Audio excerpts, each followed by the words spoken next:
Oh man, I had to go back on. Let me see. That's fucked up. I don't know what happened. Go to channel.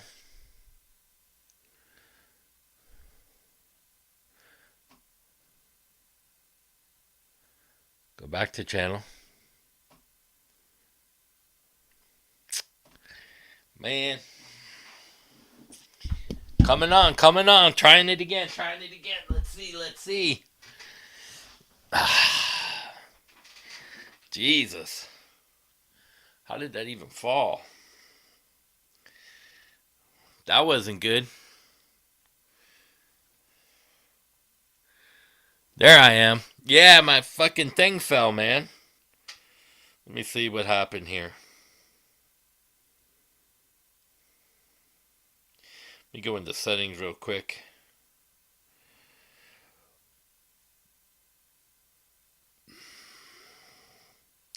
Yeah, my microphone thing fell over. I don't know what happened. That was weird. Go back to YouTube. There you guys are. Yeah, my stuff fell over, and I don't know what it did to the camera. My other thing hit this, knocked the phone out, and I couldn't get back on. Can you hear me? Can you hear me? Let me do this again. Notifications.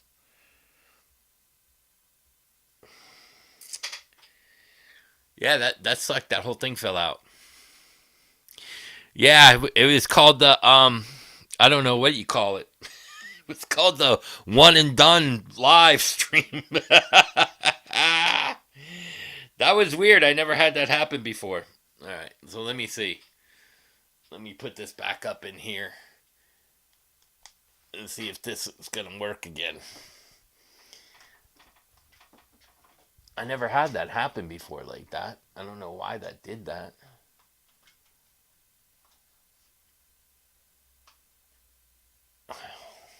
Try it again. See, I use that so I can see. Yeah, I don't know what happened with that. That was really weird. I had I had switched some stuff around, so like just so you guys know, this was hooked up because I actually had to do some tracks. I'll show you real quick so you can hear. So I was doing tracks and I have the thing with the drummer stuff on there. And what happened is I had switched that with the other one. That's a little bit smaller than the iPad, but it fell off. That's crazy. Good thing I caught the phone though. Loud and clear. Let's make sure everything is back to where it was.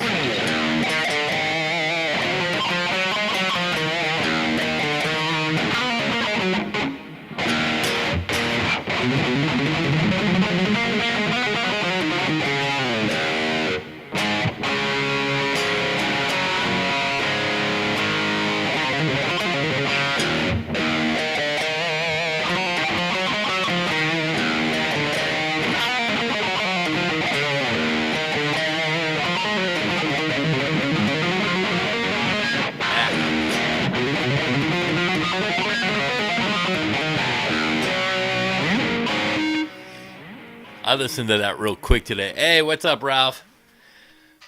The guitar sounds alright too?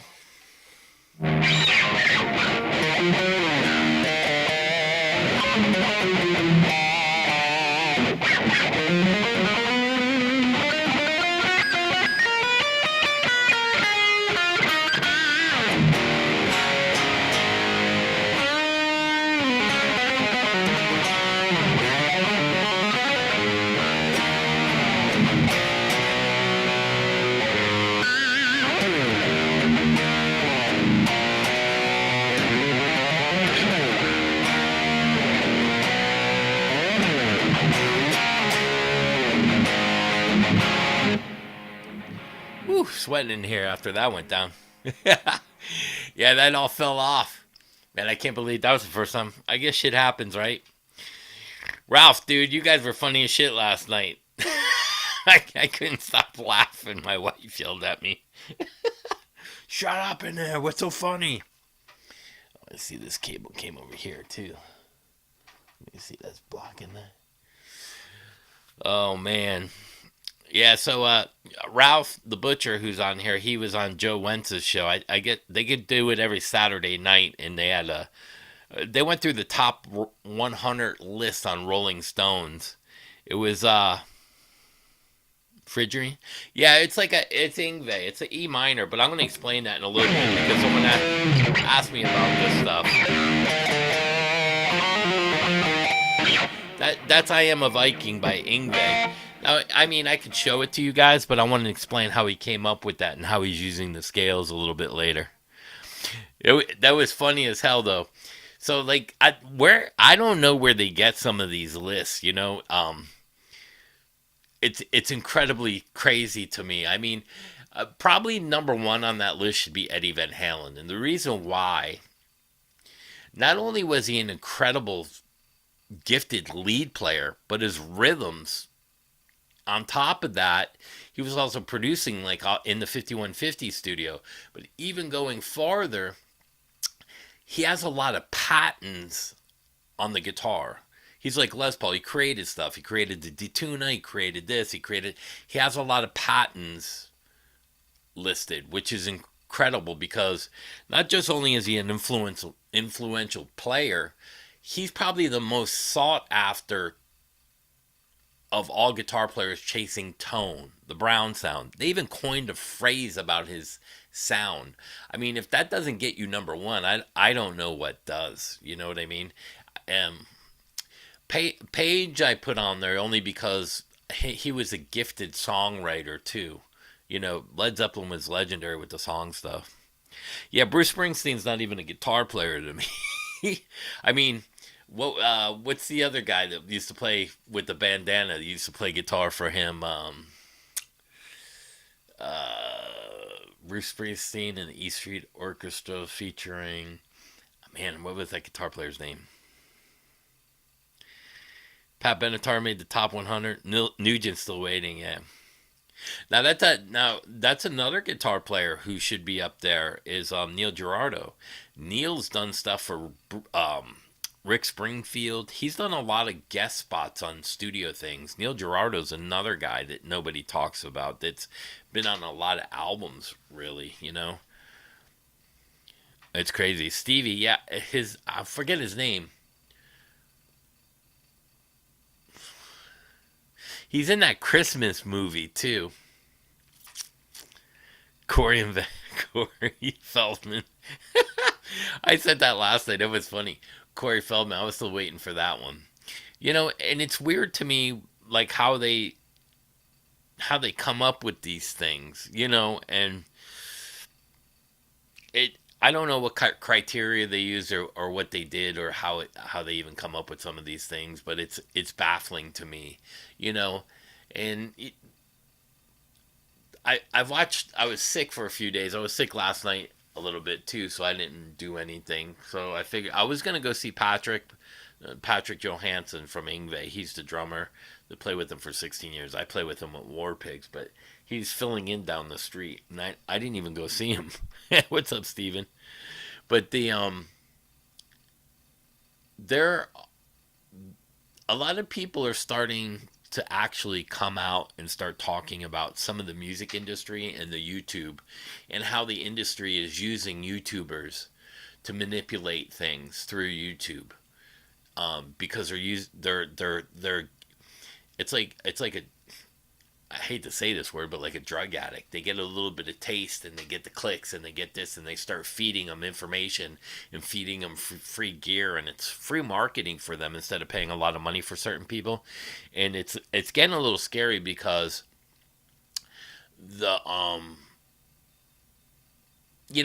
and people are still talking about this whole Fender thing. I'm like, give it a fucking break already. Whatever happens, happens. It's going to be settled in court. Let them send their letters. Let them do whatever.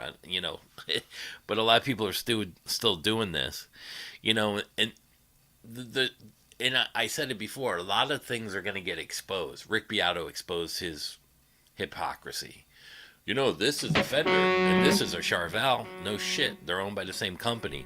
And what are they going to sue? Eddie Van Halen for what? Eddie's dead. Plus, EVH is owned by Fender now, and as well as Gretsch and Jackson.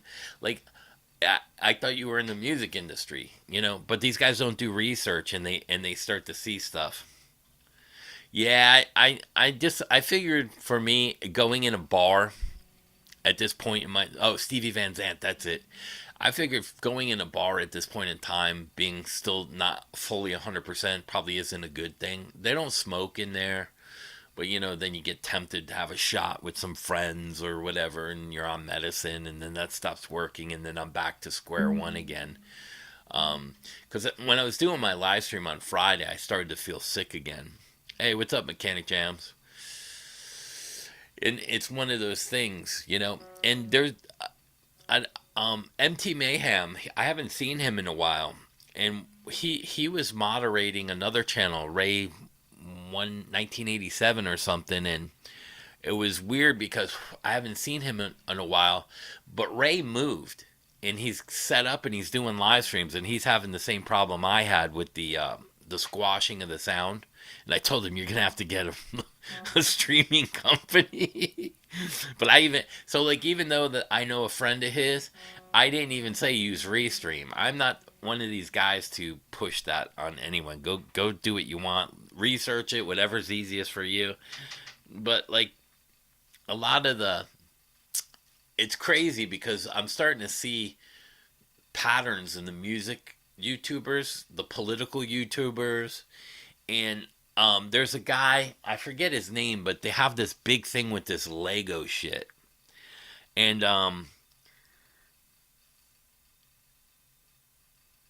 this YouTuber, Penguin something, he's a huge YouTuber. And he's friends with like Asmongold and stuff. And he was saying that he couldn't understand because of the fallout that everybody is going into other bricks in minifig stores and fighting with these people that have nothing to do with it, even though they're part through the company, through turnkey businesses. And I had to explain to him, you're part of the problem because out of your million subscribers, you don't know these fucking people and you don't know who's crazy, and you influence people to think that that company is bad. Now, what they did to somebody is bad. But as a YouTuber with millions of subscribers, you didn't think about the consequences of your influence. And that's a problem, and that's starting to show because a lot of people, Nick Shirley's getting threatened. Now, do I care what he does? That's his channel, but I don't think he should be threatened for anything. I don't care about the mini Legos. If they're at fault and they go through courts and they find that they're guilty, give them back the Lego sets and the 200 grand. But there is a problem starting to happen, and I'm starting to see it between music channels all the way down, and it's crazy. Yeah, there's gatekeepers for sure on this. And oh, you started getting it worked out on the OBS? There you go, man. Tortured. Yeah. The OBS is, it takes a little time. You saw it took me like what 2 or 3 weeks going through all kinds of stuff trying to figure it out. But yeah, there's a lot of stuff going on filtered down from, and a lot of these guys like the Philip McKnights and the Tim Pierces that started that big Fender stuff. When really it's nobody. It's not even a YouTuber's issue. It's Fender's issue with other companies, which is again, they don't realize how many people they influence, and what's next? Somebody standing outside of the Fender Corporation waiting for a CEO? I mean, that shit's got to stop to the point of Fender's the bad guy. And let them fight it out in courts. It's not your business. And these guys like Philip McKnight and all these other people are the ones influencing people to do this stuff. And they don't even know what they're actually doing. Yeah, you got to be responsible for your channel and have some kind of accountability. You know what I mean? It's one. That's why, that's why I try to expose some people like Andy Wood and stuff because, him. Who did I see too? I was watching somebody I liked. What was it? Oh, it was Bad Brad's channel, and he was showing the Sarasota Guitar Show, which is a couple hours from me. I was gonna go to that. And I didn't go. I was going to go with Spitz, and I didn't go up. And what happened was there's a guy called Rick's Vintage Something in there. And he said Joe Perry was in there yesterday because Joe Perry lives in Florida now. And he asked Joe Perry to sign the guitar. And then Bad Brad asked him, well, did he sign? Did he buy anything? He's like, yeah, he bought the cheapest guitar I had. Maybe he's broke. And he was like, I don't know if he was being funny. But when you say stuff like that without knowing Joe Perry, that could piss a fan off. I mean, look what happened to Dimebag Darrell. So I don't agree with throwing people under the bus without evidence. Now, like that whole Andy Wood thing, when he came after me, he tried to throw me under the bus without knowing me, and now he won't come back on the channel. He won't talk about it. He doesn't apologize, and then he accused me of punching up to a bigger channel, and then what's he do? He punches up to Fender and exposes hypocrisy. That's why I say all that stuff actually will expose people. It eventually does. It's crazy. Yeah, Schillers are back at it. And here's the funny part. That guy in Rick's Vintage Guitars started pitching the guitar that he created to buy through him in a company that was at the guitar show. And what's he do? This guitar right here will eat a Gibson up, destroys it. Why do you gotta throw somebody under the bus like that? There's nobody comparing that guitar to a Gibson. It's unbelievable how these guys are just trying to pitch money ideas without consequences. It's bad. Yeah, those are nice guitars. Oh, the strap. I never. They're just strap locks that are still.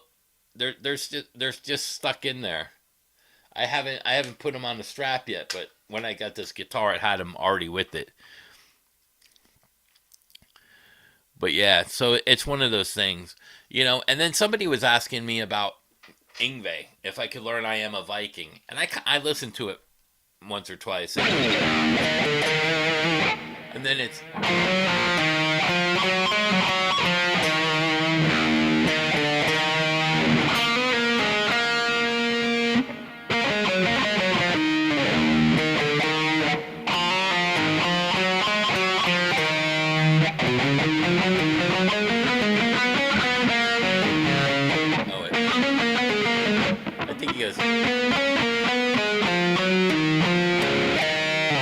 something like that. But it's in E minor. But what was interesting about it is, the thing is, nobody explains how Yngwie comes up with these scales and sounds, and they're not just modes. And I wanted to go over that because in G major, the relative minor is E minor, and this is in E minor. In a lot of people say that E minor, you're raising the seventh. 1, 2, 3, 4, 5, 6, 1, 2, 3, 4, 5, 6, 7. And that's not really correct. It is in a sense. But you have to remember the F sharp is half minor, half diminished. And I get laughed at when I tried to explain this. So if you actually go to this F sharp and you play a minor third, then you get an A. And then you get first finger to the A. And then you get a C. But here's where it changes.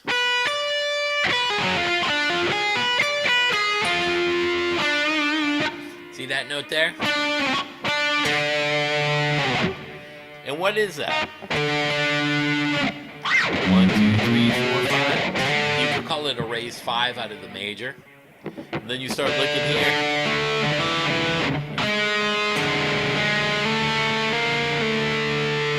And then you start looking down there. But where he's getting these notes and these scales are created are out of the pentatonic and the major scale, depending on what you want to raise, the 5s or the 7s. But George Lynch uses this a lot.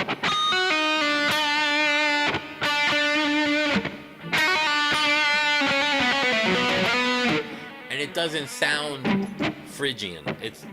But when you play the scale like this,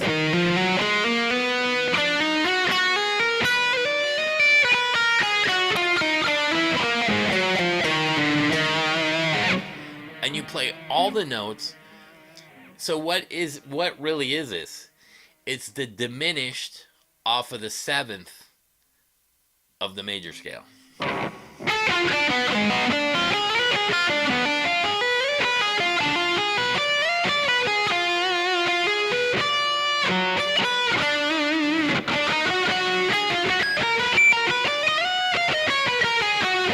So that's where those notes actually came from.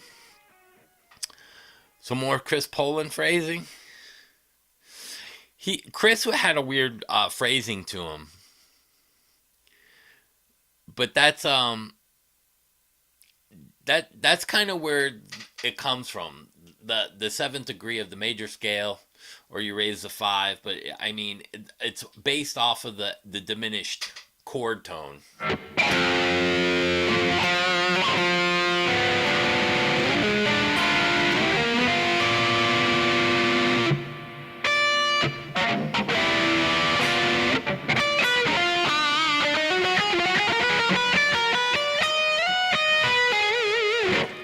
So that's where they come up with that, with the minor thirds and stuff. So it's interesting. Donuts and Ferraris, yeah. So it's one of those things that kind of makes it, in if you look at some of the Zeppelin stuff, with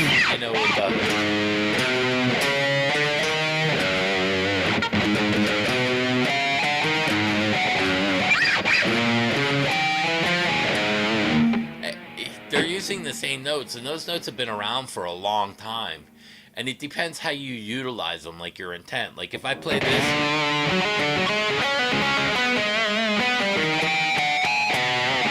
it doesn't have that, Phrygian sound.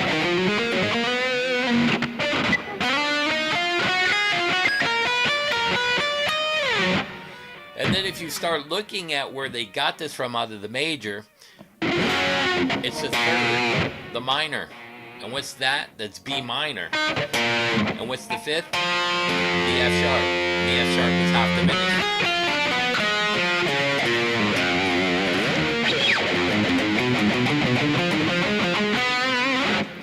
So that's where a lot of that comes from musically. He don't play a lot of. He does diminish, but he does it minor third wise. Yngwie plays mostly in E minor, believe it or not. EBG strings, yeah. Yeah, he plays the EBG a lot, but he's doing these.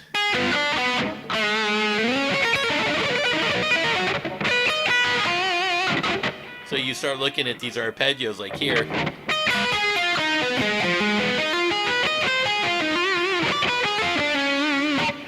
And what he does is he likes to move the same arpeggio around too. So you take a minor arpeggio. So this E.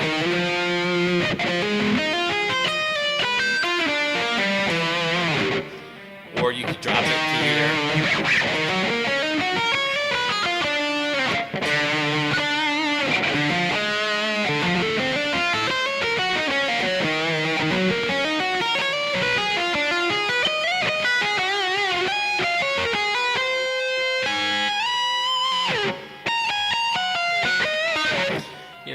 That kind of stuff. Yeah, the BG, he does a lot off of the higher. And it's funny how, and if you watch him play a lot and you're going, then he might go.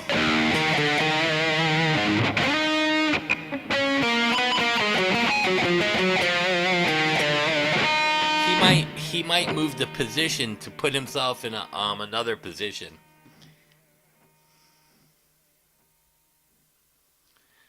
Yeah, he uses 8s a lot.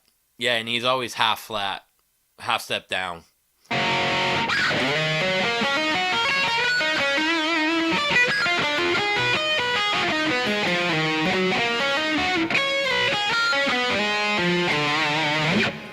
That kind of stuff.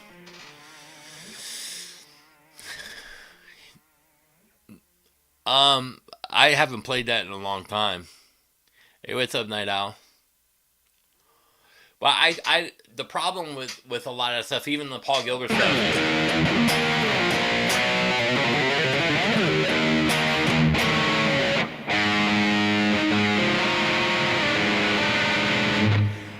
is, you know,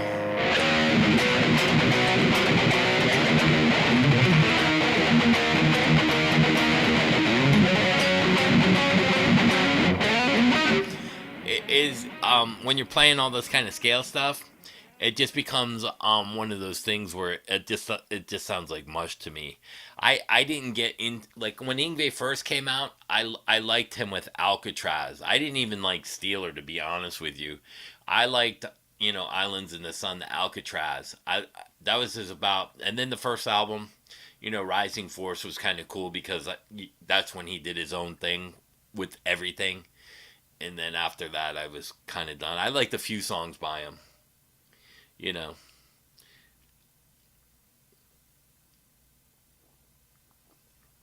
But I was never a huge Ingve fan. And before Ingve, I listened to Yuli John Roth a lot. Like Catch a Train, you'll hear a lot of the fours.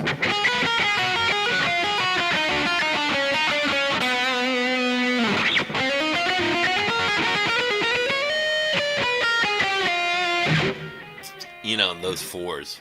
1 2 3 4, 1 2 3 4. So he's playing fours up.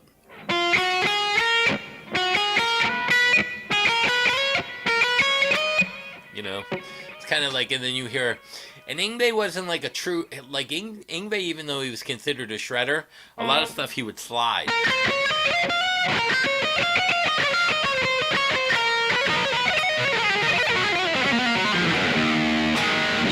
That kind of stuff. I'm sloppy at it now, but he would do stuff like that.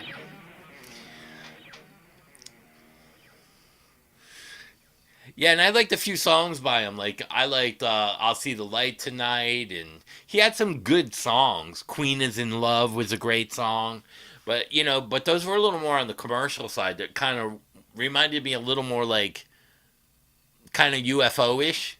You know what I mean? Yeah, Ingve got hype with that, but Alcatraz and Stiller never did. Yeah.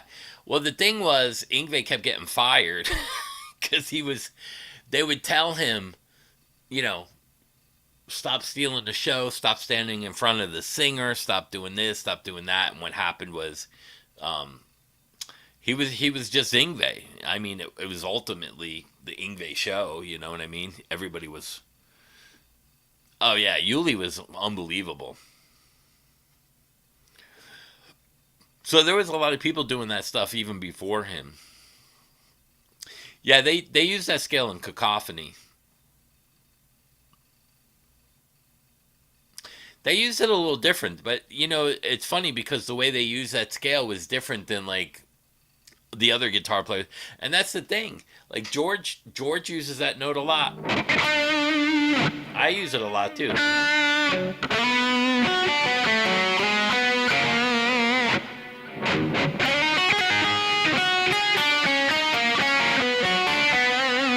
So you can make that sound blues, or you can make it sound classical. So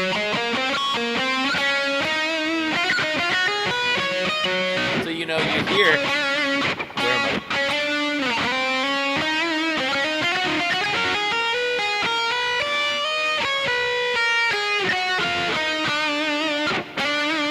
Because you're landing on it.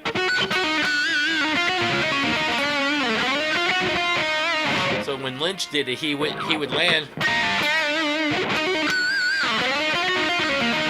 but then he would get out of it where Ingve would emphasize that note.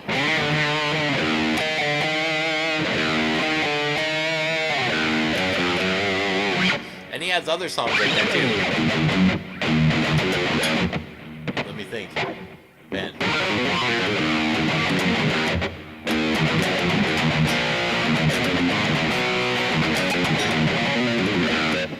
I forget the name of that one too.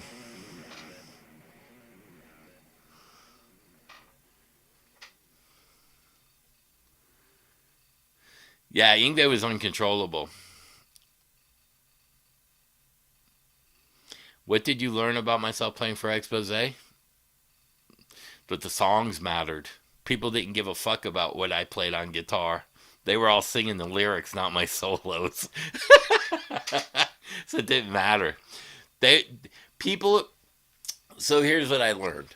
More people coming from GIT and being around all these guys and becoming, I realized the dance music was more about the groove. And that's how I started getting more into the funk and groove stuff, because I started to realize people didn't give a shit about the guitar player. They didn't give a shit about the drummer. They knew the words, you know. And you can always ask a kid, "Hey, did you ever hear the song 'And She's By'? Who was that? I don't know, but I know that line. You know, who's crying now?" It's a weird thing. People are more interested in the lyric and the song, hence why the melody's worth a lot of money. That's the hook.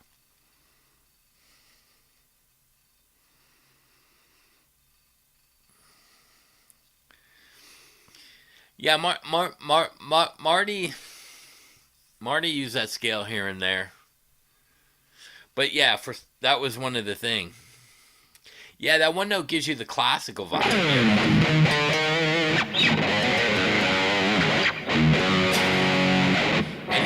And if you look at the when you look at that, what's he do? He goes to a G, then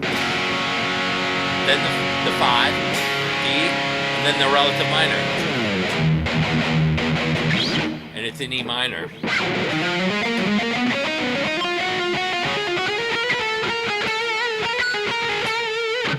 There's that note again.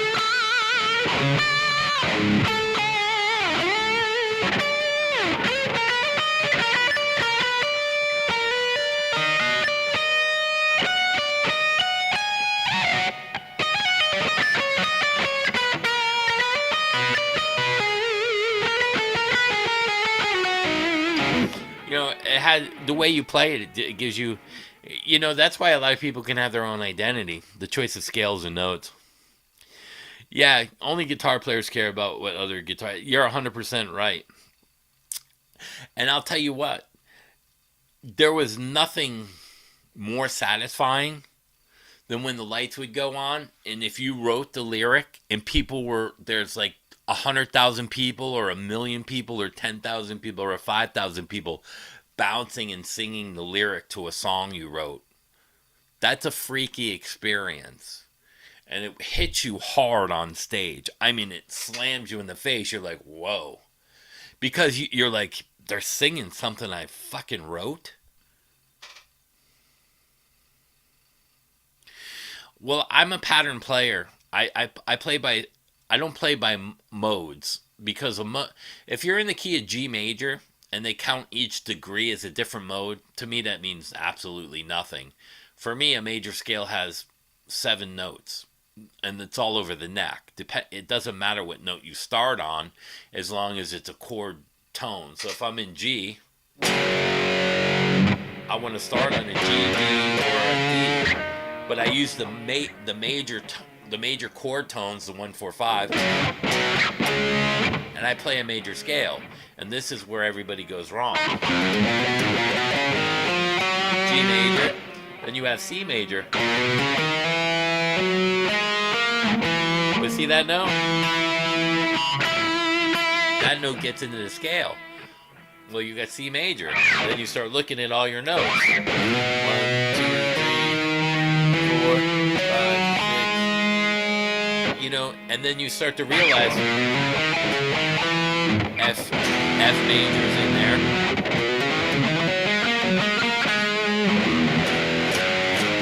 And then you start to look at the D major.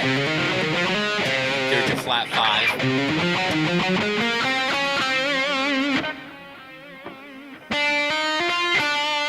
And there's your note there again. Which is in the D major. So you start to realize there's a lot of major scales that can be used over against each other. And then you find out a relative scale common between C major, D major, G major, and that's A minor, and that's where the F comes in. But I use it. If I'm playing a G, I might start on the E or the D.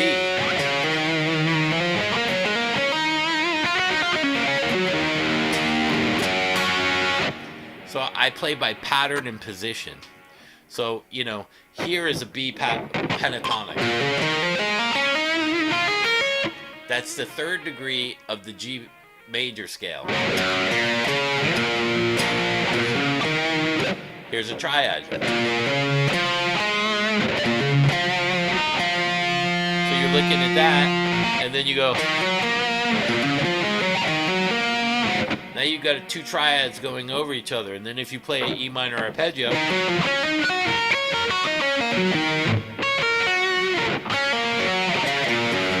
have a G major triad inside your E minor arpeggio. It's all pattern and position.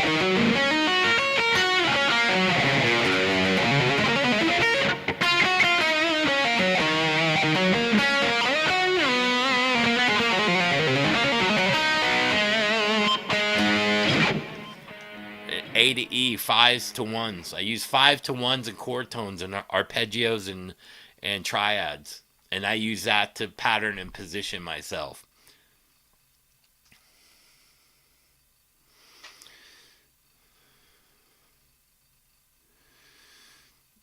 You beat me to it? Be a rebel, don't follow. That's right. No, don't. And that's my whole preference of my channel. Learn from what I show you in the way, because no one's going to teach you what I just showed you. Because here lies the issue.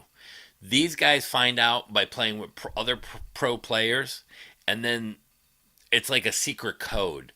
Nobody wants you to play out of C major and D major over an E minor. Because then now you start to alter the scales. And what's everything altered? Flat 5s, flat 7s, flat 6, add 4.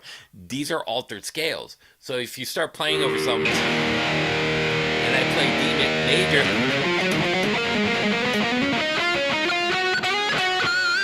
I am back up in D major into my G major position. And they don't want you to know this, because then you will play the same as some of the top guitar players in the world, and it's job security for them. Here's why the players aren't going to teach you the secrets. Job security. It's all about job security to those guys.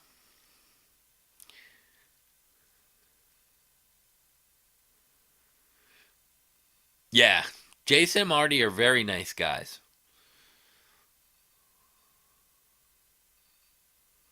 No, the modes won't help you identify the key to a song. That's wrong.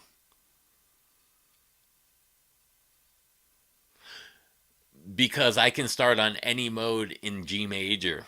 So, like, I don't have to play the 1 chord for it to be a G. I can play a B minor.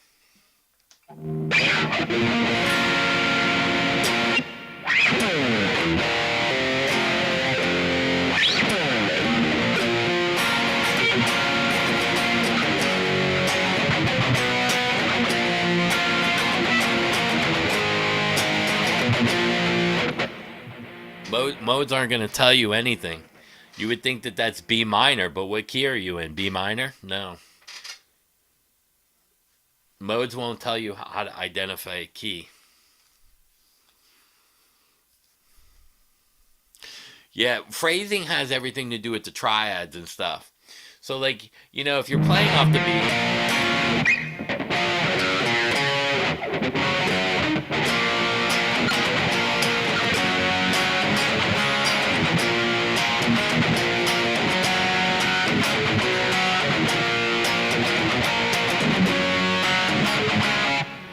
like you wouldn't think that that's G major, but it is. Modes are confusing. Modes don't mean shit. If I'm playing, there's 7 notes in the key. 1, 2, 3, 4, 5, 6, 7, 8. 8 is an octave. So it doesn't matter if I start on a D, a C, a B, or an F sharp. I can go E to F sharp.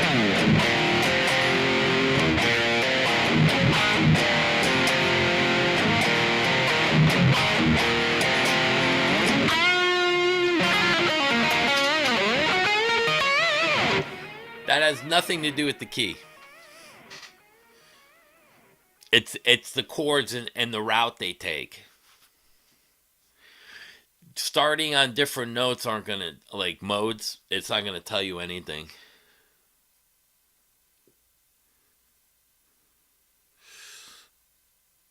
No, you got to find out. You got to find out the chords and what the fives and the ones and the triads are doing.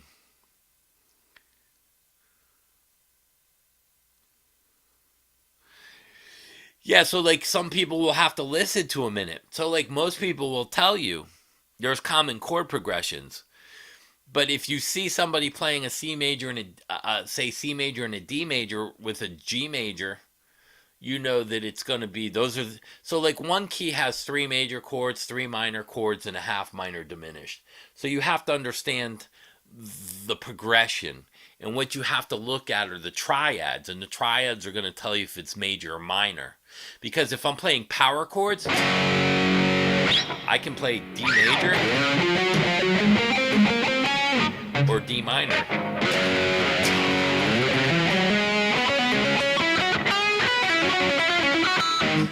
The D has no bearing. It's the triad. Am I playing the three here? What's the three doing? Is it a 1 4 5? Is it a 2 5 1? You have to know triads. That's why I say play with pattern and position. So let's say I'm playing a G. Let's say I'm playing an E. Let's say I'm playing F sharp and a B. Well, I know I can go to a 5 and a 1 off F sharp. I can do a 5 to 1 off G. And then I start to look at my 5 to 1s and go, well, my best bet here is to play off the B position because I get an E, I get an F sharp, I get a G, and I got my triad.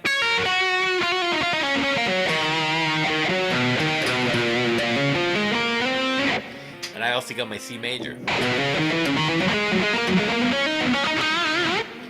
So I would look at it that way. That's going to be confusing to some of you guys. But like that's why even leaving some of the major scale tones out because they clash because of the half step. Those notes will clash. So like even though I have an F sharp and my C's in there, clashes. My B, and then if I land on this note over a B, it clashes. So that's why a lot of players like to play pentatonically because it leaves those clashing notes out.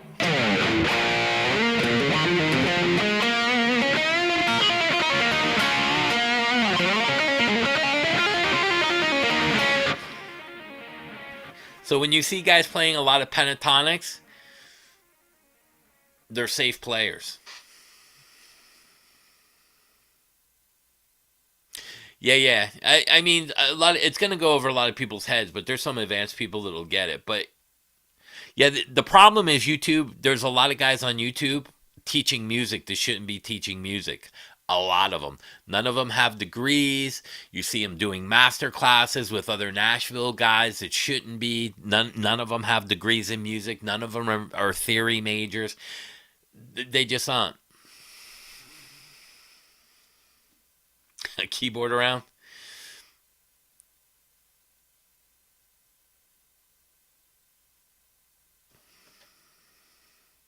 Yeah, but you can't use modes. Steven, you can't use modes. Modes are garbage. You can't even use the name. Nobody knows what the fuck the names are.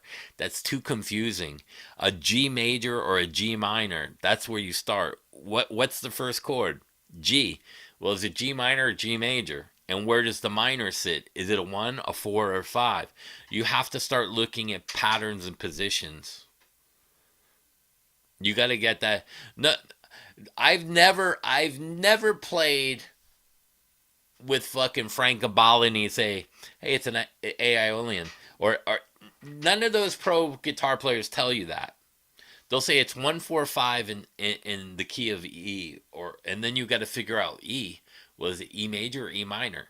Usually they say major first. No one, yeah, no one's gonna. Yeah. So like Holsworth, C flat, he told me. Well, what's a C flat? It's a B because the way he thinks, a note is a note.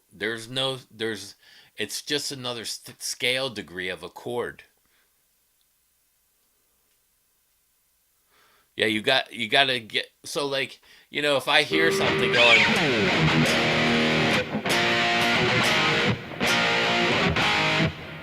a B to an A, and then an F sharp to a D.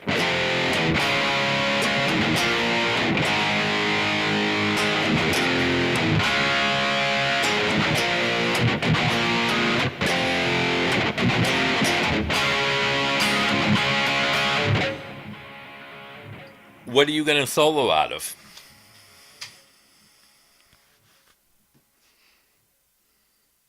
That's really confusing for a lot of people. But that's where the practice pays off. You got your first guitar. Any tips? Learn. So in 440 tuning, an open tuning, E A D G B E. That is an E minor scale. Your open strings are minor. Yeah, that's the way you should look at it. Major, minor, minor. Yeah, that's how you should look at it in half diminished. Exactly. Then people see he's got so in the key when you're going through your scale, like say G major, G is your 1. Major, A is minor, B is minor, C is major, D is major, E is minor, and that's your 7, which is half minor, half diminished. So with that, when you keep that pattern in mind, major, minor, minor, major, major, minor, half diminished, you'll understand that when you're playing a 1-4-5 out of the key G, 1, 2, 3, 4, 5, that's your major, major, major. Those 1-4-5 in the key of a major, those are your major tones. In the key of E, you do the 1-4-5. E, A, and B are your minor tones. And one half step down, a half step down is half minor, half diminished. When you remember that pattern, again, pattern in position, you'll understand any key very, very fast.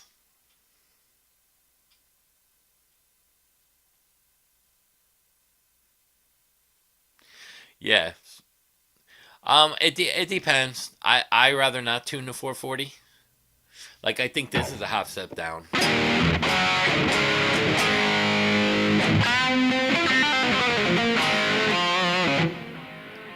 I've played Stairway to Heaven in a music store. Nobody's ever said anything to me.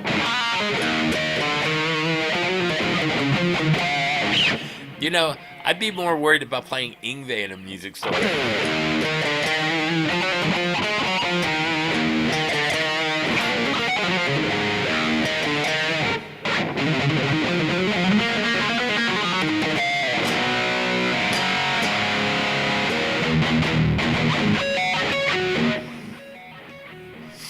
Yeah.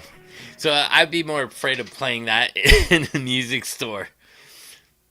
Because I don't hear a lot of progressive metal like Yngwie stuff anymore. Even the Dream Theater stuff isn't.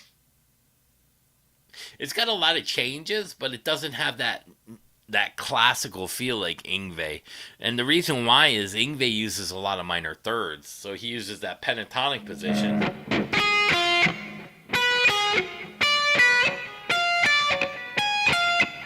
Moving from first finger to your pinky.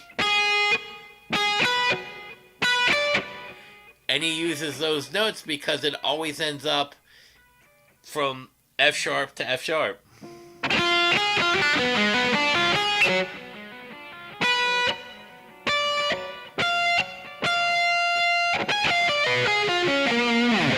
And then you're back in the F sharp minor diminished position.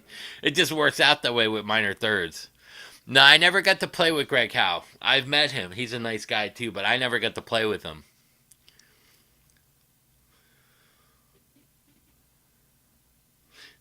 Steve Miller's got some great songs too. Cry of Love I like a lot too. Play Jupe in a music store, they'll throw you out.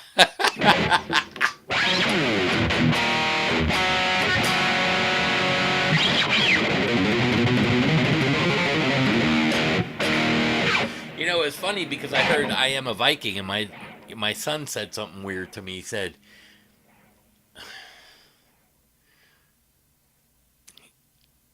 He said that sounds like, I forget what he was. It was some kind of anime, like, I don't know, like Disney or something. Like he was like, that sounds like he didn't associate that neoclassical sound with music. He associated it with movies, which was kind of funny to me. You know what I mean?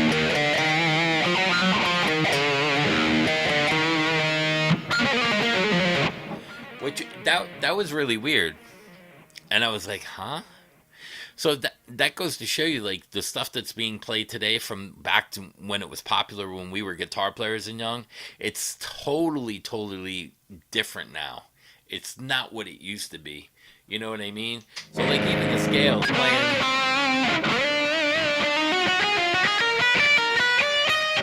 So you look at that scale. So it's got that in there, but what's that come from? That minor third position of pattern and position through diminished scales. Whoops. And I used to be able to, he went, did he go 4 up or 3? I think he went 4 up. 1, 2, 3. Let's see. 1, 2, 3.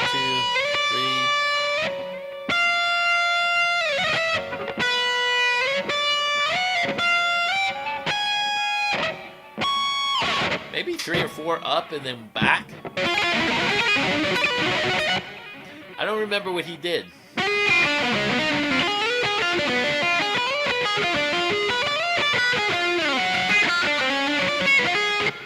He did something weird. I can't remember the patterns he used to use. Where did the 145 come up? Vocal tones recording. The Italian monk came up with that through vocals. It was an Italian vocal monk.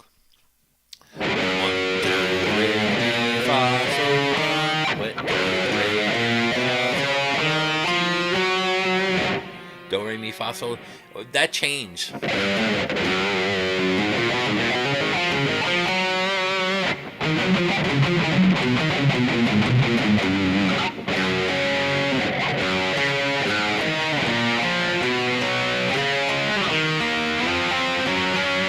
And chords were created out of the scales with 1 and 5. And then the harmonies came in with the 5s and the 3s.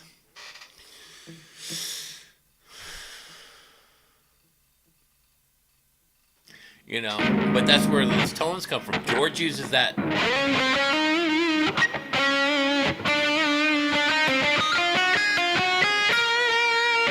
So instead of going like that, like Yngwie,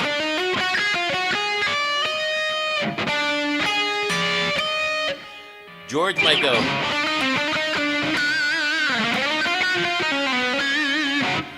And then go the half step down or something. George so George was able to use it more on the blues side, kind of like that kind of stuff.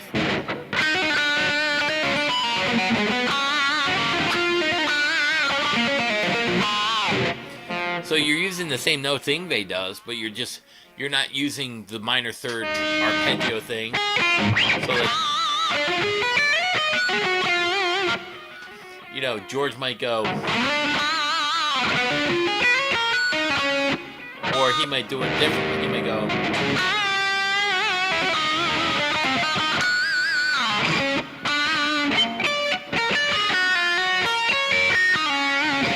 He might do something weird with the notes, like a different kind of pattern. A master class. That's funny. Yeah, so there's a lot of stuff that goes into that. But I mean, again, it all depends on your intent. Are you going to write metal songs? You know,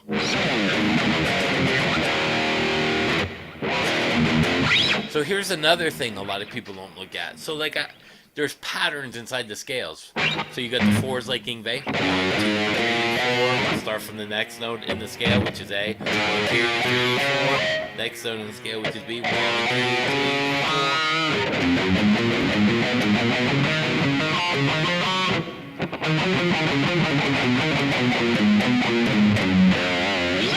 But a lot of the metal bands use those patterns to write metal.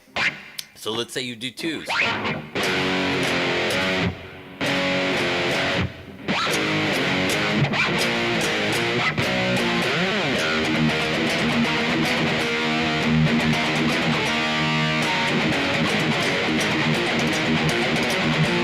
So you're using those scale patterns with chords now. So if you go 1, 2, 3, 4.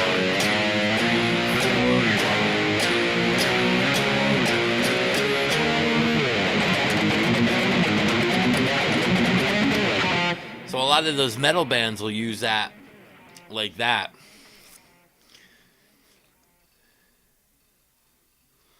I'm gonna give Rick a run for his money.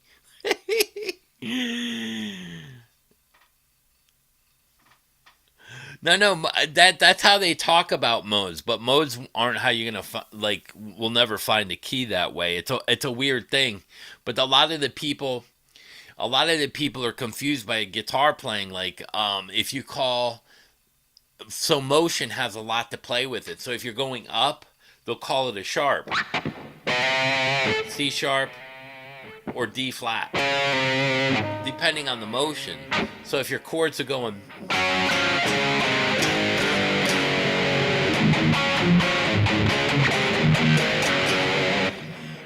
you're going down, so like everything would be called flats. If you were going up,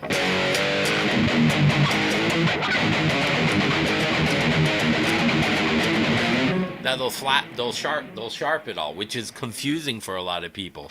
I don't know why they do that. I really don't. You know, like this, you know.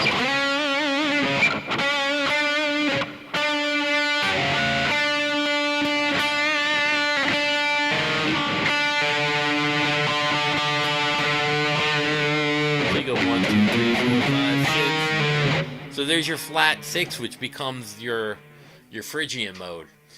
Or you can call it a raised 5. 1, 2, 3, 4, 5.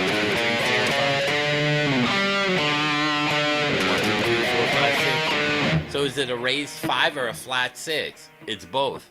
Depends on which way you move it, which is confusing to people.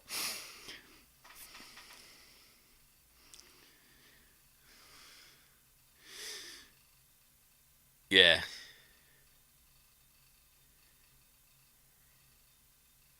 Oh yeah, George plays out of key a lot, but he's smart enough to know where he can go. That's the thing with George. You know what I mean? So if he's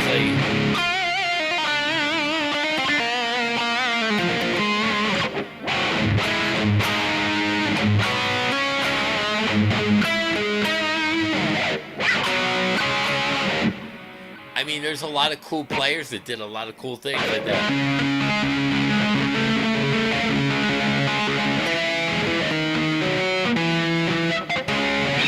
Like Don't Talk to Strangers with the weird D minor.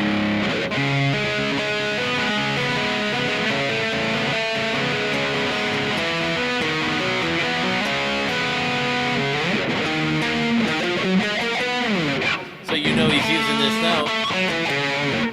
So that scale pattern off a minor, because it's got that double. You know that's the relative key. So if you move this up 3, so E 1 2 3 is G 1 2 3.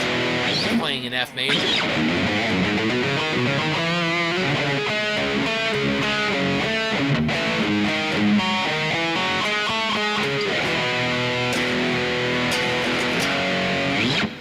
So you know it's crazy how you start to see the patterns, but that's how when I see the notes that people are hitting in chords, that's how I'm able to figure out, like, what is it, a flat 7? Is it a Hendrix chord?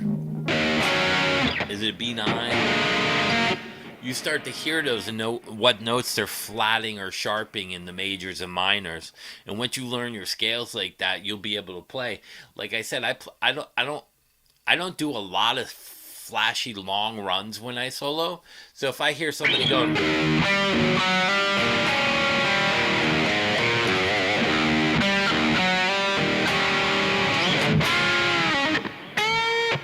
would I start there? Absolutely not. Where am I going to start?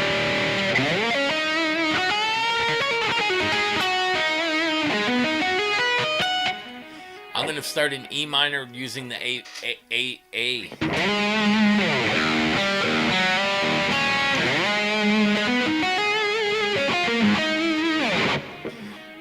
That's where I just go naturally, and I've been doing it for so long, I know where to go to actually make it sound a little bit better.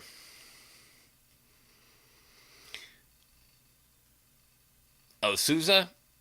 Yeah, he's really good too. Yeah, you're only adding 2 notes. And it's the third that counts out of the chord. Yeah, I seen him, Patrick. He's good too. So there's a lot of great guitar players. You know,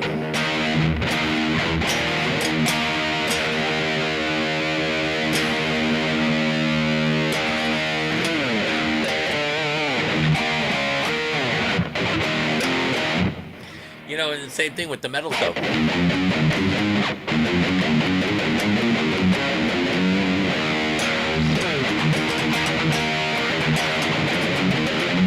All those. So, like, if you're doing open E, and next one's an A, what's E and A? A chord.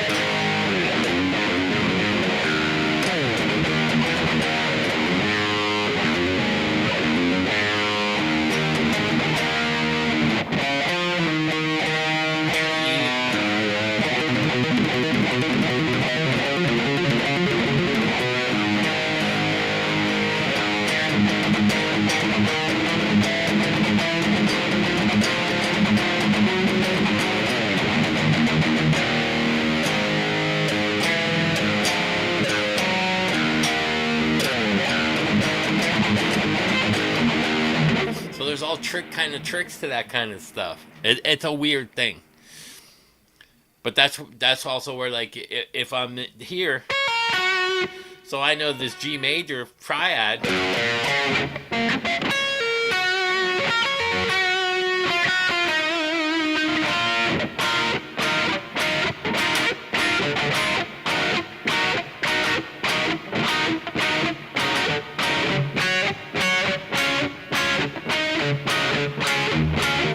I know where it is on the higher strings, so that works out for me. And then I start looking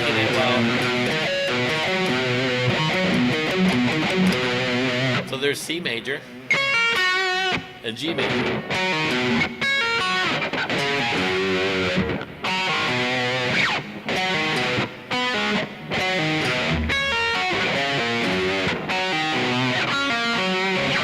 So you start to learn where all that stuff's at. And then everything starts to fit together. So then you start playing under your scales and putting the scales into chords.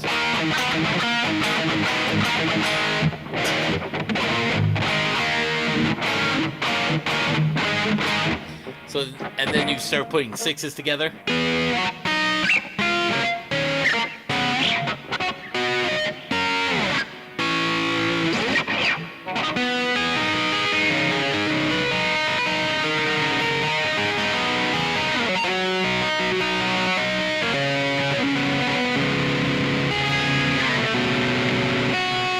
And then you start to figure out how all that makes sense. Yeah, just listen to your tuning pegs. It's the sure sign. Yeah, there has to be different levels of guitar playing. I mean, and that was what was crazy about the list on the Joe Wentz show last night. They had Joey Ramone. Now I understand why Joey Ramone, and I think that list was based off influential guitar players because let's face it, you had the Sex Pistols and the Ramones. Those are the two biggest punk bands of those eras that actually influenced millions of guitar players. And it was more of a feeling than playing. You know what I mean? I and I do love some of the punk stuff, you know, and you know, growing up with all the shredding, that was all great too. But then, like Colby's asked me, who goes, "What did you learn?" Well, that didn't really matter. That you had to play for the song because people were more intrigued about the song and the lyrics, because most people relate a feeling of the lyrics to the actual ambient sound of a song, how that musical influences the lyric and creates a feeling based on what the words mean or what the words mean to them musically. And that's what's great about music, because as musicians we can influence the lyric. That's what I love. Influencing lyrics with sounds of guitar in the way you structure your writing and tuning pegs. Yeah, he does really long fucking live streams. Yeah, I don't know how some of those people do it. You know what I mean? But that's the thing, like I was saying, you know, so you start to create these feelings.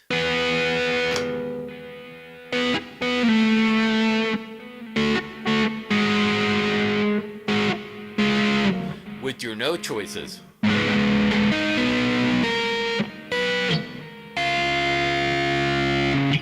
You know, like Stairway to Heaven and stuff. Those create a mood for the lyrics, and then it's interpreted a certain way because the music is influencing your thought on the lyric. That's what I love. It's almost like a chess game.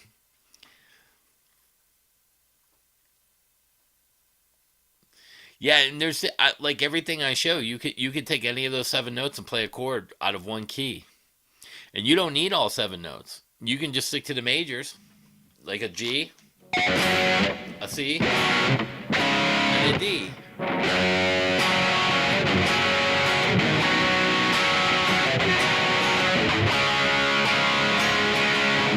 How many songs are written like that? Almost every fucking song you've ever heard. I remember you. You know, every rose has a thorn. I mean, just a G, C, and a D.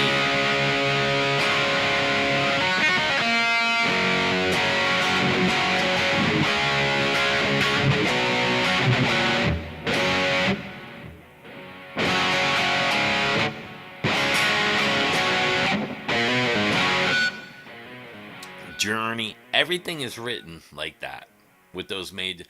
A lot of hits are written with those three major chords.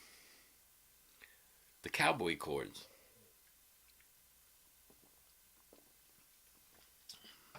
And then they use the minors for changes. So if you go.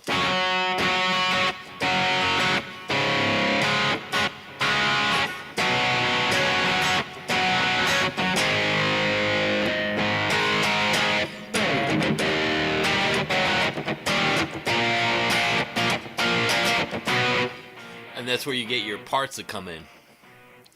It's crazy once you get into it, and then once you realize everything that's going around the musical part of it, and you'll start to see a lot of different things happening musically, and then it's gonna influence other things. You know what I mean? And then everything kind of like it made sense to me. Like once I learned that I can play, you know, like everyone's like, oh, well, just like the old days, follow the chord, like Eric Clapton.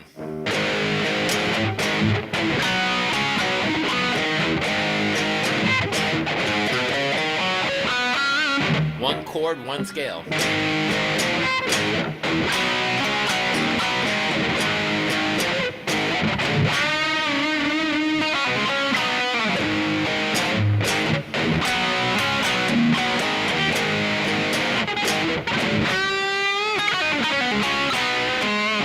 Once you start playing like that, then you're like, well, how come I can't do that with a major scale?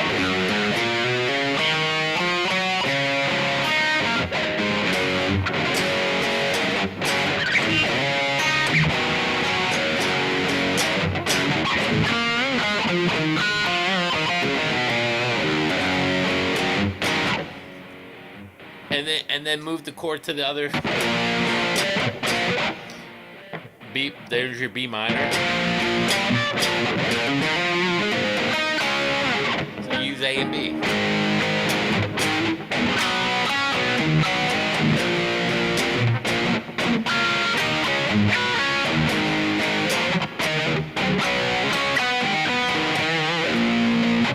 And then the scale keeps following the chord, and then you start to realize, well, that's not a bad way to figure certain things out. And then you go, well, I can do that with my major pentatonic.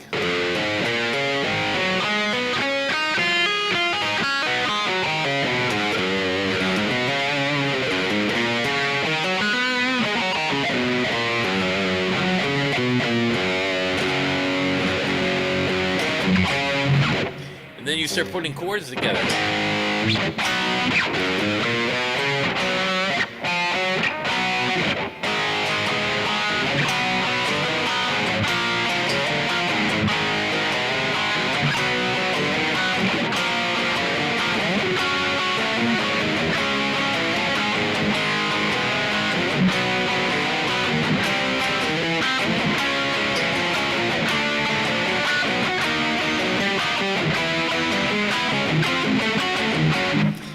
Like, well, wait a second. And then you realize it's all in the tuning pegs. GCD, anything from John. Yeah, there you go. Allison, GCD is like the king of chords for hits. And then you start looking at stuff that follows. Like, if I'm playing a chord, like a power chord, I can play the triad.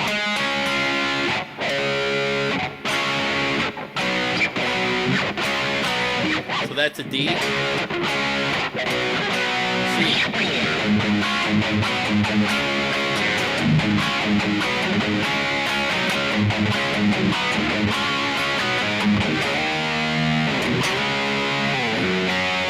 You start fitting things together, and then the scales come with those chords, and the chords relate to the scales, and then bingo bammo, you're Joey Ramone writing legendary hits like "I Want to Be Sedated." I don't even remember. Is there even a solo in that song? I wanna be sedated.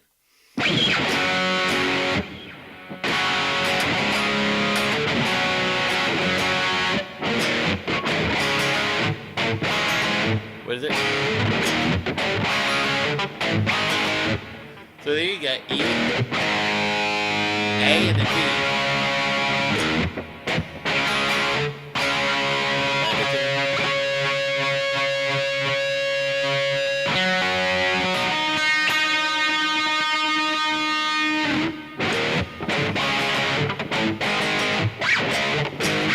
Then you start looking, well, shit.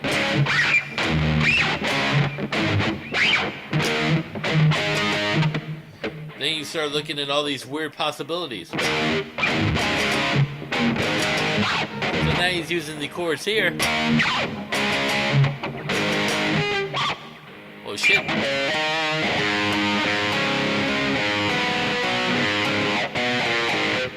He's playing in E and A, and he's going to use G minor because they're power chords.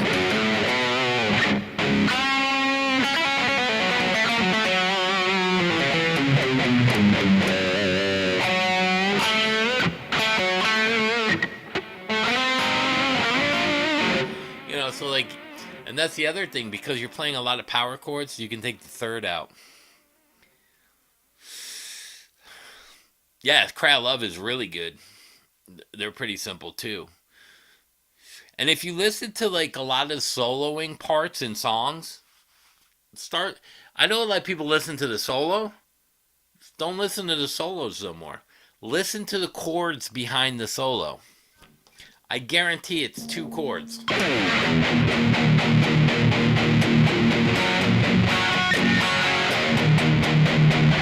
And it's going to be a 5, like a D to a G.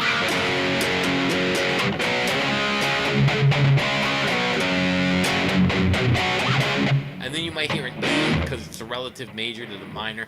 You're not going to hear a lot of chords. You're going to hear a very simple. Even when you listen to like guys like Vinnie Moore and Tony McAlpine, Joe Satriani, there's very little changes over the because they wanted to stay really close to the key.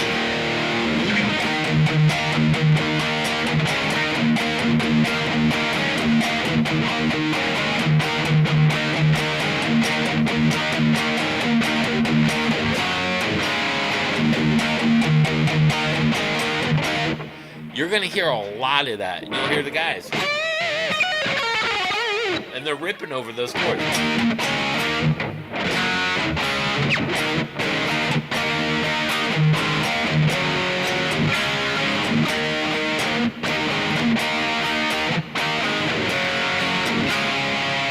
then you'll hear like a dominant second.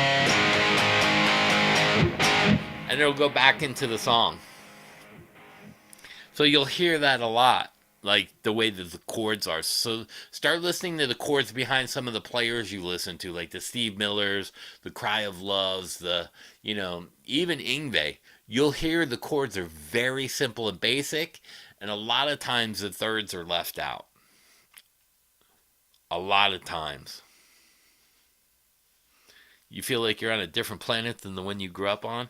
Yeah, that's how I feel too, man. Times have changed a lot. The way the songwriting and everything has changed over the years. It's gotten refined to simplicity. You know what I mean? I agree with you. Just another day in paradise. Just that. Yeah. Yeah, and a lot of that's really good stuff where like a lot of people, you know what I mean?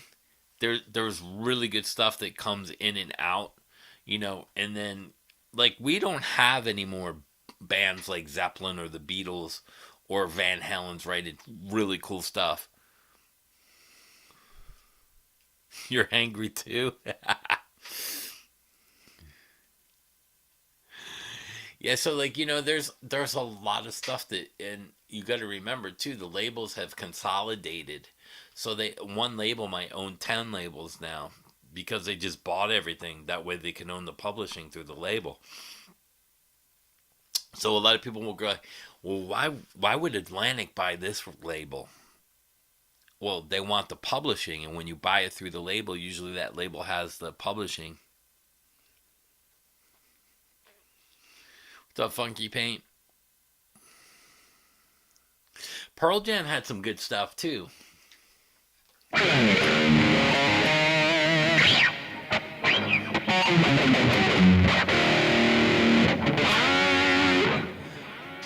I don't remember how to play it.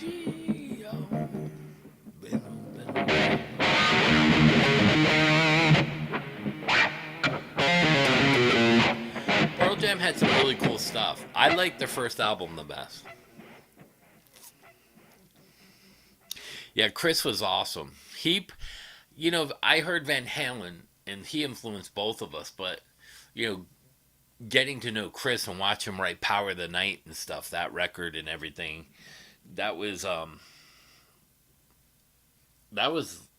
some of the biggest influencing of playing. Watching somebody like that who had his shit down.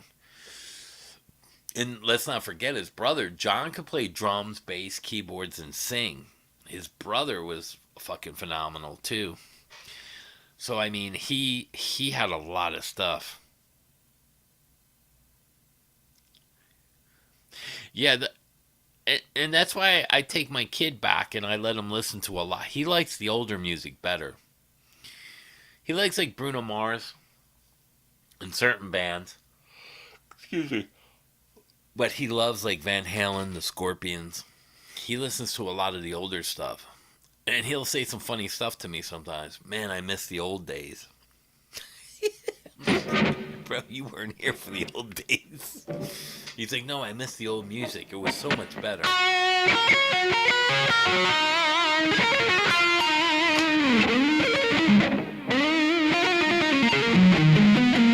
I raised the neck pickup.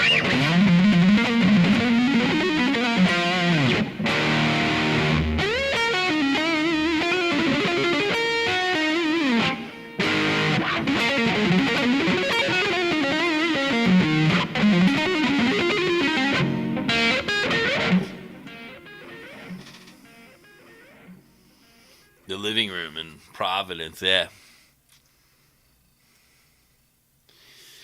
Bruno Mars has a signature strat. I know he plays instruments, but Bruno Mars, I don't know. Should he have a signature strat? He's an influential artist, but I don't know, as a guitar player, I don't know. That's like Bruce Springsteen's an influential guitar player. I see him as a songwriter, but not as a guitar player. I saw that he played guitar, but Stevie Van Zandt for me was really his guitar player.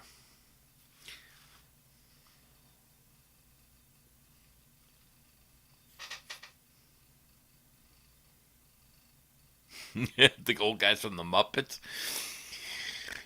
Yeah, and dude. It used to be. It used to be.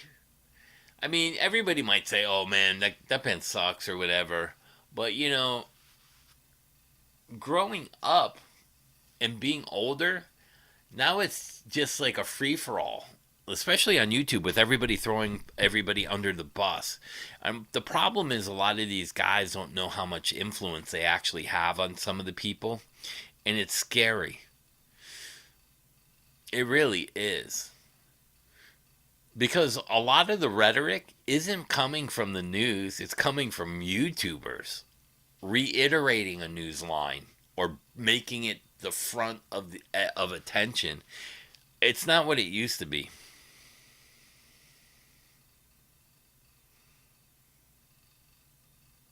Yeah, musicians aren't really allowed to create anything anymore because it turned into a huge business.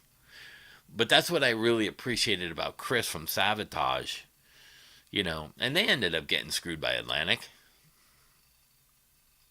because they didn't really see him as a marketable, viable object as a business sense.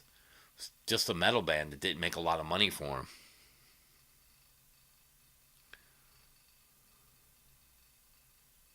Yeah, there's not a lot of money into it. So they've conformed everything to like one label. So they own all the publishing. So and those guys that control at the head of the it's kind of like Servco, right? They own Fender, they own this company, that company. They own Reverb, they own so it becomes everything becomes monopolied. It's like when you go to get a liquor license as a bar. There's only one place in your county, and it's one guy who hands them out for 5 counties. It's crazy. It's like it's like getting a driver's license. There's only one place to get it. It's a monopoly.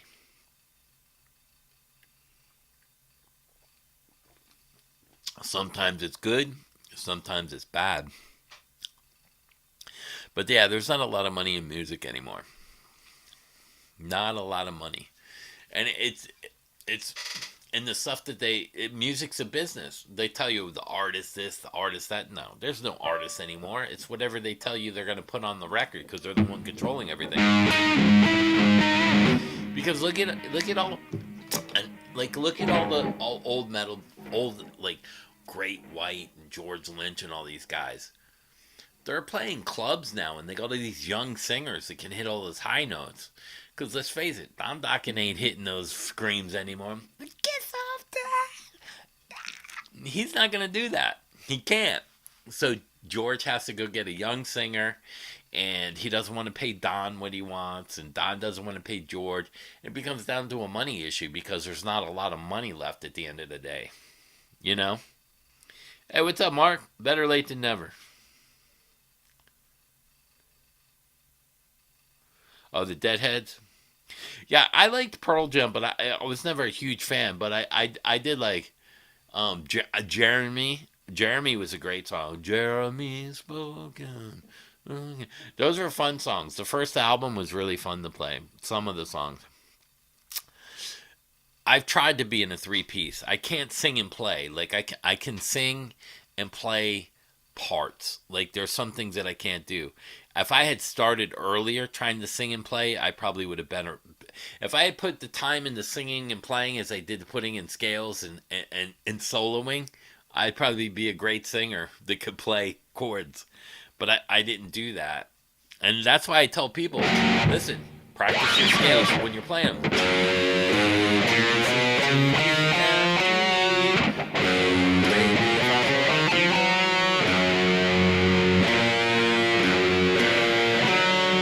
You know, find all the pitches so you know what they sound like. And that's going to help you when you solo.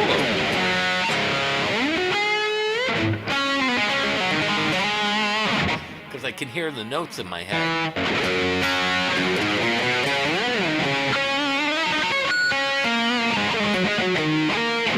It's only going to help you. Rearview mirror.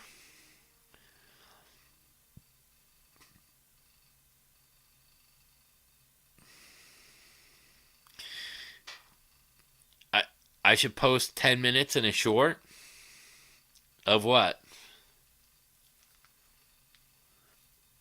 The music business? Or my bad Ingve?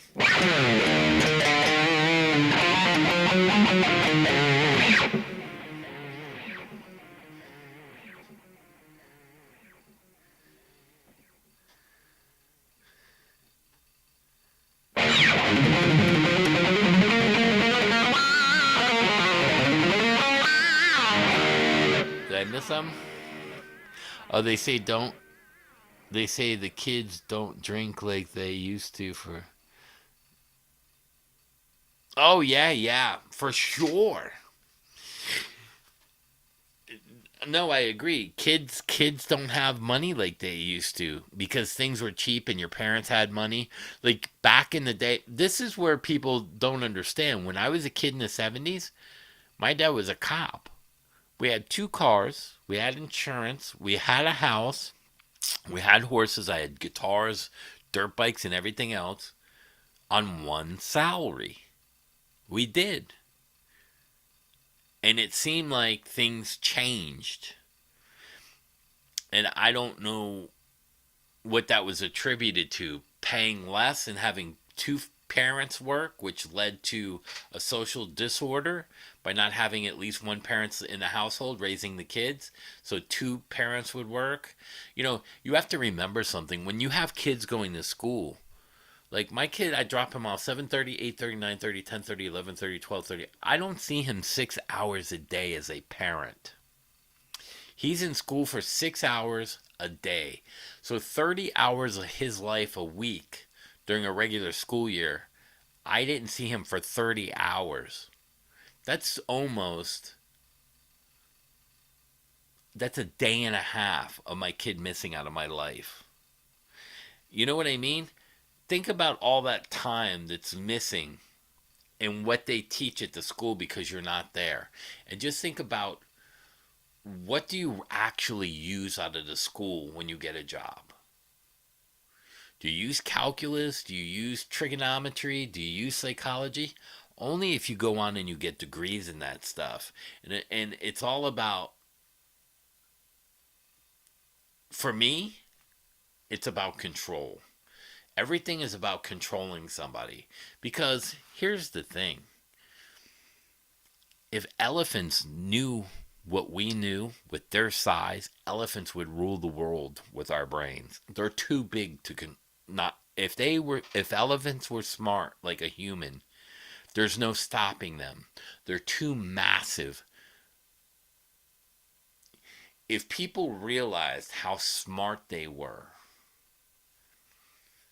and how they get manipulated, whether it's a music, and no offense to music instructors or this or that, or even some of my friends that do the band camps. But if you look at everything that how it was used to control people, it's almost like musicians were programmed to teach wrong so that you didn't have a lot of superstars. You know what I mean?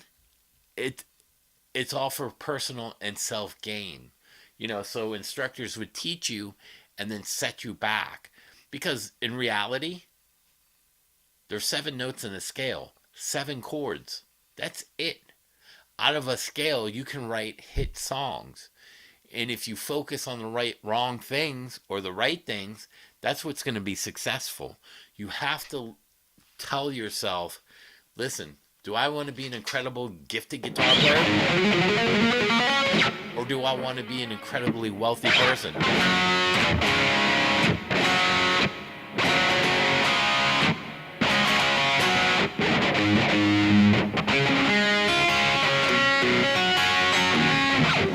What do you want to be? So you have to put things in line.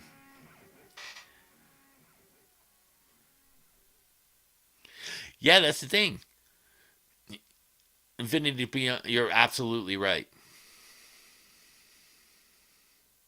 And now you have people on social media who are being used as pawns to push narratives through reaction videos or news videos. You even have, celebrities on here trying to spew whatever. They're all. Why? Like, let me ask you guys something. Let me ask you, why would Michelle Obama have to have a YouTube channel, or Shaquille O'Neal, or why do they have to have channels? Like, why? What's my favorite guitar riff? Man, when I first started playing, I gotta go with, I don't know. Shit, that's a tough one. I love Frank Marino, and Ted was out there. Wang Dang's Sweet Poon Tang and Great White Buffalo. And then I heard Van Halen when I was a kid in Kiss, Detroit Rock City. I heard that stuff, and then Eddie came around.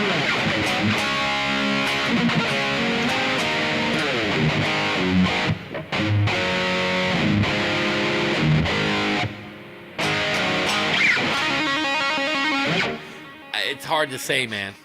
I just loved music.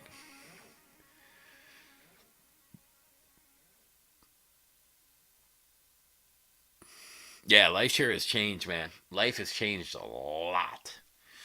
You know. And the thing is, like, I see these people teaching master classes that shouldn't be teaching, because let's face it, the one with Brett Papa giving with Tom Bakovac doing master class, he never even took lessons. So how does he know what the fuck he's talking about? Realistically. Yeah, I saw that. That was good, man. Painkiller, yeah. But I mean, think about it. You know, are you gonna listen to a guy like Ingray or Tom? You know what I mean? Who are you gonna listen to? I mean, there were so many of those REH tapes, those old guitar tapes with George Lynch and Red Beach. Why wouldn't you listen to that? Oh, you're headed to Atlanta? Nice. Yeah, yeah. I mean, that stuff should be taught in college if you decide you're going to be an engineer. You know what I mean?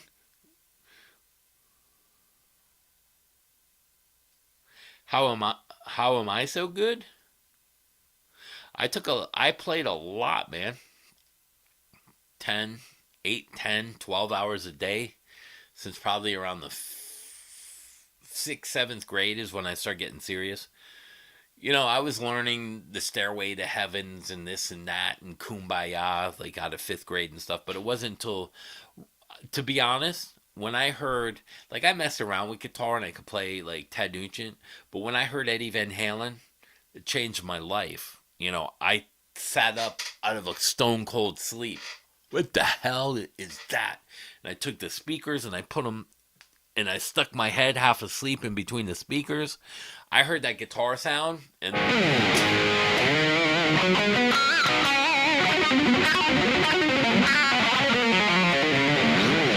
when I heard that, I was like, what the fuck is that? Yeah, and like I listened to all those bands: Foghat, Saxon, Tigers of Pang Tang, Whitesnake and Deep Purple, and all those '70s bands.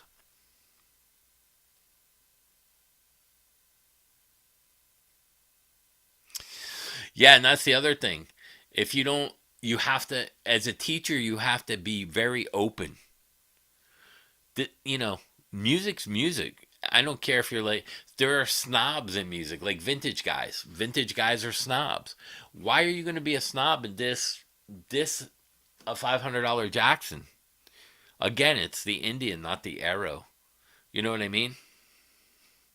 You got to be able to play.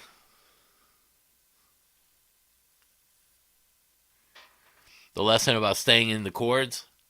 Yeah, yeah. A lot of people don't understand that. Like, I play inside the chords a lot, and what I mean by that is, like, if I look at a G and a D,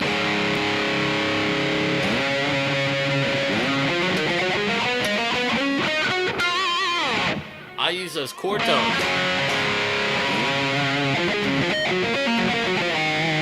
and I'll use my relative minor there.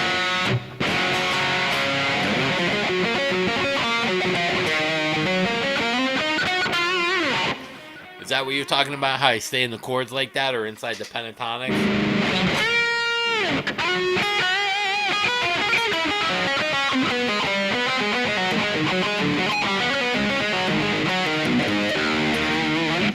Yeah. So I do kind of versions of. I have interpretations on minor and majors and the way I move them around. So I don't remember Beat It though. I used to be able to. I don't remember it though.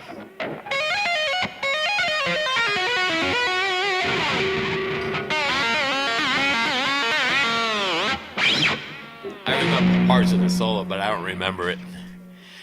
I've played Beat It live. The chords, yeah, some of the chords are a little tricky in Beat It.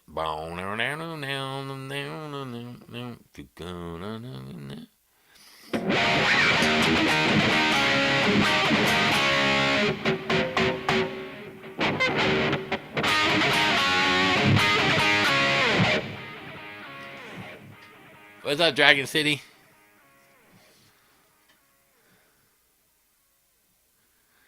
Thanks, man. Yeah, like a lot of people don't understand. For me, Eddie, and then when I started finding out he had patents on certain things he created as he was getting older, he had a lot of different things patented for guitar, kind of like Les Paul. And then on top of it, a lot of no one ever talked about Eddie's rhythm playing, which was amazing to me. You know,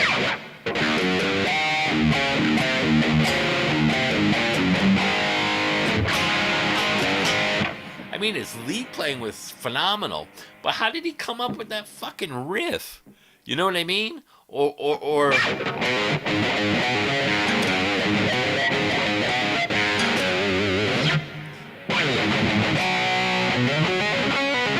you know, or Eddie had so many great hooks he wrote over the years, on top of his lead playing. So I agree with you, Dragon City. He was unbelievable. I didn't get to see Johnny either. Sorry, I don't know if you saw, but they didn't really see anybody at Quiet Riot. They were kind of by themselves. They left right away. The security even brought me to separate. I was gonna wait for him, and then I left.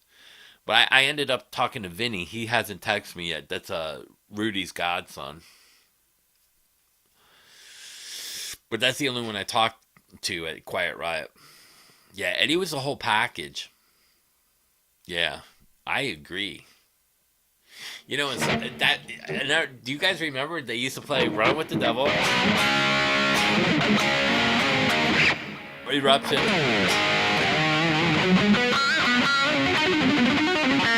And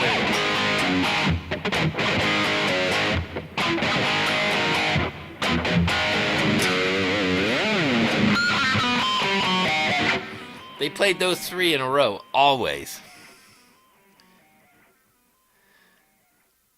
Yeah. And Eddie's brother was badass on drums. Yeah, and Eddie had a great feel.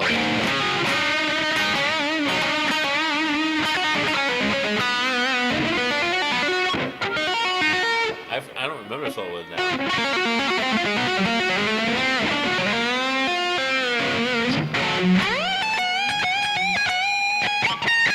I don't remember that one. But even the chordings on like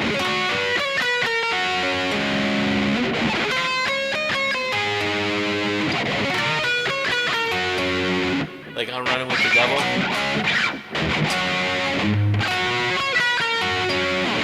Like the way he pieced together solos was unbelievable. You know? It was really cool to watch him and grow up with that. I don't think there'll ever be another Eddie Van Halen. I really don't.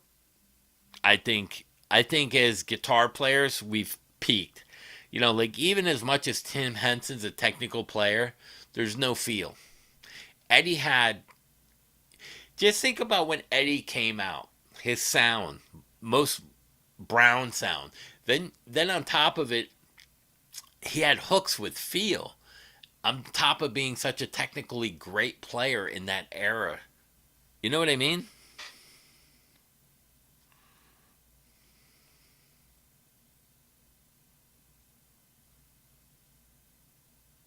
Yeah, he was saying it was from God. Yeah. I think it was more the cocaine and the alcohol. No, but Eddie was phenomenal. I don't know. He might have been smoking something with Jason. Oh my god, that's too funny.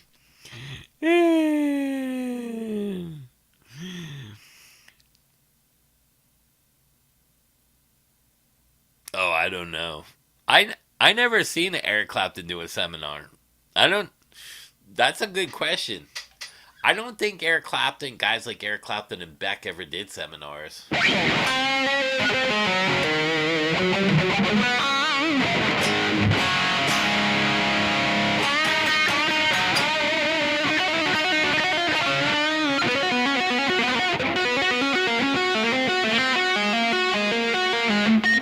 What was it?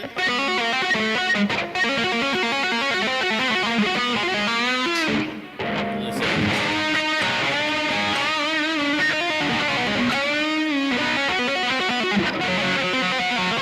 Was it that? No, it was this.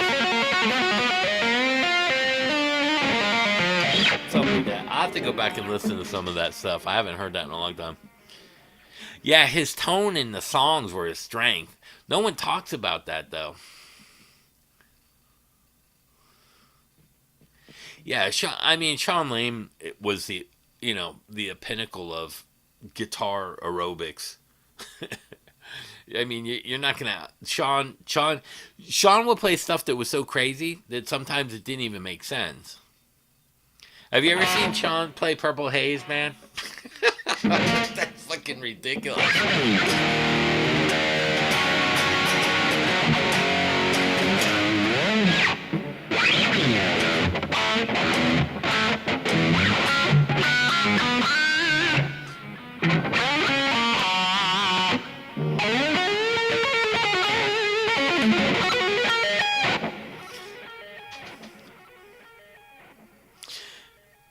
Yeah, yeah. Eddie just got known for tapping, but a lot of people were tapping way before that. I mean, even if you listen to like some of the old Ace Frehley stuff, what was he doing?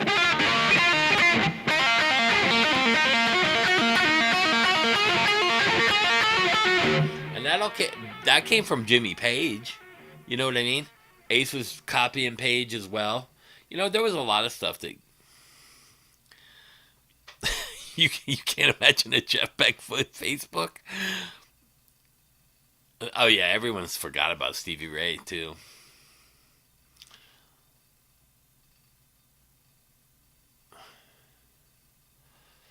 Oh really? That's cool. He let you try his Rain song. Yeah, the Eagles tunes. Yeah,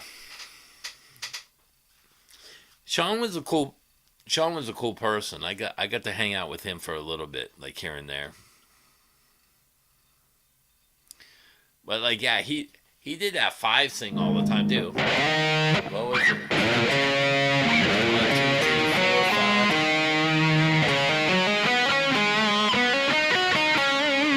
He did that so fast. I had to do it.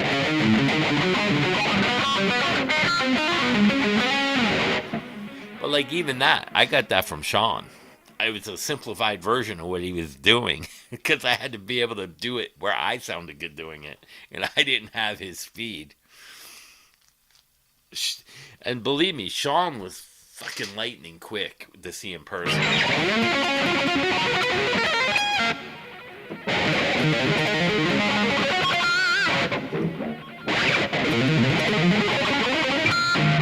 Sean was ridiculously fast.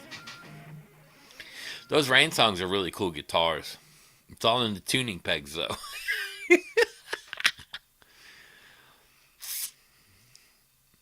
No, I mean I could probably play anything.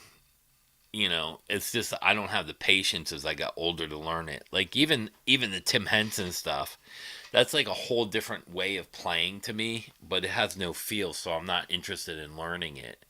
You know, he can say all the baby boomer bend shit he wants, but you know, if it wasn't for guys like Eddie Van Halen, I don't think he would exist. But you know, like I liked all kinds of music from Chet Atkins to Godsmack to Jean Luponte. Yeah, Rory Gallagher was cool. He had some great stuff too. But that was the other thing too. When you look at Eddie Van Halen, he was one of the few guitar players that really didn't sing. Like you had the Stevie Ray Vaughns and the Hendrixes. Jimmy Page wrote really cool songs too, but Plant was an exceptional vocalist. I mean, David Lee Roth was just a cool fucking dude. He looked great.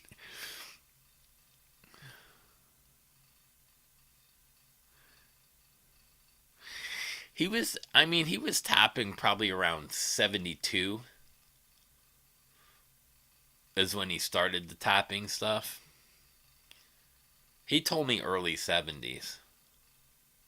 But I mean, it wasn't on the album. But there are guys, there's a black dude tapping, and I don't know. There's some other guys tapping too that are on video way before Eddie. You know, Eddie just took it and ran with it. You know, I don't think the guys that were tapping before him understood how to tap. Where I think Eddie started taking triads.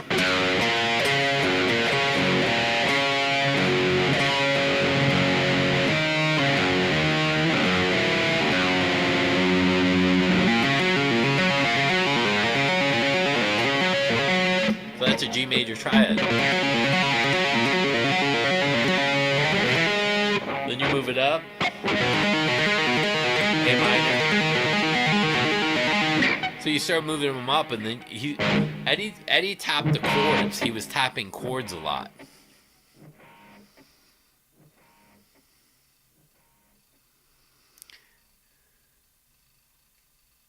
Yeah, yeah. Eddie was doing like the Deep Purple stuff and everything. He told me early 70s, so I don't know how early he was going back. It was it like 69, 70, but he told me early 70s.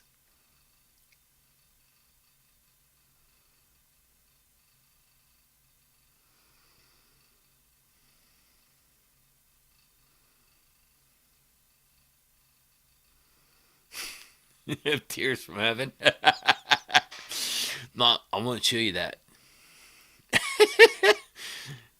See, that's the thing like I said before, a lot of these fucking guys aren't going to show you the tricks. They're not going to tell you the tricks. And they're not going to tell you, stop wasting your time doing this. I know it's cool, but they're not going to say, they rather you waste your time so you're not writing.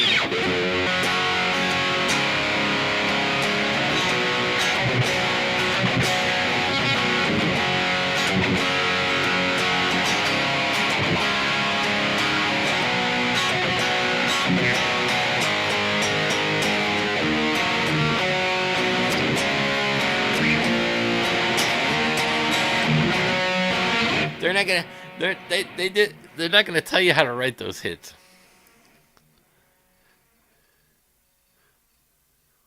Oh, he did sing on that. I don't remember. Oh, he died on your birthday. Yeah, he's an interesting guy. He had a he thought like he would think he thought a lot about triads and target tones and stuff like that. He talked a lot about that, and he did a lot of. He had like a lot of patterns where he would reverse pick, so it wasn't. It was backwards.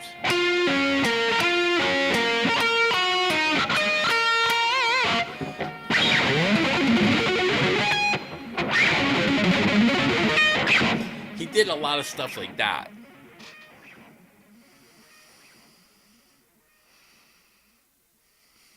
Three chords equals yacht. You got it, baby.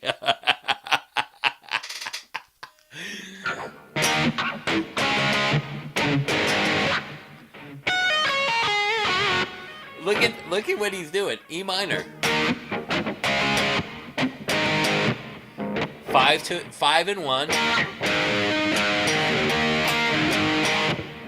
What's the D? The 5 to the major, which is relevant to the minor. E minor.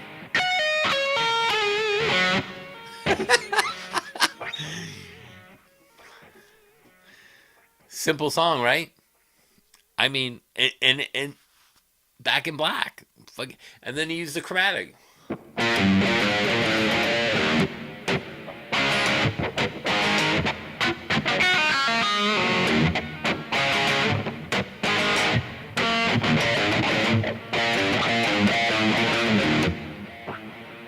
And then you had like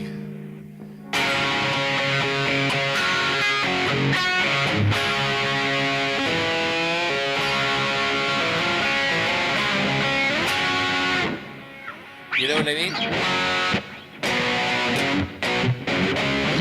Again, 3 chords. It's amazing. It's amazing. Hell's Bells. 2 chords broken in half.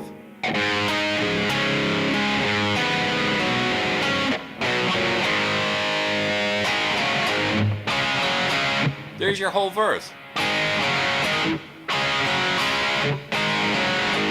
A and a G. And what's the G do? The relative major to the E, which is the 5 to the 1 to the A.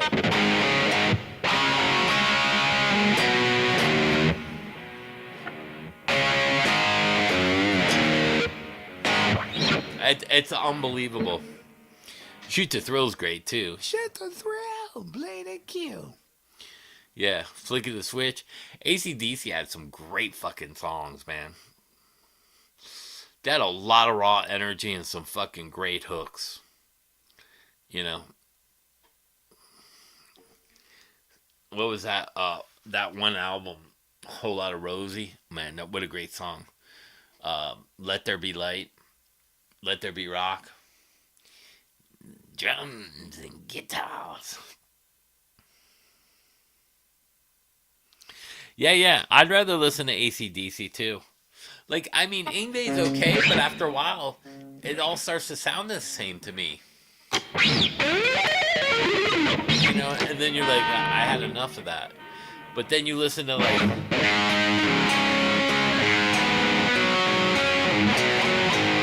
how fucking cool is that?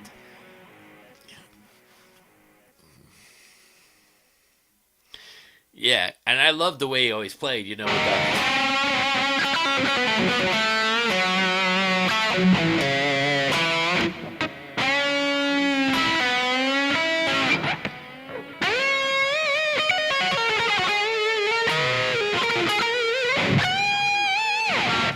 I mean, he just and it was all pentatonic. He was great.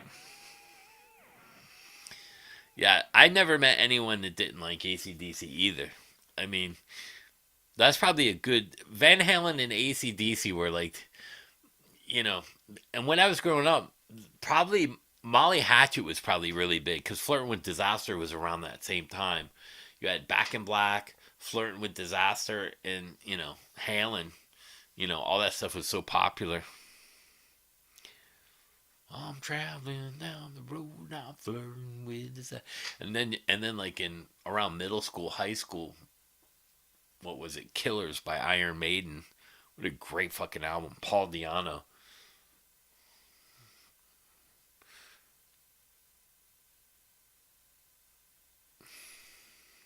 Yeah, and there's other bands too. Like, I mean, there were bands like Tesla that didn't get enough credit. Like, look at some of the songs they had too, and it just reminded me like Little Susie on the up. And I mean, they had some catchy stuff too. Beating the Odds, yeah, that was good too. Gator Country, man, I loved Molly Hatchet. My buddy Russ ended up he did 4 albums with Molly Hatchet. Russ Maxwell, he lives by me. They had all that cool stuff.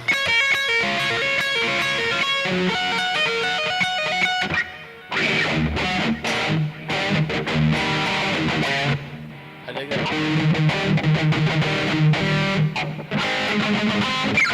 I forgot that one too.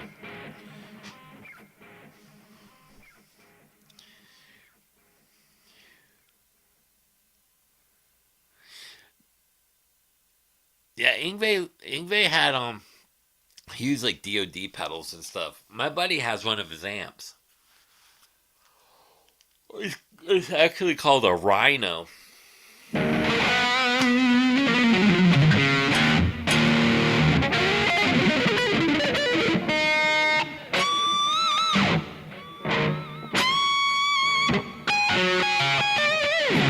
You know what he did that was kind of cool though? Ingve used to switch his pickups a lot.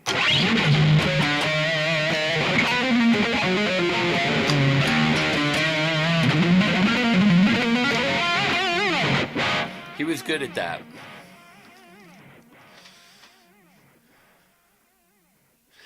Yeah, I wasn't a big fan of his tone either. To be honest, I'd rather hear Richie Blackmore from Deep Purple. Because I thought Deep Purple had cooler songs. My Woman from Tokyo. Fuck. Yeah, I love ACDC. But that's where the bands were writing great songs. Deep Purple, My Woman from Tokyo and stuff. Even some of the early, like even Blackout by Scorpions. What a raw fucking rock album that was. And then what was the other band? China Groove.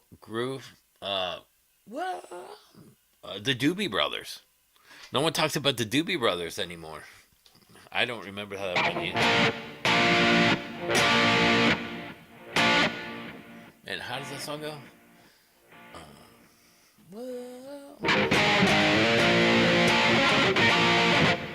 I don't remember that one either. Shit. Yeah, Ingve made it without top 40 stuff. He came out at the right time. There was like a transition in music back then, right before the hair metal stuff, and during that, with all the guitar shred coming out. I mean, really, the hair stuff really didn't start yet, and then you had Steeler and Alcatraz. I mean, that was right about that rock area with the AC/DC Van Halen. It was like right a hair before, and then the hair metal exploded. Yeah, another one. Gary, that's funny you talk. I was just watching him play Turkey Trot. Gary Richrath. What an amazing guitar player he was too. I love Gary Richrath's tone.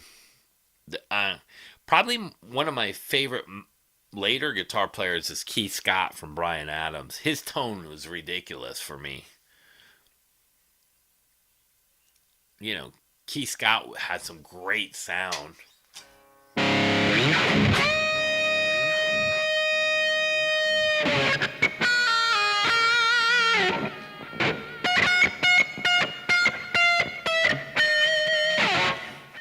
I loved his leads too. The Allman Brothers, yeah, they were great too. I don't, here's the thing about that too. I don't think Derek. I'm not a big Derek Trucks fan, and I don't think if it wasn't for his uncle playing drums in Allman Brothers, I don't think Derek would be the guitar player he is today. I think him hanging around that and having an uncle in a famous band actually helped his career. Because I watched Derek Trucks grow up here because he was from Florida. So it used to be, I used to see Josh Smith, Joe Bonamassa, and Derek Trucks. They were all kids in my area playing all the time. Believe it or not. I used to see him at blues stuff all the time. And Derek wasn't that good. Joe was really good. And Josh was fucking unbelievable. Josh Smith. Now Josh plays backup to Joe. Yeah, today Ingve would be just another shredder. Yeah, Marching Out was probably the biggest, I think, of that time. I mean, you can't disregard him as a pioneer. I mean, he changed music to a point, too. He allowed a lot of the progressive metal bands in, like the Dream Theaters and stuff. You know what I mean? And had, like, Cacophony. But I don't know if... I don't really think Cacophony was inspired as much by Ingve as they were inspired by Paul. That was kind of like in the Ingve. You know what I mean? It's a weird thing. Yeah, I liked Keith Scott a lot, man. He's one of my favorite guitar players. And I'll tell you what I just watched, which really sucked and kind of made me upset, was Tim Pierce's last video with the guitar player, the singer from Mr. Mister. He was playing an acoustic guitar singing, and Tim Pierce's fucking playing was so fucking horrendous, awful with his eyes closed. I was like, you played all those studio fucking tracks and you're soloing live with that singer, and it sounds like shit. I hate to throw him under the bus, but that was god awful. I'm glad he doesn't play Fender, because he would have ruined it for me.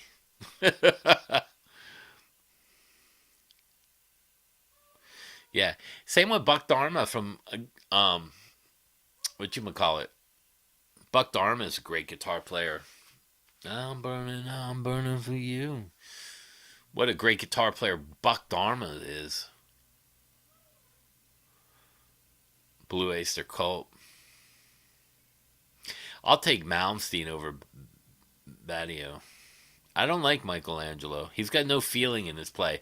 That's the one thing I can say about Ingve. He does have feel. You know, with the...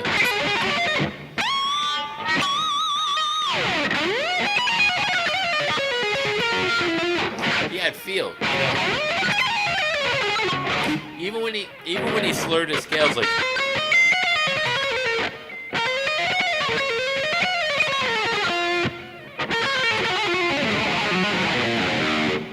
Ingve had like feel, you know, like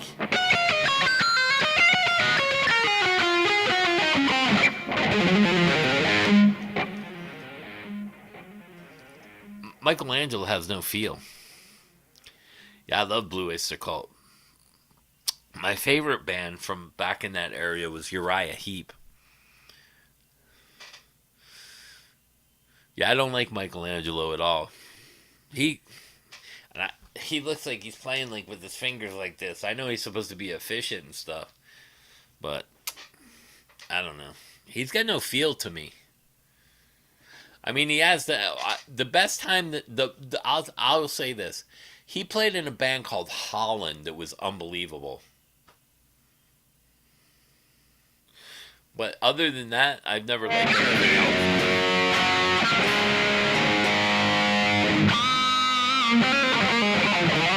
And I think the problem is he relied too much on technique instead of songwriting. And too many great guitar players could write. Like you had Jakey Lee and Randy Rhoads, and then, Jakey Lee came out with Badlands, and then you had, incredible singers singing that stuff. I mean, and to be honest, I mean, Nitro had some cool stuff too, but I mean, there were so many great singers that were coming out, like Mike Michevic from Steelheart. I mean, you're not going to outsing that fucking guy. Yeah, he always plays the same. Don't Fear the Reaper. Great songs, man. Blue Oyster Cult. No one talks about them anymore.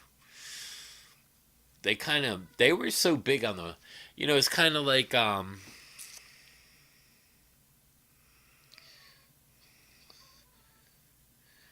man, what's that band? Oh man, you say it's alright. Man, what's the name of the band? Let me think of a song. They had a lot of hits too.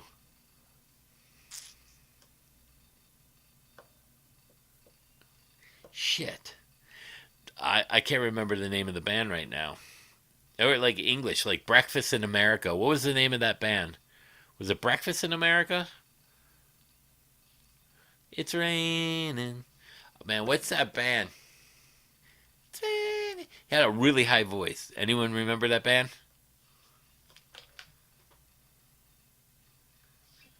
Now I'm gonna have to look that up. I think it was called Breakfast in America. It's raining. Let me see. Because that's a huge band. No one talks about them either. Breakfast in America.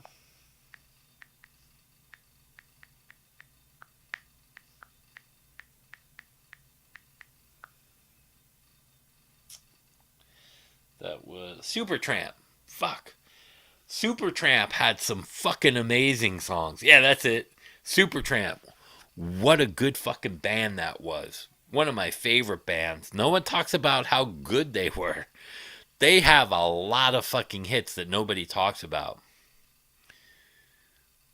Dexy's Midnight Runners. Um, Come on, Eileen. I said, come. With all those instrumentation and stuff. You wish you could have screamed it at me? Supertramp? Yeah, Supertramp was awesome. You bloody well right. There it is. You bloody well right. Man, I love that band. What a cool fucking band. Why? How come no one talks about them and their songs? If I was going to do a master class on songwriting, that band right there, Supertramp. The sound they had in the songs they wrote. Yeah, Yes was a great band too.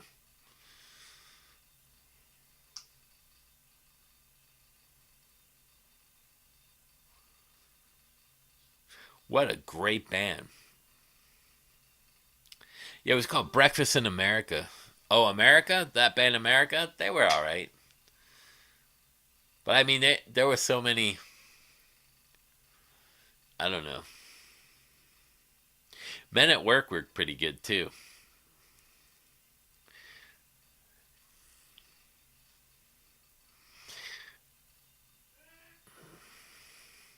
What was that other band? There was another band.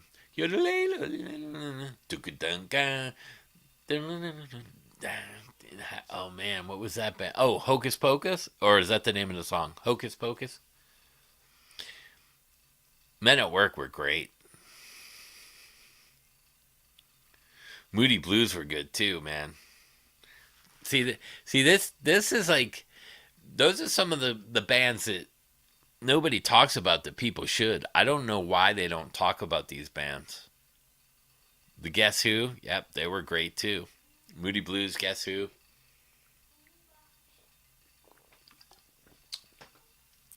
The Hanson Boys. Bop. No, I'm just kidding. Focus. That was a great band too, man. Now talk about all the bands that were coming out at the time, and then this band comes out. Oh my god.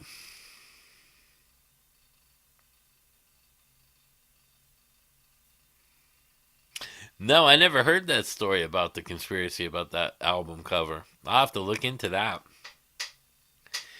That's funny.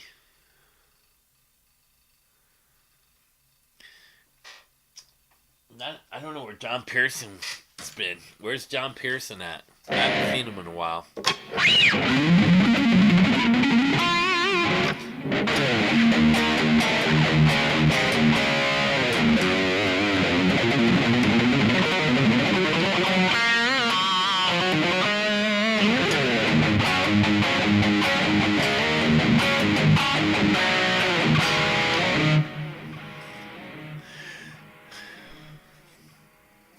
Yeah, I know some people were like, even I don't know. I'm trying to think of some of the. There was another band around that time too, Supertramp.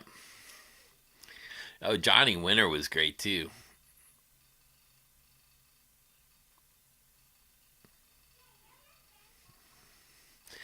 Yeah, and even going into some of the older guys like Steve Miller and stuff like that, and you go back and look at some of their history, like Todd Rundgren, Pat Travers, Todd Rundgren, and all those guys. A lot of people, a lot of people really don't talk like that's what I mean. Asia was great too.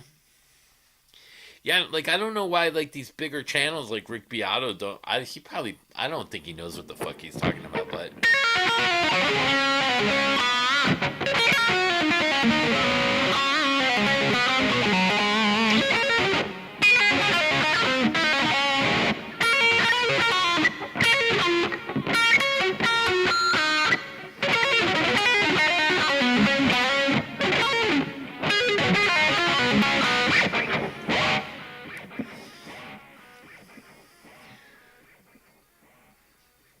Yeah, yeah. Boston, Chicago. Chicago was pretty good too. Boston was a great band. I mean, and there were so many bands that got lost in the mix. Like for me, like I liked Neil Sean's band Hardline better than Journey, to tell you the truth. Yeah, Rick Derringer. I think he just passed away too. Todd might have just passed away too. I don't. I Somebody from my area just passed away. It was either Rick Derringer or Todd. I forget. Those guys.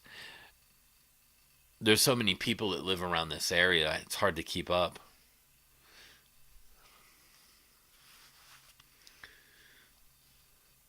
And I saw Chris Robinson double down on that shit with the Black Crows. What a dumb fuck.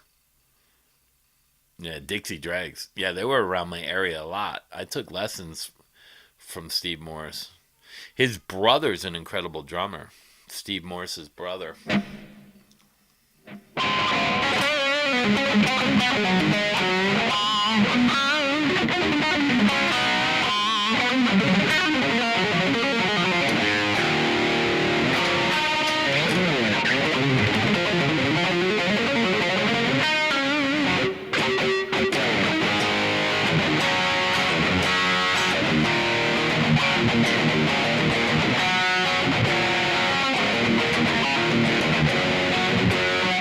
Even bands like Mike and the Mechanics and Genesis and you know Peter Gabriel.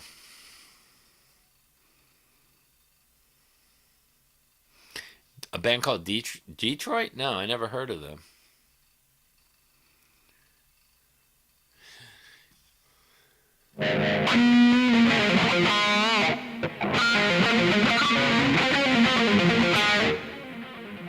Yeah, I like Toto too. You know, I I don't know Steve, but I again he's in that Rick Beato crowd now. Aldo Nova was great. Yeah, I told how I think he's related to John Bon Jovi somehow, and he got shelved. Aldo Nova wrote Young Guns. He did that as a favor to get out of his deal with his shit label that he was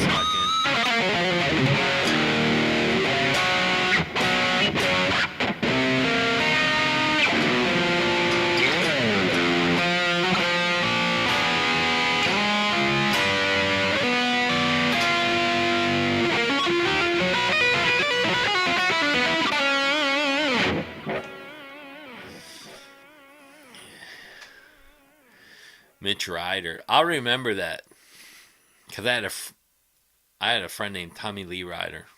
He was a good guitar player. I don't know whatever happened to him. There were a couple guitar players in my Tommy Lee Strider. That was his name. But we had another guy named Kevin Lyson. He did a lot of stuff. Yeah, I loved April Wine. Sign of the Gypsy Queen. Again, the GCD. Sign of the Gypsy Queen.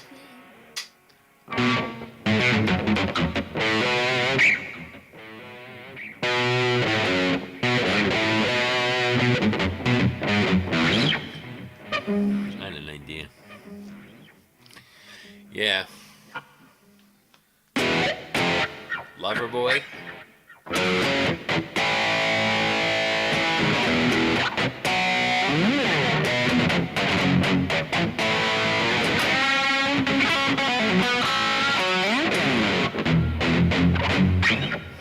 Working for the weekend. Oh, Nugent's a friend of Mitch? I'll take him out. Detroit.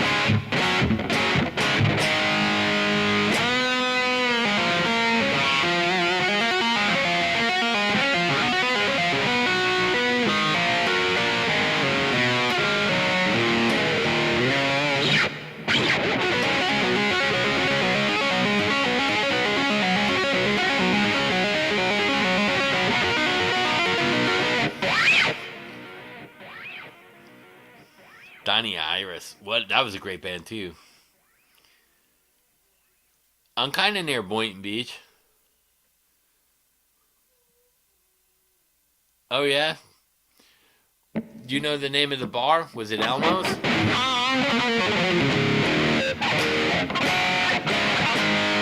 They used to have the Bowery in West Palm.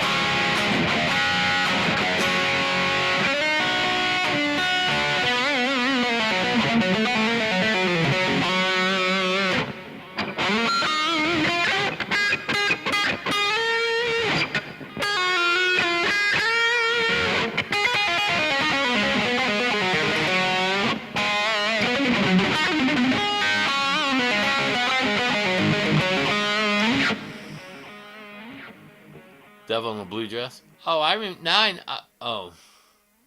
I kind of know who that is. Greg Ginn. Yeah. Yeah, Rick Spring. You had all those. The Greg Ginn band. What was the other band? 8, 6, 7, 5. Do you know who else they don't talk about? And you know, I like them better than Toto. The Tubes. And all that was Steve Lukather.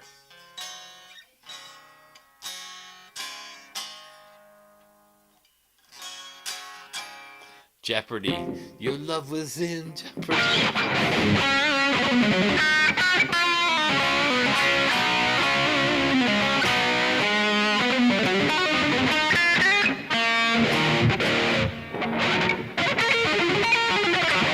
Yeah, so this week coming up, I'm going to go back to, I'm going to do some the stuff. I don't know if I'm going to show you how I program all my drums on the writing, because it's a long process. But yeah, I can show you some of it here. If I was doing something here, where am I? Let me see, can I bring this back? No, we don't want that one. Let's see. Where am I? Go in here. So if I was doing stuff like drum track stuff, I could do, you know, if I'm going to program drums. Let's see.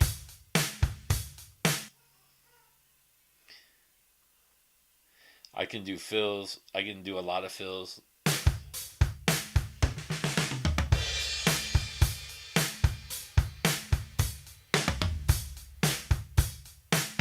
Change the kick.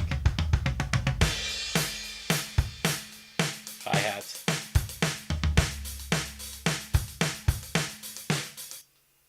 So there's a lot of stuff. I don't know. Yeah, she's a beauty. Tommy Toto. So I don't know if I'm gonna actually like I'll show part of it and then maybe put the drum track to some of the chords. I gotta remember what I was playing the other day to get back into the like part 2 and 3 of how I record my songs, like programming drums, like how kind of I just showed you. And then I'll do some other videos and then stick to the. I like the live streams. But maybe I'll do some stuff on the guitar, like on the chords, and showing you how I put the little licks in with the stuff, like my stuff, like this stuff. Is it on? Let's see.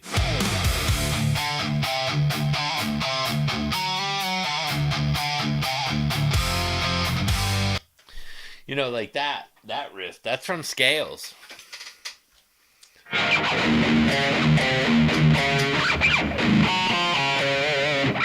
not in tune to it.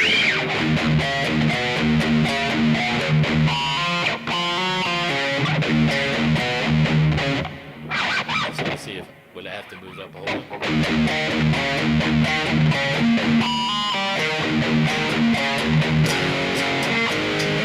So like that kind of stuff, you know, I'll go through that and how I was actually in drop D and then I changed it to the standard tuning, you know, kind of stuff like that. Yeah, it's a cool song. You know, same thing with the lick. The the little short runs.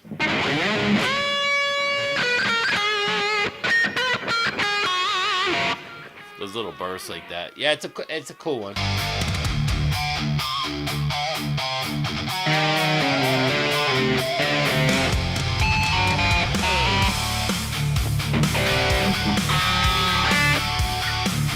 Yeah, I'm not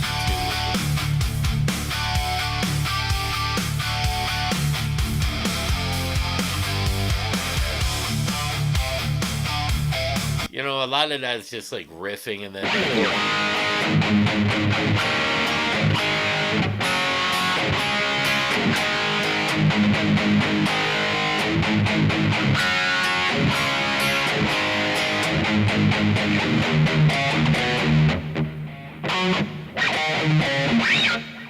think it's actually in tune with this one. Maybe. It's a. I don't know. I forgot if what how I did that with the drop D. I don't know if I changed it. I have to go back and relearn my own songs. You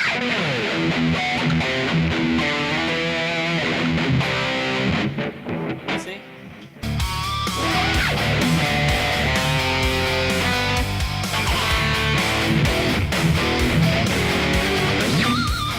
What guitar? Oh. Did I do it on that one?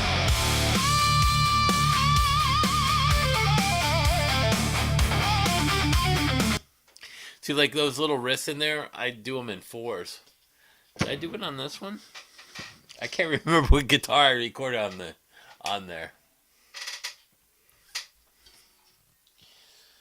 My tone should be unbelievable with this. It's got locking tuners, so you should be able to hear the difference.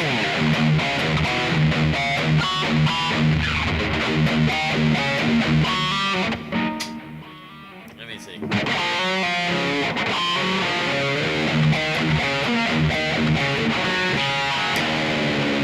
I originally had that drop D.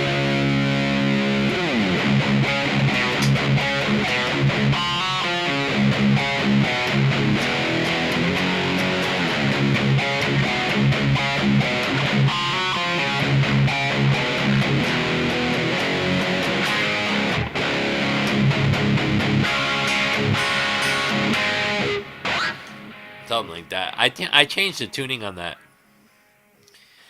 Yeah, and on the leads, yeah, I don't remember my own songs. I have to relearn them all. because I do them and then I forget about them. But like even on the like I do know what I do on the leads. Like they're double tracked, but I use a pitch. So I use a pitch on the delay. Did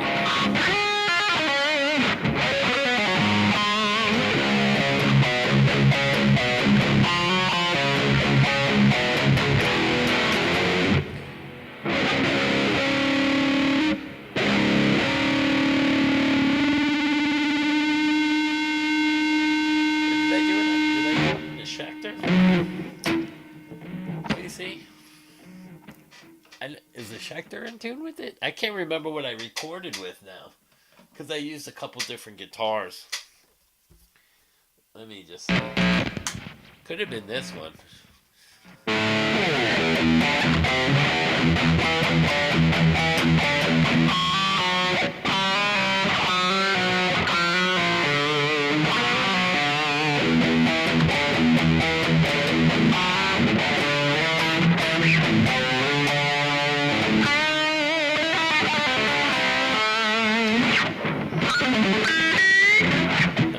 I don't know if it was this one now. I don't know.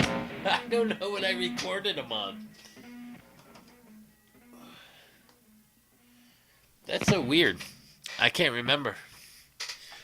It'll be on the track though. So usually on the original track, what I do on the original track before the click is I'll tell myself what guitar it is and what key.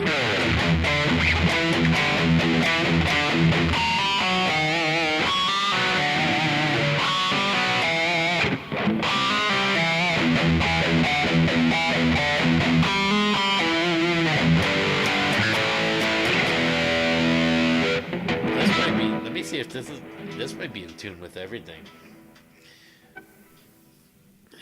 Let's see.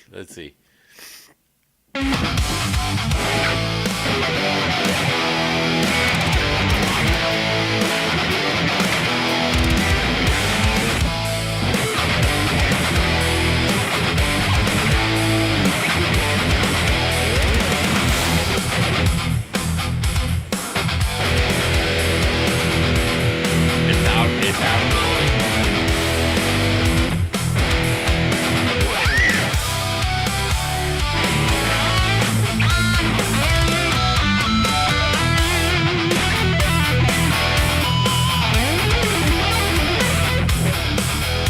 Yeah, it's a little out.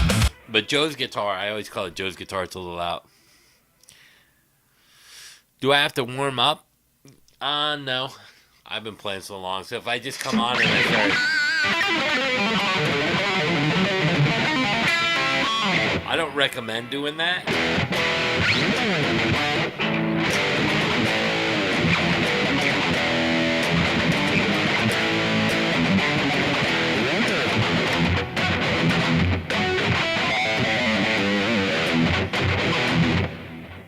No, you don't really have to warm up. I mean, I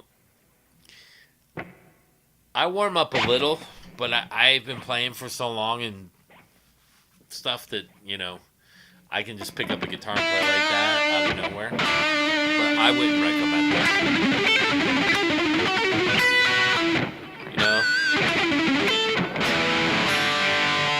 And Joe has 9 on these. I asked him the other day because they have a brighter sound to me.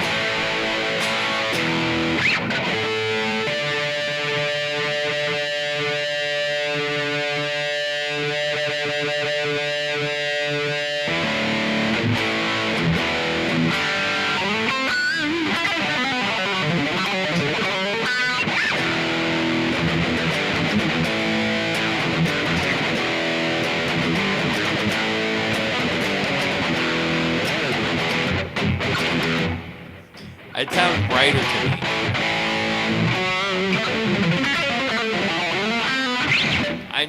Again, I've been playing for so long. I wouldn't recommend that. Like even I see Robert Baker. Robert Baker has he's got a splint on, and I looked up trigger finger, and he's supposed to not be playing. He's gonna end up having to have hand surgery.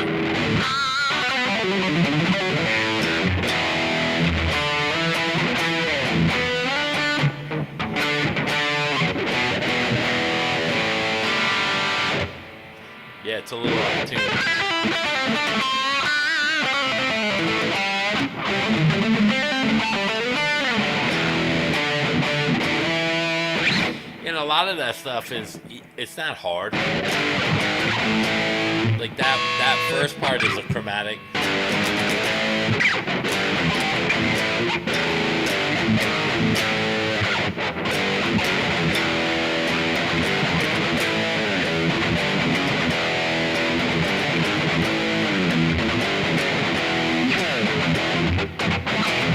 And just E.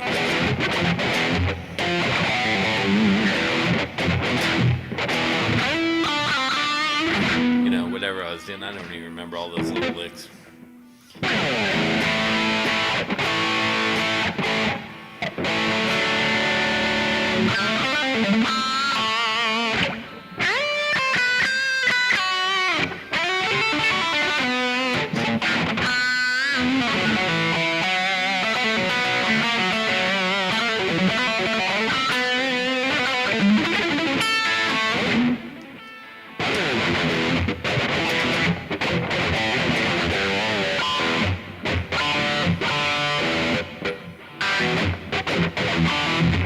So when I play that chord, it's E, and then I open D, but I play the E here too.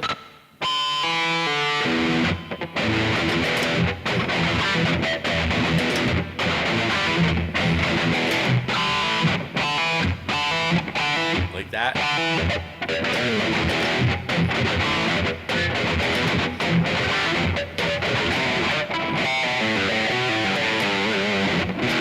Stuff like that.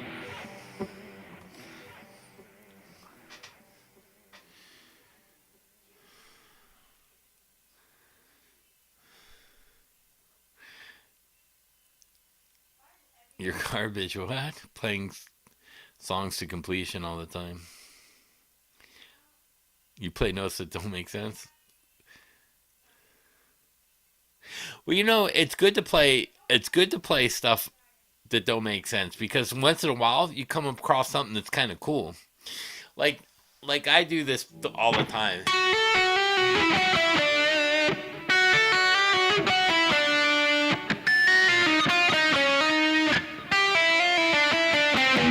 I do it fast, but I run it down chromatic.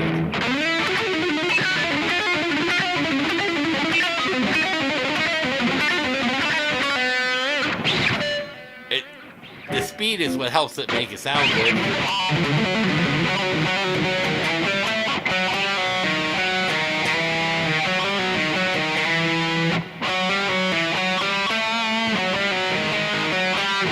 You know, so I'll do some weird stuff.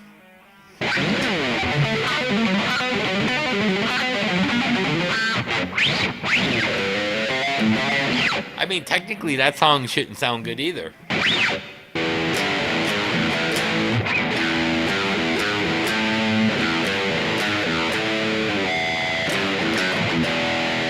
So I'm going up from 3. So it's E to A, which is the 5 to 1, with the G starting, which is the major, to the E minor. And then I start on the G, down to the F sharp, almost like a walk down to the E.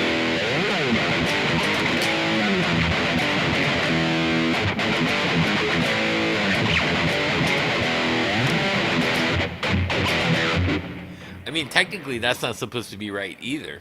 It just works.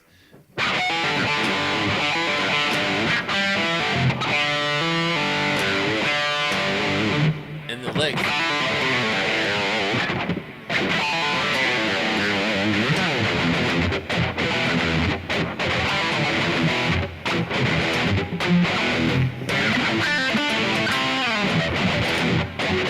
I mean, it shouldn't really work either. You know what I mean? It just does.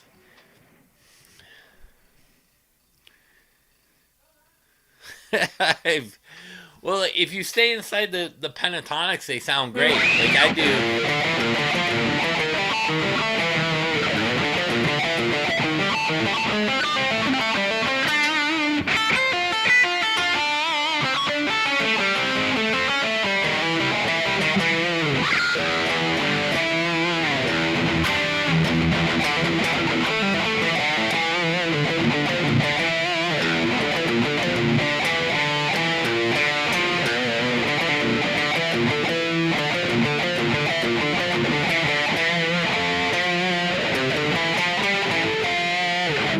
get that like that 6 in there.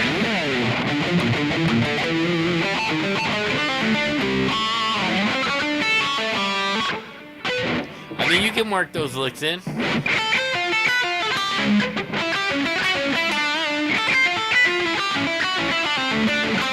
I mean, those are just, I call them triangle licks.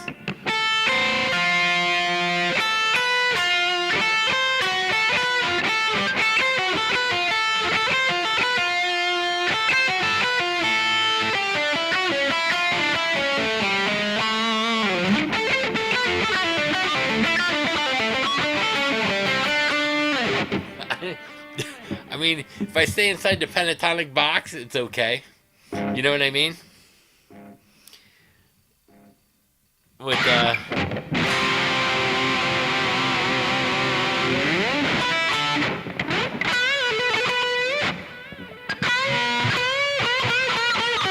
you need a wah pedal though.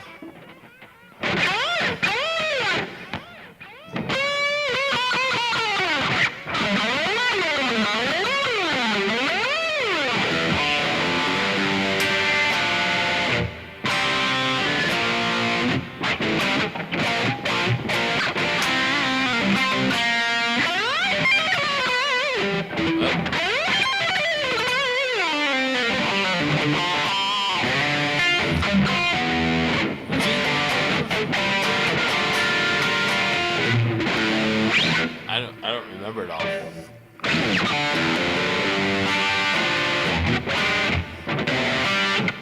Is it?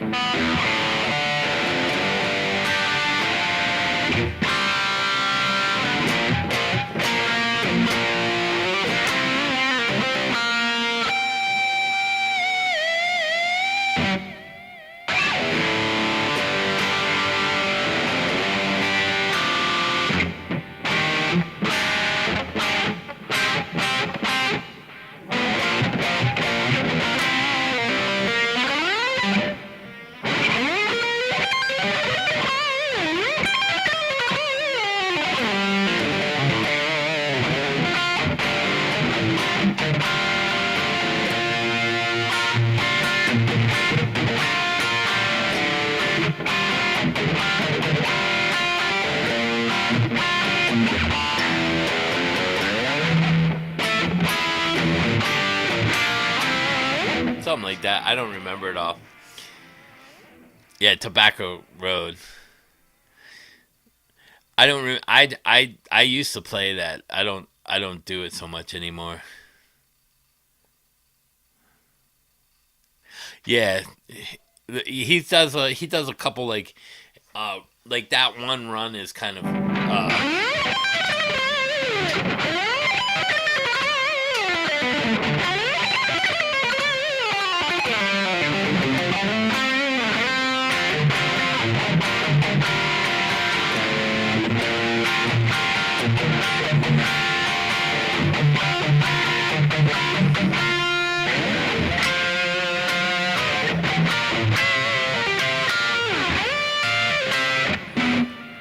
I mean, I'd have to go back over it. There's a lot of stuff in that song.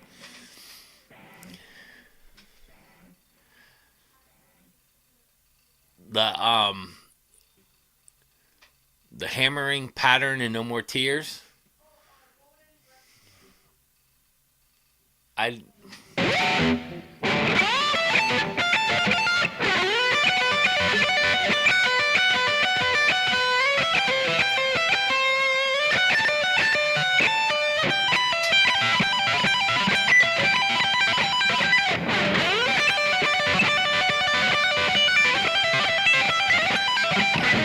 I don't. I'd have to listen because I think I'm mixing up songs. Frank Gambale is a beast, but I don't know if I know the hammering pattern on that. I'd have to listen to the song. I'll have to take a listen to it. But I think it was.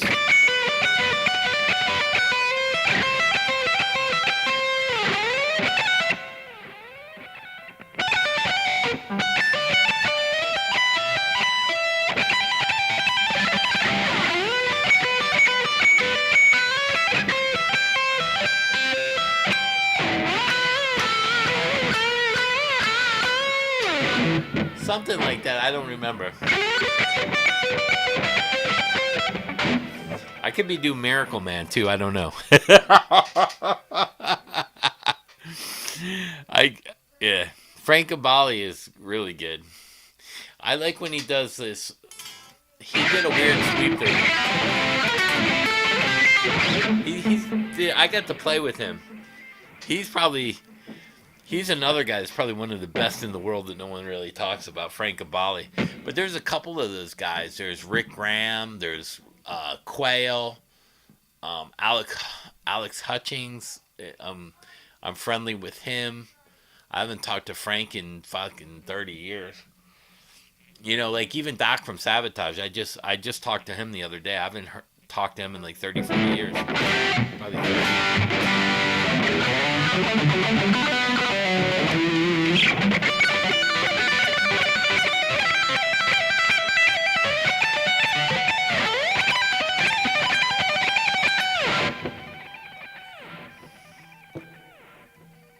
But yeah, there's a lot of good stuff in some of the guitar things, you know. But you know that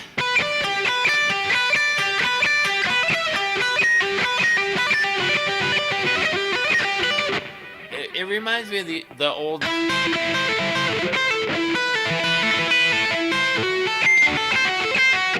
So even if you're in pentatonics,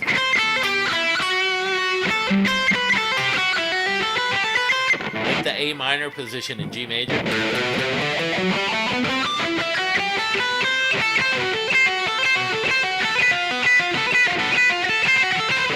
Like you could take that picking pattern and use that.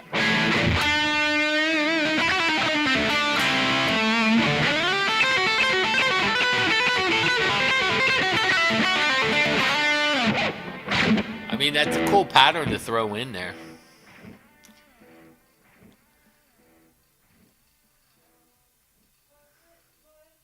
Oh, you've been in the con. Hey, what's up, Vinny? Oh, how did my conversation? Doc is Doc, bro. He said if I come up that way, because I told him I might come up that way in August. He said you gotta stop by and we'll do like dinner or lunch. You know, Doc is. He's just Doc. But I sent him a picture of what I look like now compared to the old days, and I said, "Don't laugh." He said, yeah, we're aging gracefully." I don't know if that's good or bad. Doc is just Doc, man.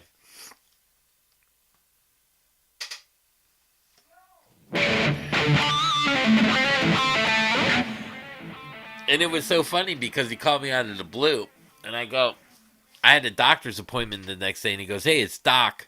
I go, "Doc who?" And he goes, "Stevens." I go, "Stevens? I don't have a Dr. Stevens." He goes, "No, it's Stevens. It's Doc from Sabotage." And I was like, "Doc?" I was like, Jesus, I got a doctor's appointment tomorrow. I was completely thrown off. And he's like, "You're silly, man." I go, "Man, messed me up." He called right before my doctor's appointment. It's like, it's Doc.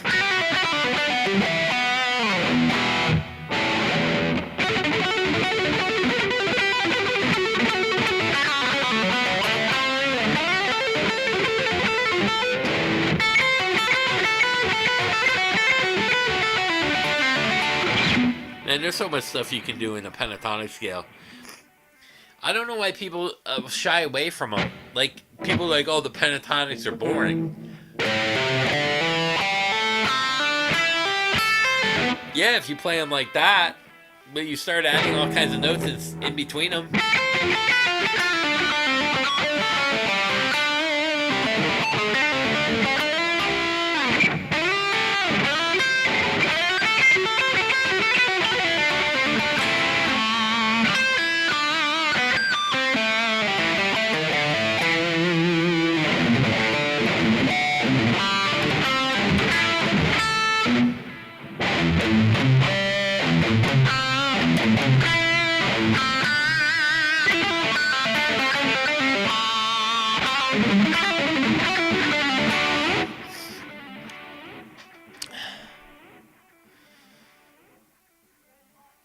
That's all from the snow skiing.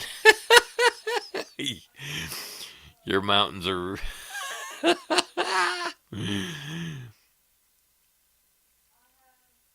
Back to Doc from Back to the Future. Yeah. So I was like, oh man. I go, what have you been up to? And he's like, not a whole bunch. He's like, I own. Told me about he owns Cherokee guns and everything. And I told him I still talk to Lewis. So I lived with a guy named Derek Damone for about a year and a half, and he was good friends with the guys at Sabotage. That's how I met Chris Olivia and Doc. Doc didn't come over a lot, but Doc was there. But Doc wasn't. Doc was just Doc. He didn't talk a lot. John talked a lot.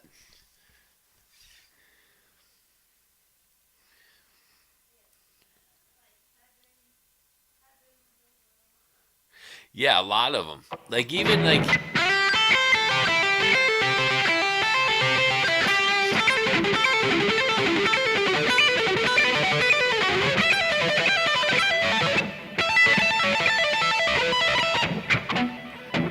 there's so much you can do with the that.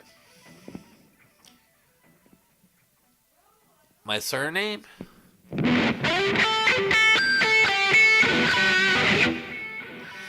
Most people used to call me back in those days Smiley. It's a long story.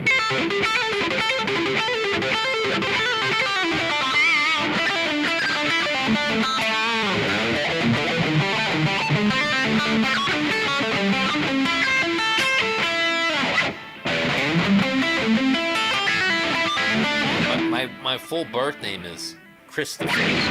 Christopher George. Christopher George.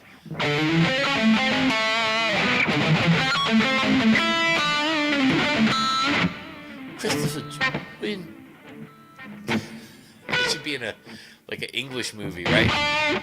Please welcome Christopher George. My sister was mad because they named her Dorian after Dorian Gray, and she found out it was a boy.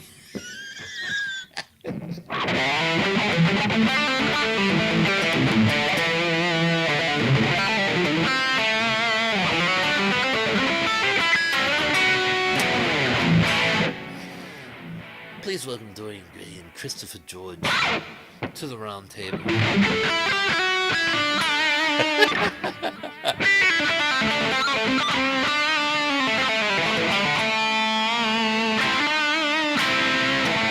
My sister was so mad when she found out they named her after a writer. And it was a boy.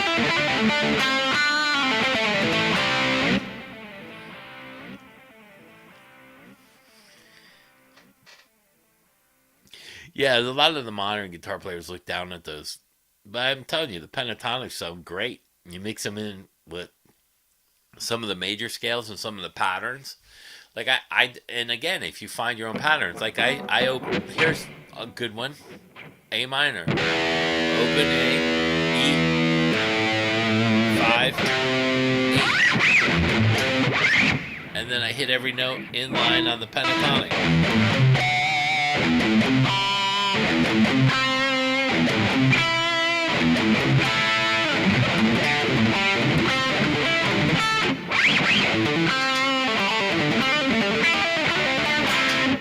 Strings given. I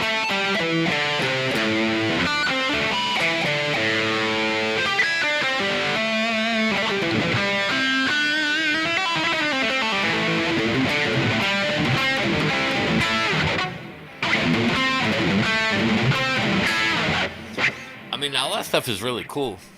Yeah, you're only limited by your imagination.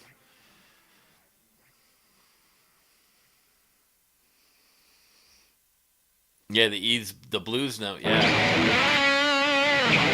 Flat 5.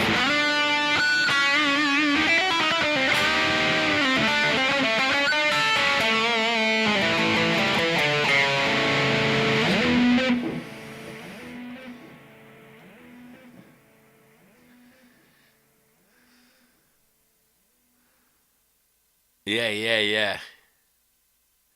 Sabbath still gives you the creeps.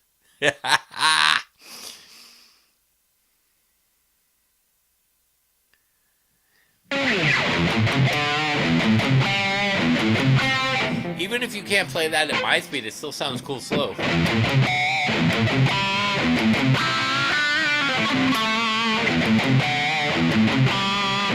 So like then you can move it up to B in G major because B is minor.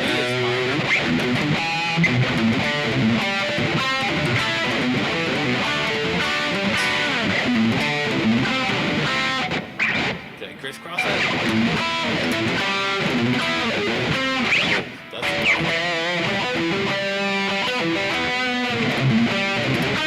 Let's see. I don't think I can crisscross it. I'd have to move.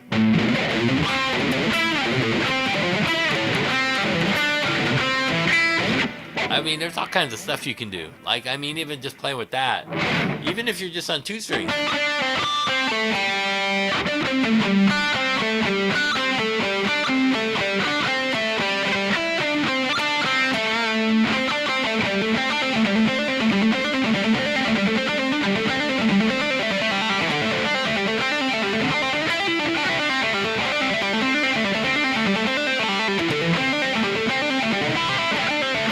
Just trying to get like a smooth pattern going. You know what I mean?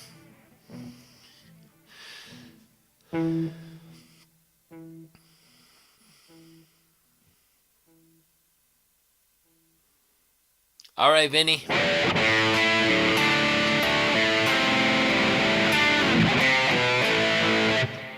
Yeah, Hell's Bells is a great song.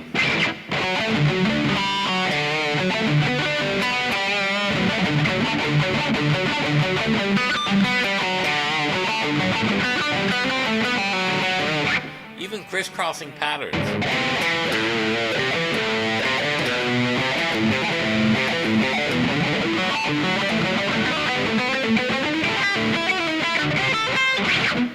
know what I mean? There's so many things you can do in there. Even chording.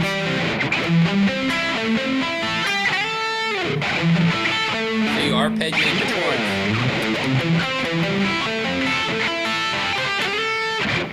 There's so many things you can do inside that little scale. It's baffling. So, I mean, as much as you know in each kind of scale, in those patterns and positions, you can go a long way. You really could go super long. 1, 2, 3, 1, 2, 3, 1, 2, 3, 1, 2, 3.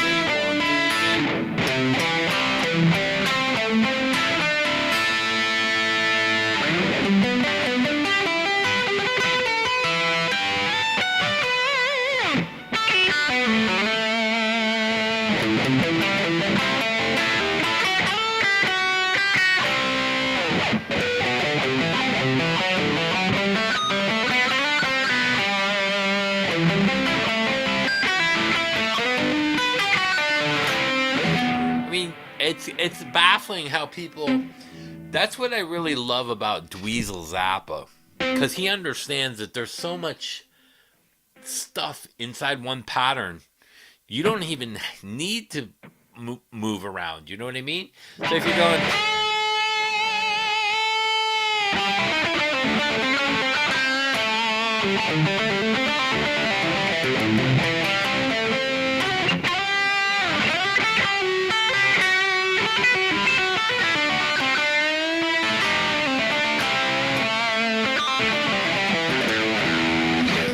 I mean, that's as long as a solo. Yeah, absolutely. They got a lot of that stuff. Oh, what's up, Mechanic Jams? You had to clean up? You had to dispose of the body?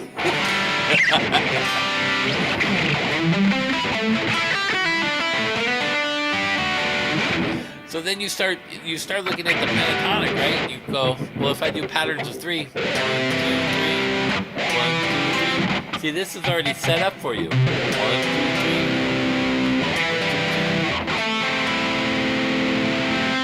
But then when you get to here, you slide up to the next position. Then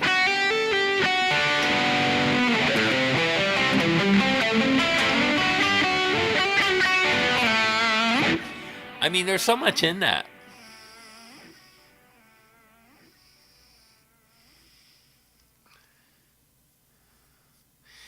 It's baffling how people won't look at those scales and stuff and actually put the time into that and go, you know what?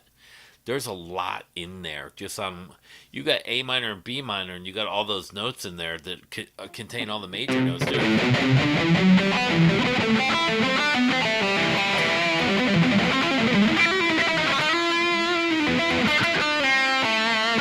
So when you start connecting your pentatonics also.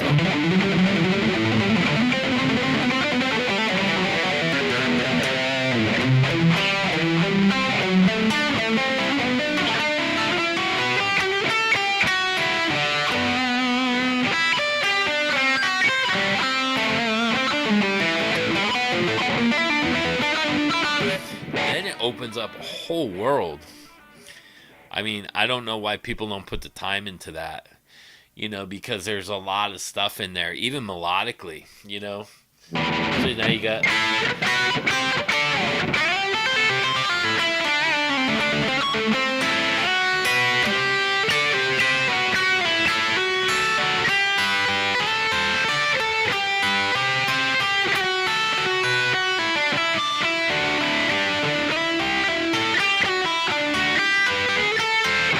I mean, it's unlimited in there. AC/DC, they're worth probably. I think they're worth more than that. They gotta be. I'm not gonna tell you why.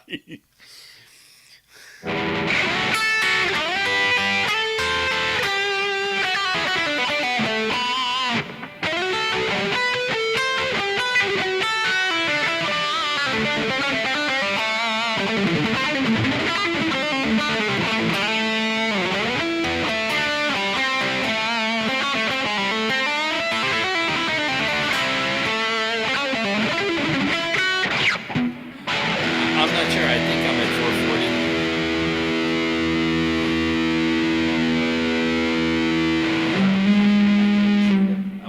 I won't be able to tell you. I'm pretty sure I got this from Joe Wen, so I'm pretty close to 440.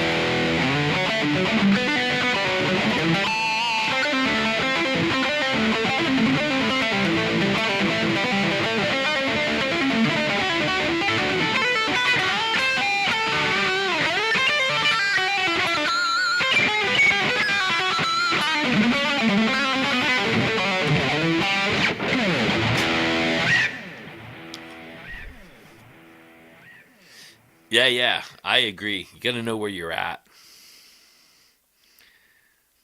Yeah, it comes to how you play the notes. So, like, knowing where to resolve and stuff, like I was saying before, like, if I'm playing in.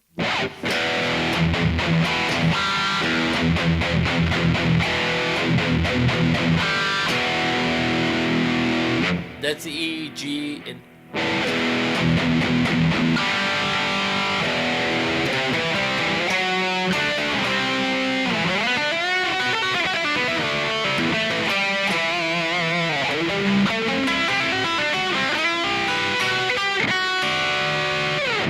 So I might play something like that over that.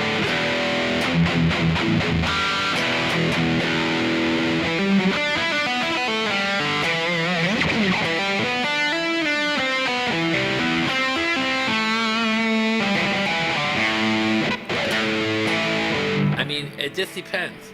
But I would always start off of those.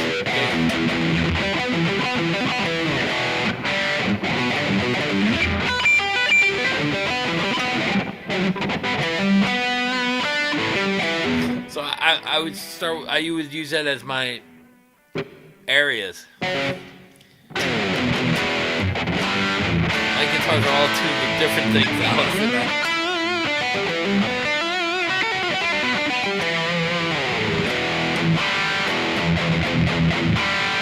Let's see. Am I tuned in this? Let me see.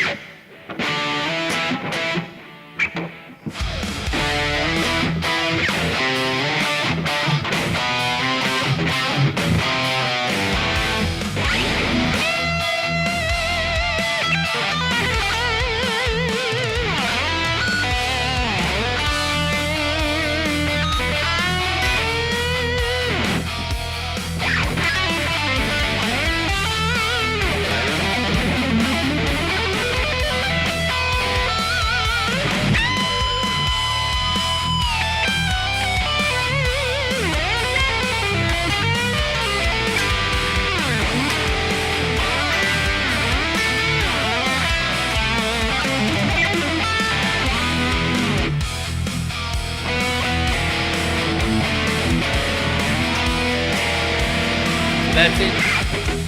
That's like E with diminish.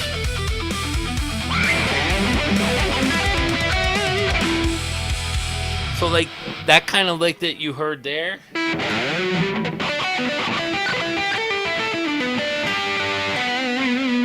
So that was picked backwards.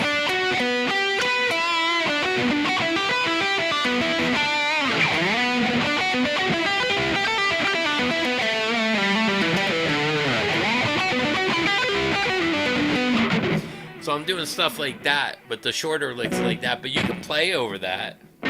What's next? Let me see. Let's see what else is on there.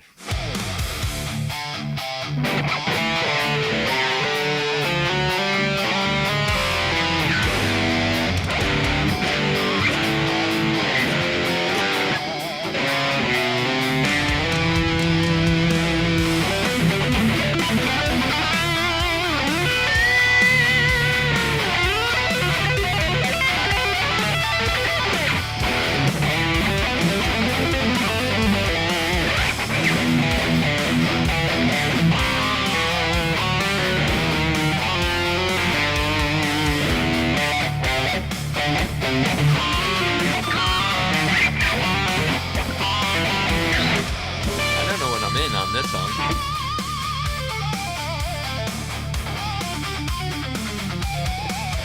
So what I'm using a pitch and an auto wah.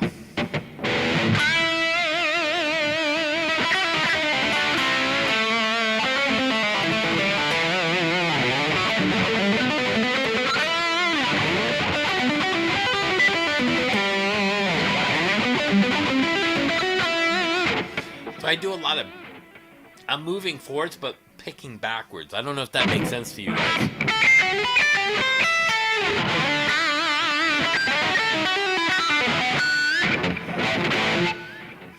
I got a pitch on there at 29% and an auto wah around 20%.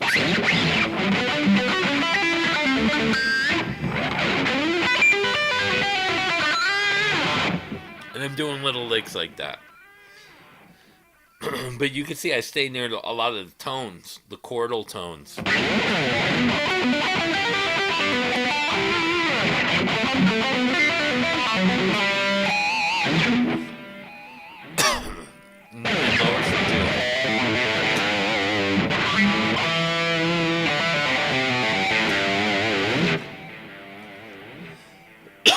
Excuse me.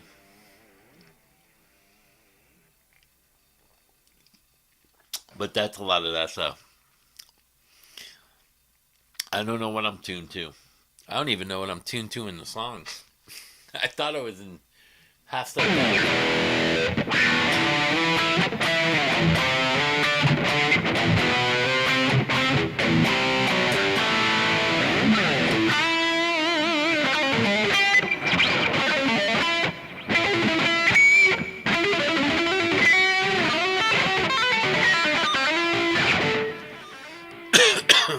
But I like the little licks because it doesn't take away from the musical side.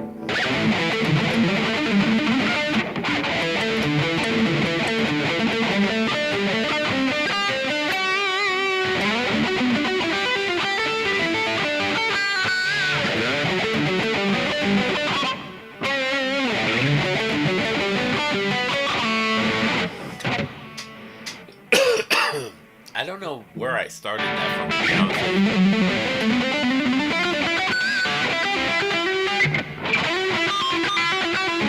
It might have been from this clip.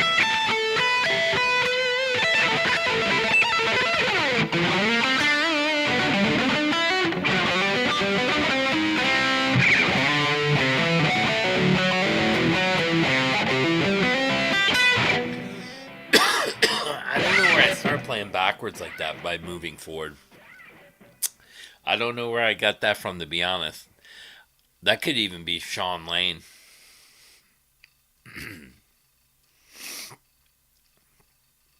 Thou shalt not trust a line 6 practice amp tuner. Man, I get this itch in my throat at night too.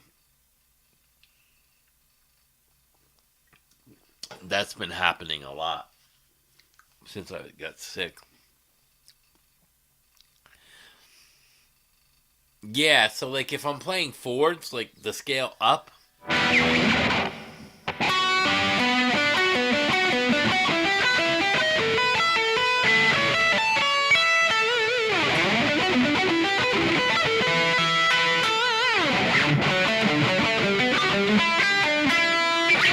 I don't know where I came up with that. But I do that a lot.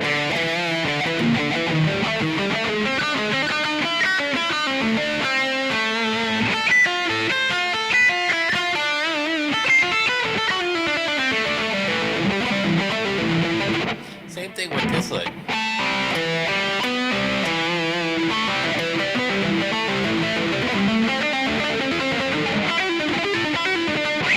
So that's weird. It's like a pentatonic leg.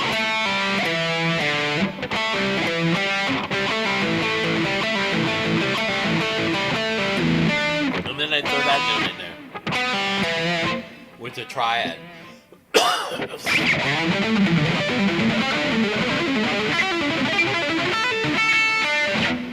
I don't know how I come up with these, to be honest with you guys. Like, I can't think how far because I've been doing these so long, I don't remember where I got these or how I came up with these.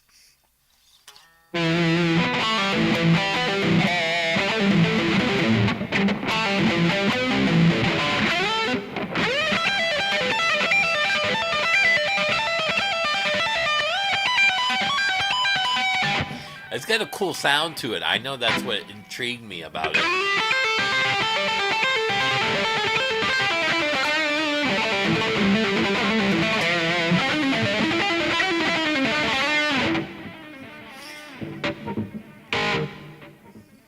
I'm just a spaz.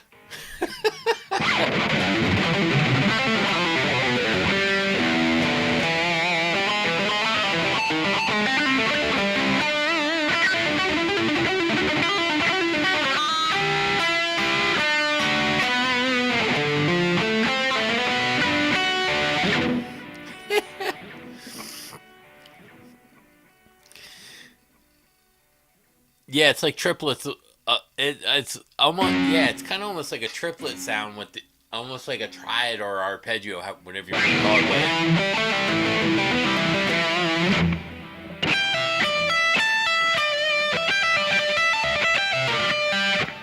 So here's the trick of that. I actually flat the four.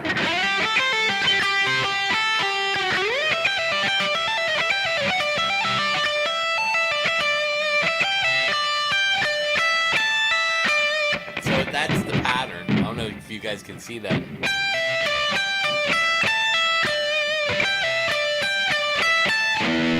Can you guys see?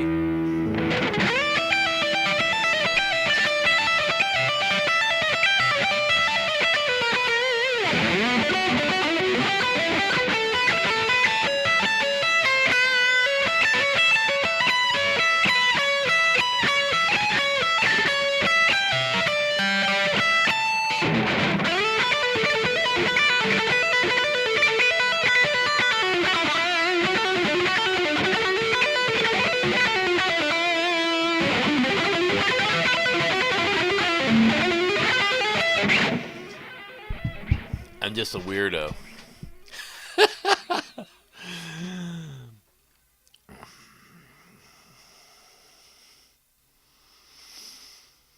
Yeah, it's a lot of playing. I'm not gonna lie to you guys. It's just a lot of playing over the years, especially when I was around better players than me. So it forced me to come up to be different, create these things like the string skipping.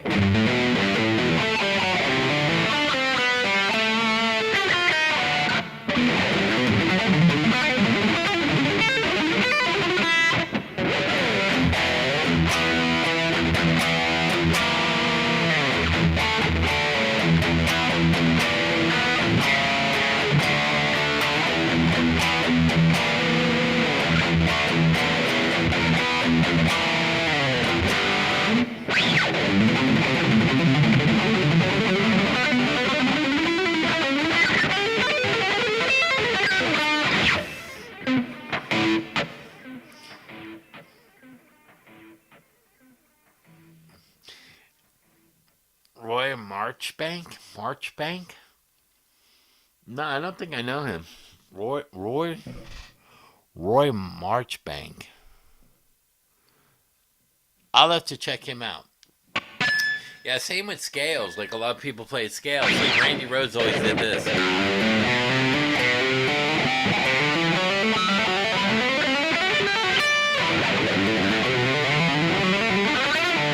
But I liked how he doubled the note to create a smooth sound. And a lot of guys back at GIT were doing the force thing.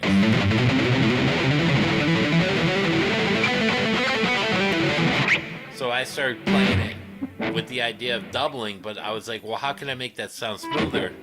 So the Yngwie thing.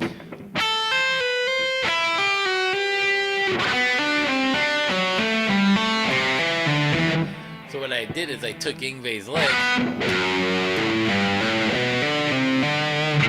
The idea of the lick, and I went.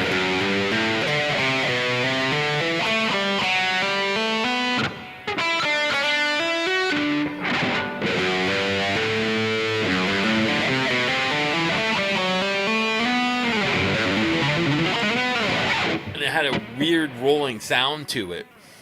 And people were like, what are you playing? That's weird sounding. It sounds cool. I was like, I don't know how I came up with that. I know part of it was Yngwie, part of it was this guy. So then you can play that lick.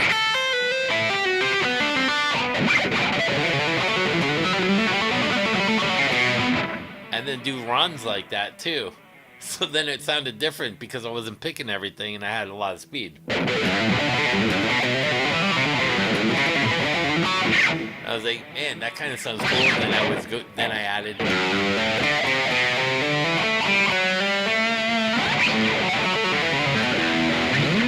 So a lot of my stuff is just taking somebody else's lick or run and kind of like taking like a Eddie lick, say a Eddie Van Halen lick. Let's see.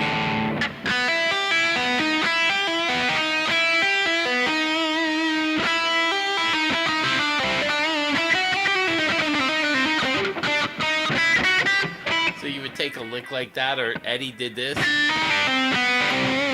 see.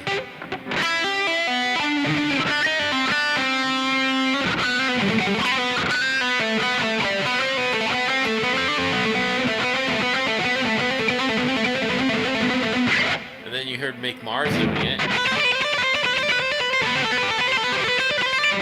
And then you turn it into something else. So like you would start like looking at even simple licks. And then like you hear a Page or even Ace.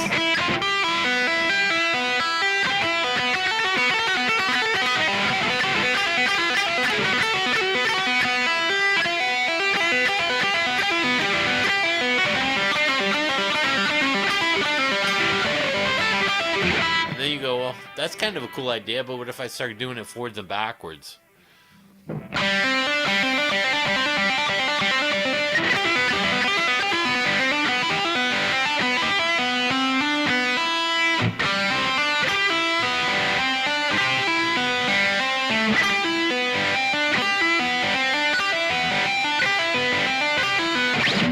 Then you get into like these crazy ideas because once it starts, you can never unsee it.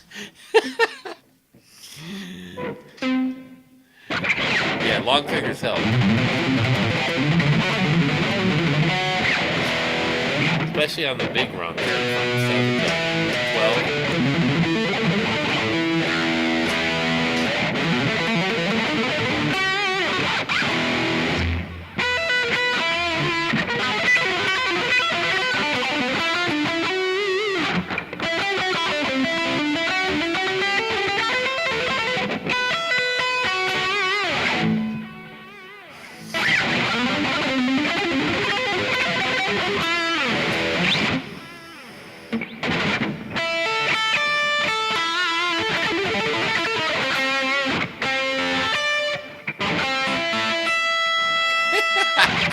I mean, I'll end up like Robert Baker needing hand surgery.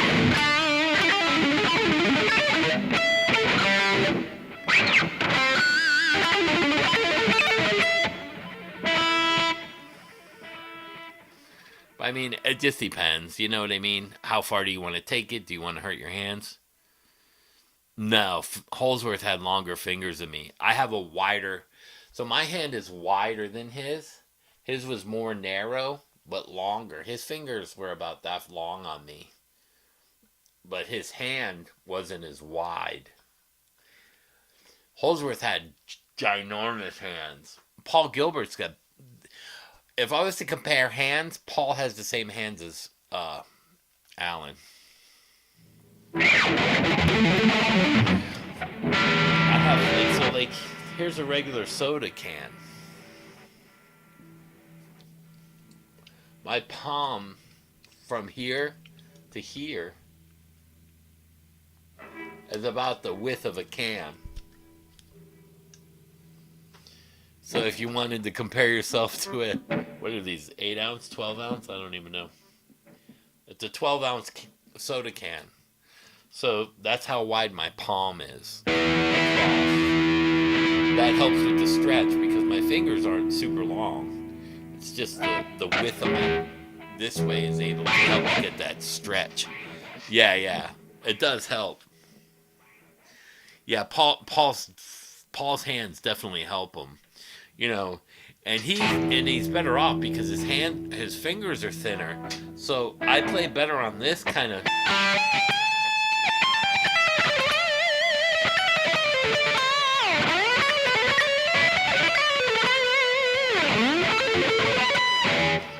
So like if I take now this Charvel has more frets. So I noticed this the other day. So I don't play as good up high. So this is like some of the stuff that you're going to take into consideration. So this has way more frets, but they're way smaller up here.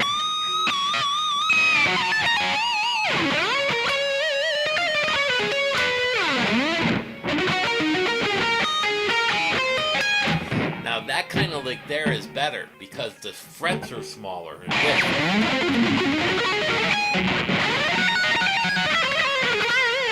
So if I'm doing the George Lynch thing, like, it's easier on here because the frets are thinner.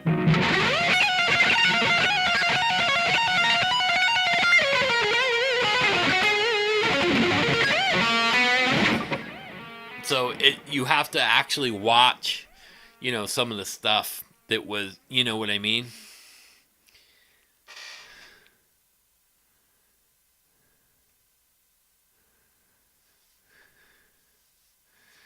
Buck Dharma Angus. They're 5'2". Stevie was 5'4". Stevie wasn't really tall. I don't know how tall he was. Maybe 5'8". Maybe. I don't know. Stevie wasn't tall, but he had big hands. Is that a Happy Meal, Cosmic?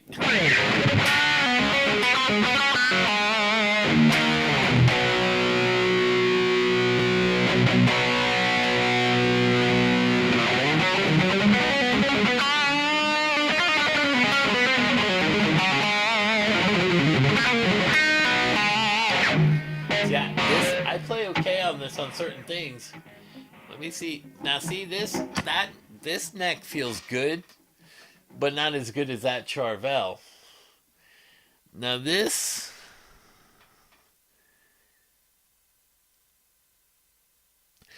the Jackson gets, see this is more gets smaller, quick, like more gradual. Like this, even this Jackson, you could see from these frets were pretty big until around up there. So it's probably a better playing guitar for me. So like I just noticed this myself after all these years.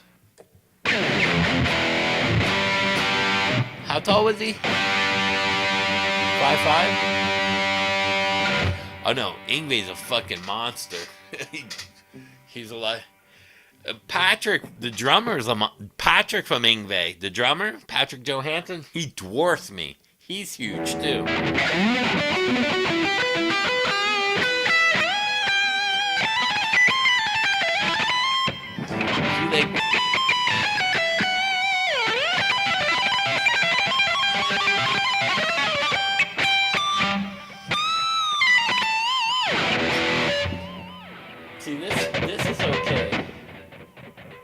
gets a little tight.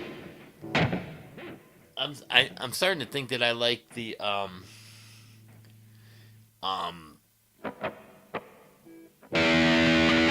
not the 24 frets.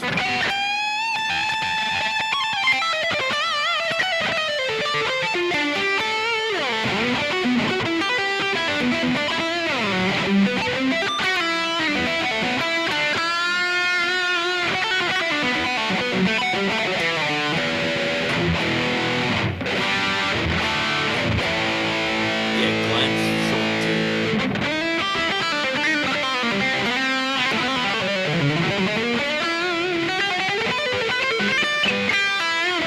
Yeah, so Ingve to me is probably like somewhere around here.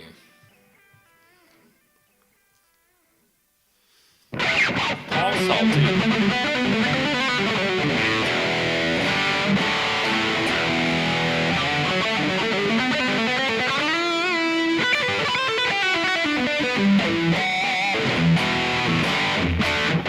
You guys got me thinking now. See, now the Ibanez has big frets. I can see it's 24, but from here to here, those are small compared to the Ibanez. The Ibanez frets are so up here. The Ibanez frets look like that size. That's probably why I like the Ibanez. Yeah, he's 6'4". He's like I'm 6'1", but I actually shrunk from the truck accident. I got so I'm 5'11" and a half right now, from 6'1", 6'2", because I got scoliosis and the discs are out. But let me grab the Ibanez. I'll show you how big the frets are.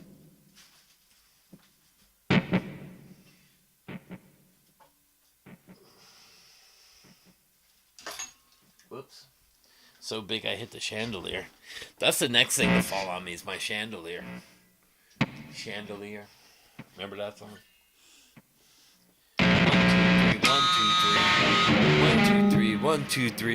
1, 2, 3. That's a bigger stretch for me.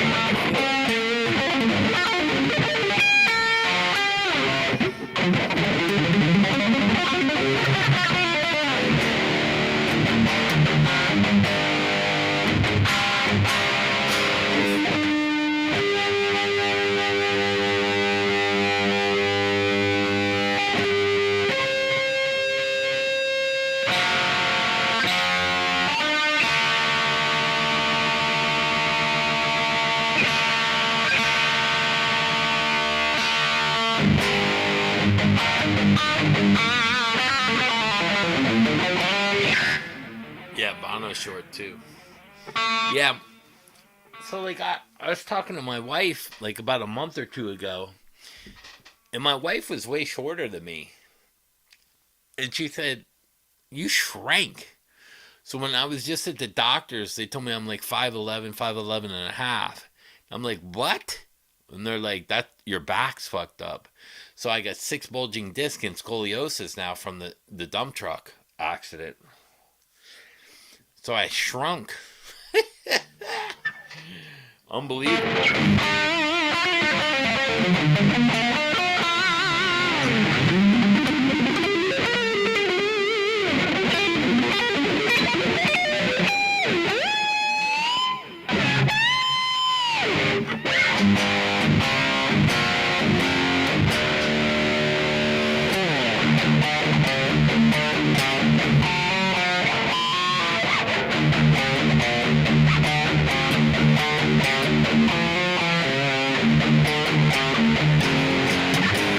Have to relearn my own song. I don't know what I was playing now. I know the pattern, but I just don't know where. And this is a great guitar. I paid $300 for this too.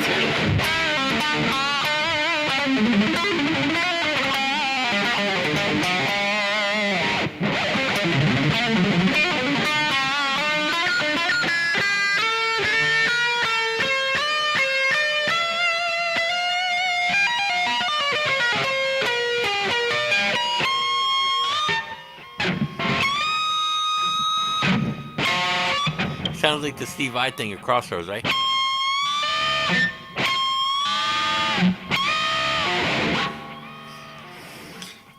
Yeah, they want me to do the hanging thing, but they were telling me so the spine specialist, the nerve doctor, Dr. Sweet said I'm not a candidate for surgery for my spine, and he can't give me cortisone either, which sucks because he just said that between my other surgeries and the diabetes and everything, I'm just not a candidate for surgery. I'm irreparable. But I got naproxen, gabapentin, olazarpan.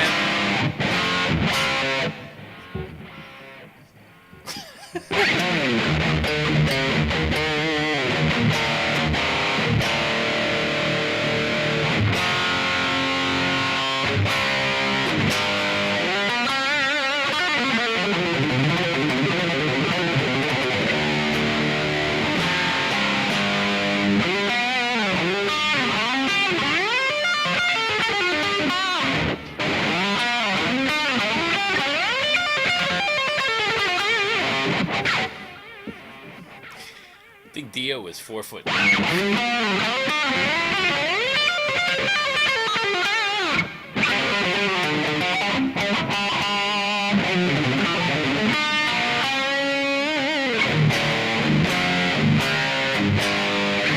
This guitar sounds great, but I'm gonna tell you, out of all the guitars that I've purchased lately, probably that Fender is the best deal. That was $350. The coffin cases with all the upgrades on that are phenomenal. It just sounds good. But I'm telling you, this is a beautiful guitar. For $300 used, no case or anything, but I mean, like.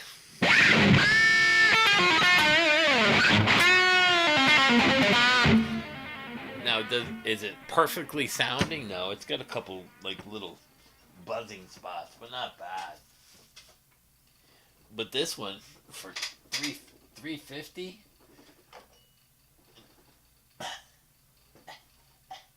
Don't knock the Kemper over. This has a great tone, but the Duncan, I don't even know what you call these.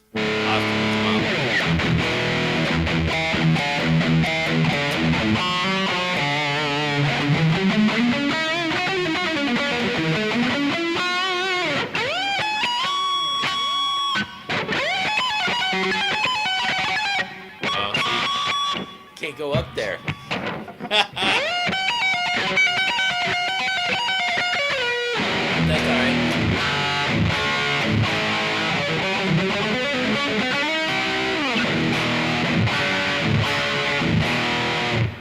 Let me see. So that's A. The PV, does the PV go high? Yeah, the PV goes high. Not super high. That's the 24th fret though.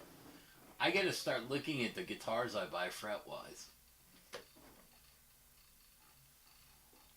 That would probably benefit me. Yeah, see, this has the perfect amount of frets for me. Even though I didn't play this to buy.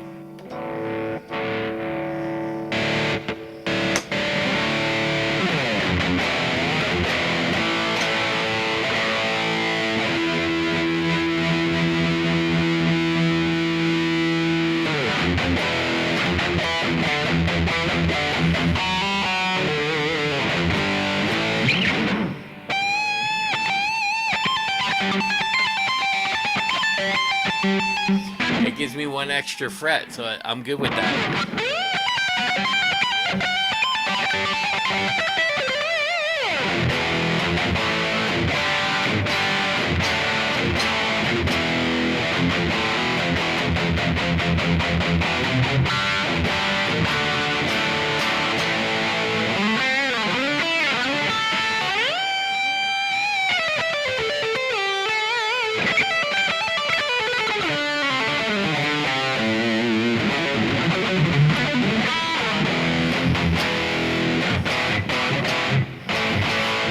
Joe Rogan?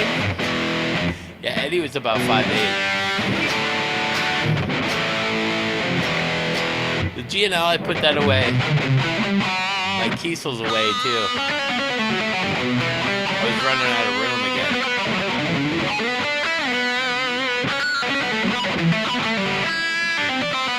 I might put my purple Fender away too. I don't know. There's too many guitars again in here. It's getting ridiculous. I gotta stop buying guitars. I'm gonna put this more back in the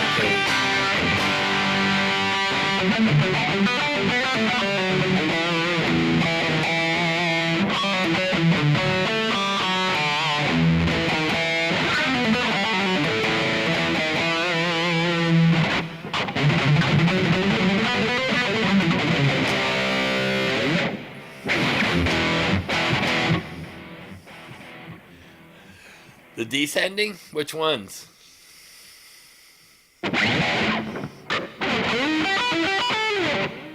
What descending ones did I do? I don't remember now.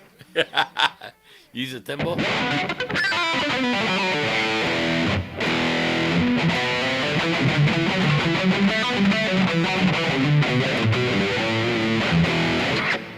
You like this guitar? This is a great guitar, but I don't think it's really meant to be played. That's my opinion of it. I don't know. My favorite is starting to be Joe's guitar with the nines. I don't know. This Jackson in the blue Charvel. This one plays good too, though. I mean, this is a great guitar. Even though it has the 24 frets, I still can get up there. You know what I mean?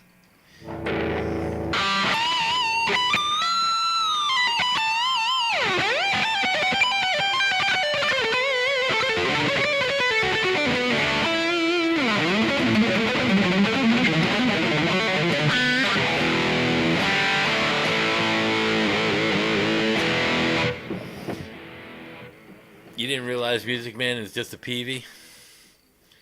Yeah. Yeah, Music Man turned into PV. PV turned into EVH.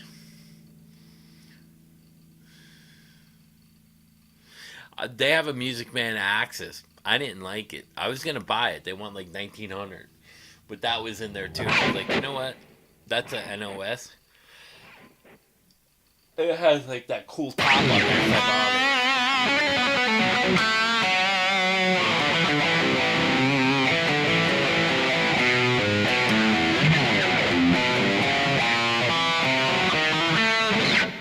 Oof. Even in exercise, if you try to exercise.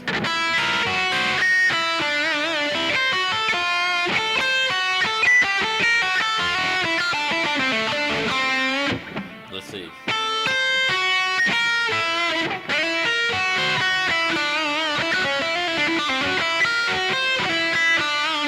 You know that old spider web thing?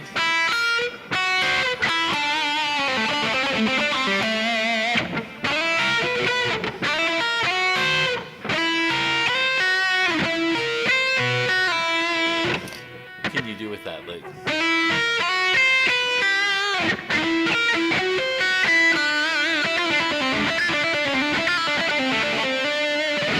The PV, like the PV. That's a cool color. It's like a caramel.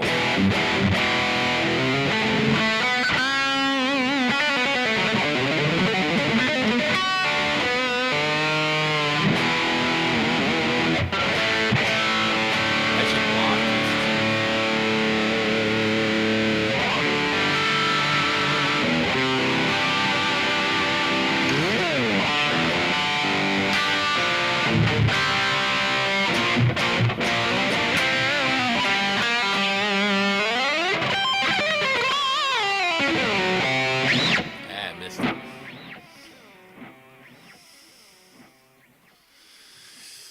Yeah, the PV guitars have come a long way, especially those HPs like that. It's a great guitar. Same when Eddie was with PV. The PV Wolfgangs were the best guitars out of anywhere it's better than the Music Man. It's better than the EVH now. It's better than the old Kramers that he had and stuff. The PV Wolfgangs, the specials, and the customs were some of the best guitars he ever had.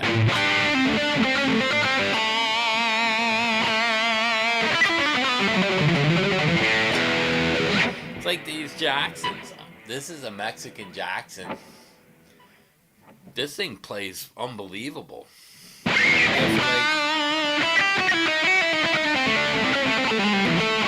Like $500 used.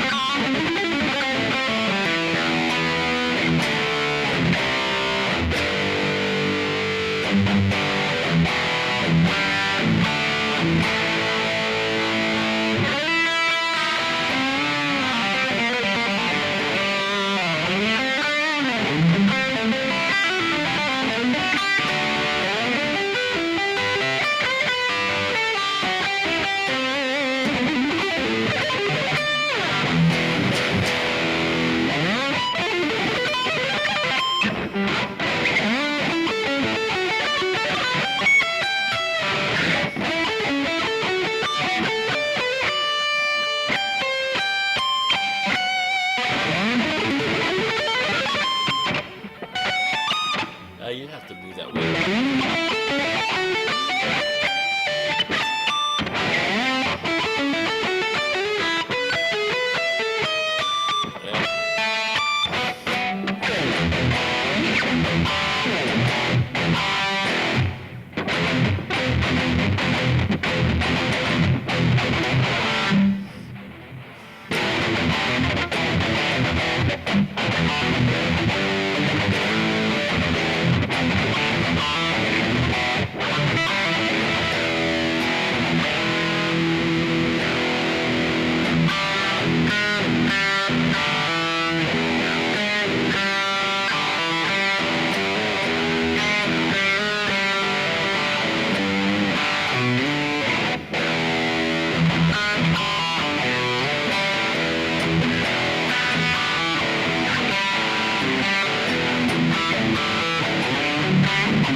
And I almost have a cool song.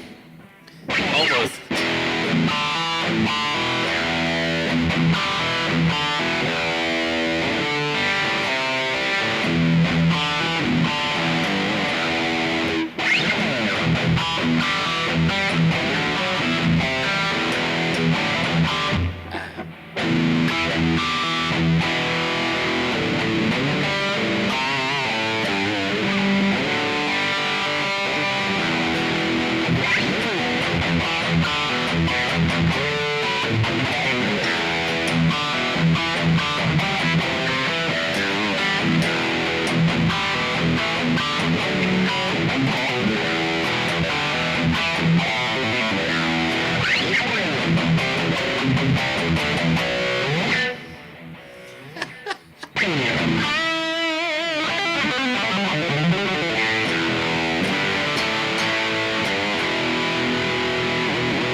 Do I need a drum track?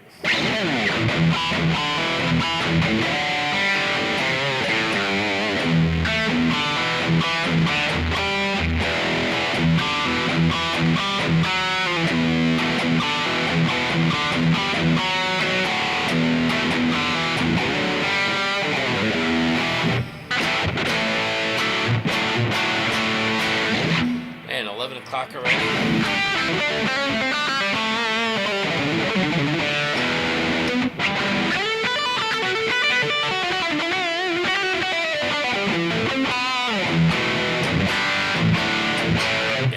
I like the way this guitar plays a lot.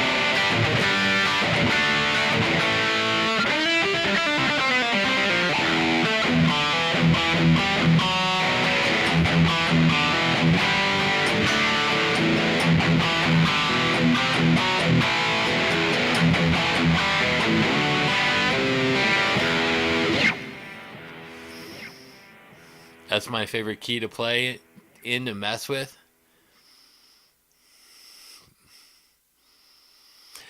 E and G. Yeah. Well, you know that a lot of people play. I people write songs a little differently than I do. So they, the problem is they don't put like a riff in there. You know what I mean? So if you add a riff or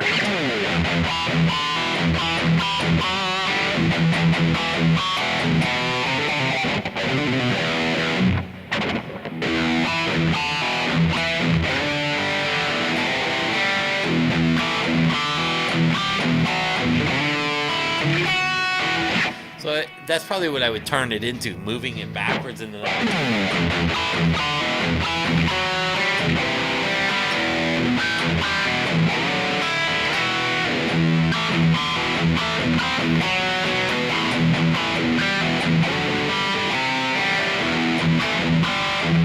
You know what I mean?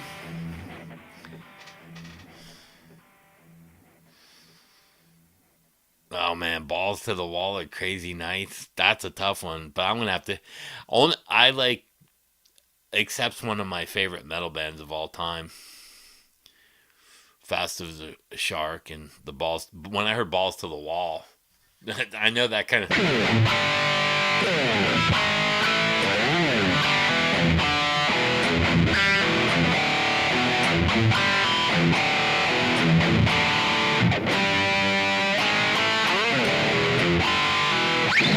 You know that whole that's it. So here's the funny thing.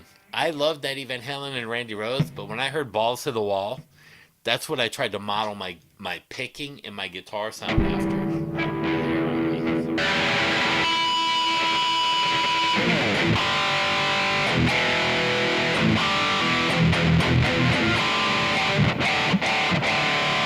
That's where I compress all my pick.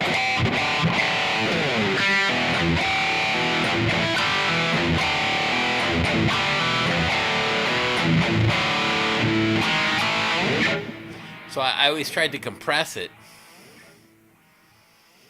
Yeah, the riff is what's you gotta have the riff, you know.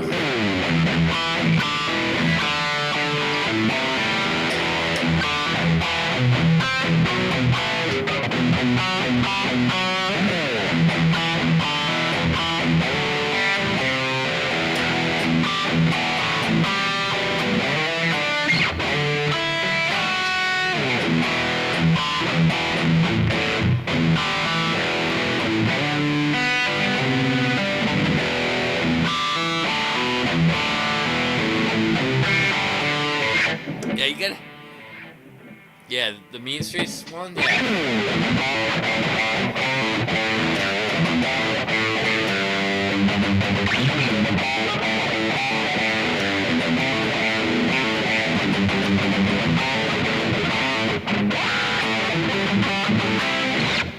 Eddie just had a cool. You know, a lot of that I think is from his brother Alex. Like that drum beat is the whole song in Mean Streets.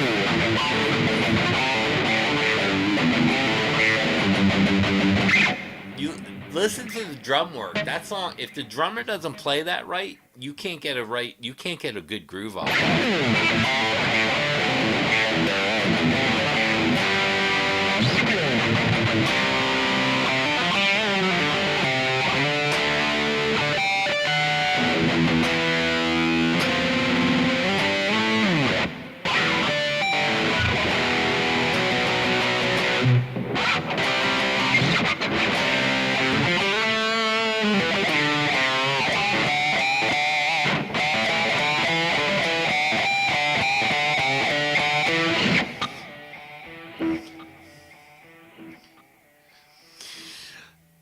Yeah, it's hard to come up with riffs. So you got to play a lot. But if you're working on scales all the time and not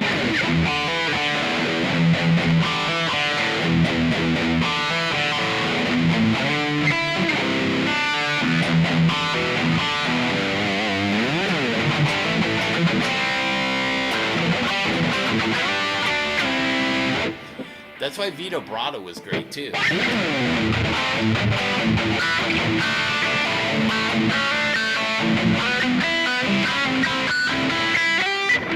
He had all those like little riffs in there with the chords.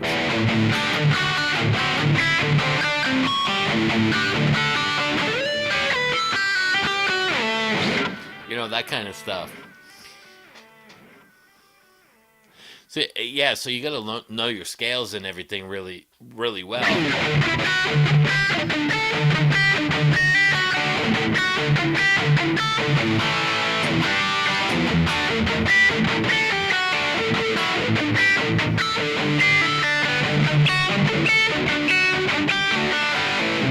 You know, that kind of, but you gotta mess around with the, you know what I mean? You gotta mess around with the scales, you know.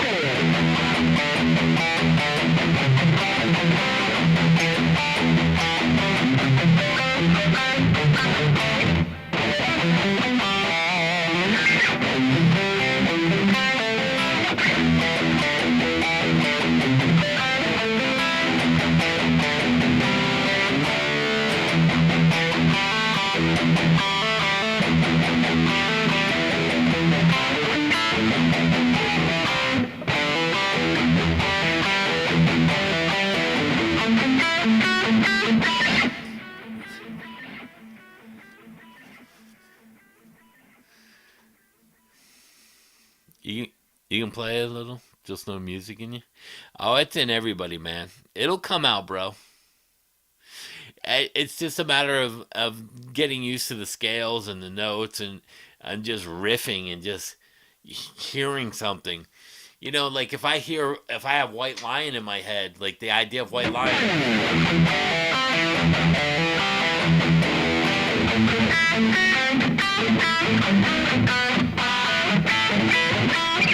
Then I go up high.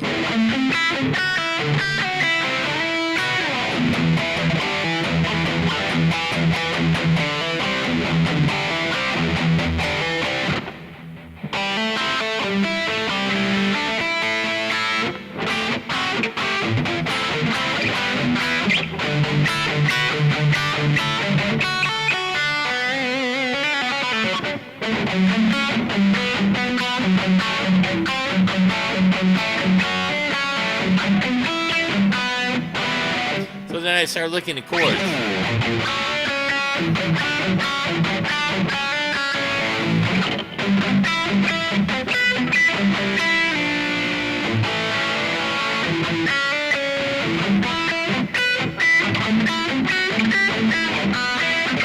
So I'm taking inverted chords off of the pentatonic. I'm using a note.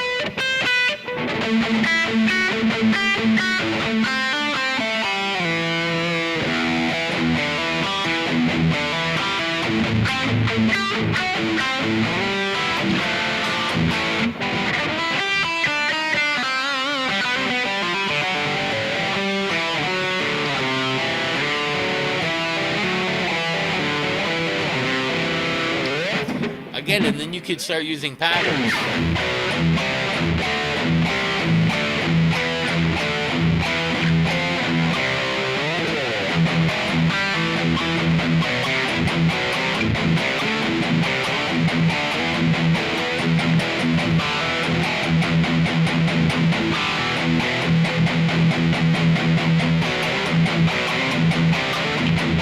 You know, then you start coming up with these like patterns like you do out of the scales.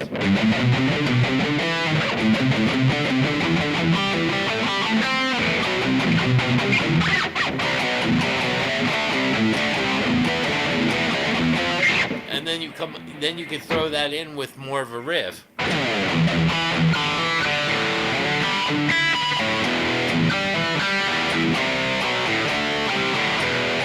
See what I mean?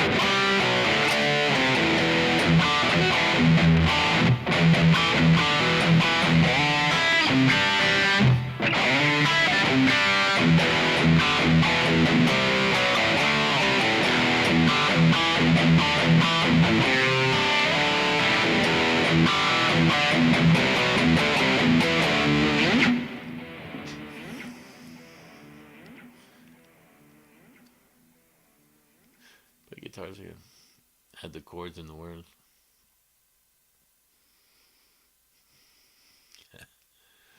Yeah, yeah, you'd be surprised because then you get an idea of what you hear in your head, and musically that's actually a good thing. So like everything that I've learned, I try to forget. I don't know if that makes sense. Because if you start thinking, if you're trying to apply what you've learned in the moment of trying to create music, it will block you. So I've played the scales and the chords enough so many times that now I just kind of hear stuff and I'm trying to hear it to play and make a cool sound, whether it's a pattern or chording. Now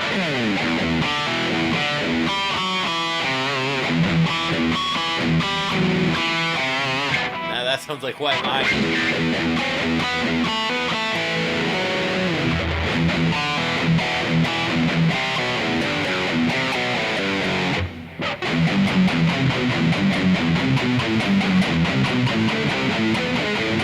You know, then you come out, like if you're trying to play metal, then you use those patterns.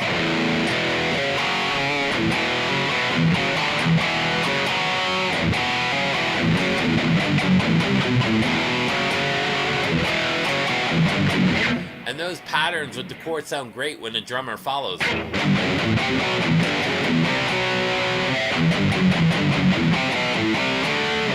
You know what I mean? So that now you're hearing rhythms with drums because you're trying to apply a pattern to chords out of the scale.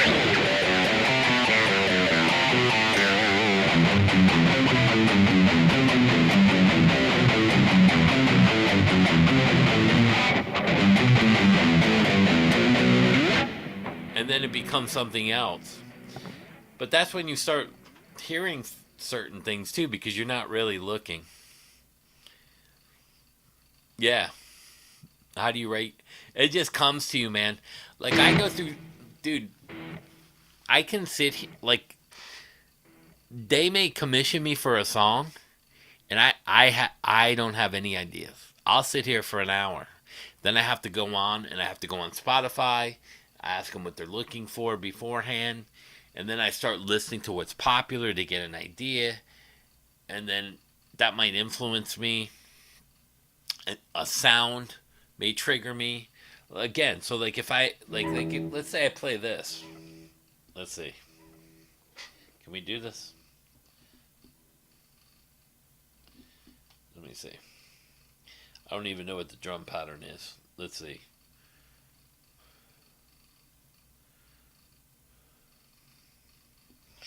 Let me see what's even on here.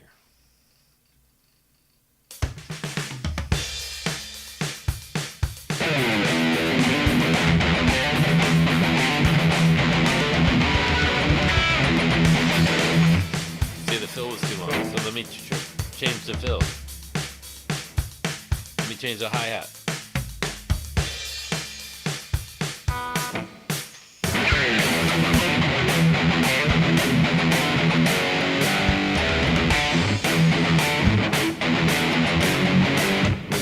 So you know what I mean? So you start playing. You might get an idea or something like that. Yeah, there's a lot of tone deaf people, bro. I see them on American Idol all the time.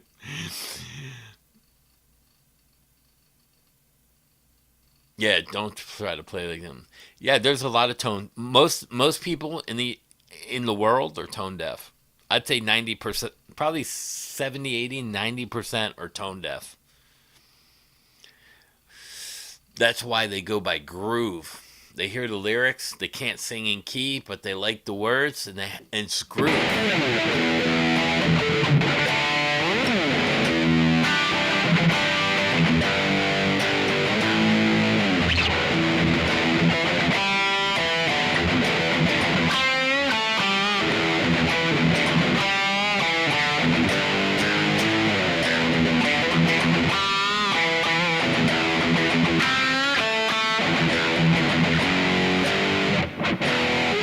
So like you find a groove that would match, but then you start looking.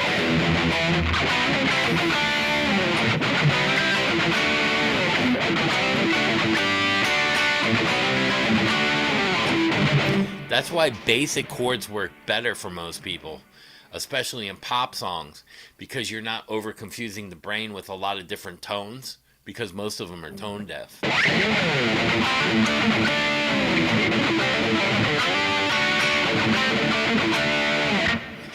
And again, look at all those popular songs.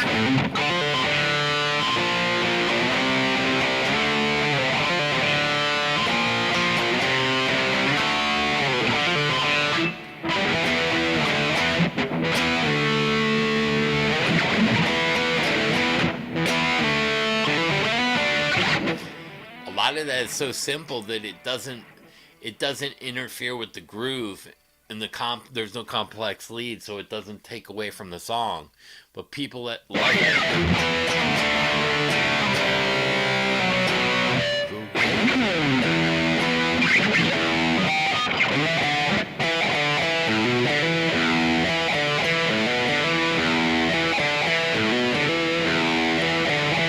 that's where Eddie was a master.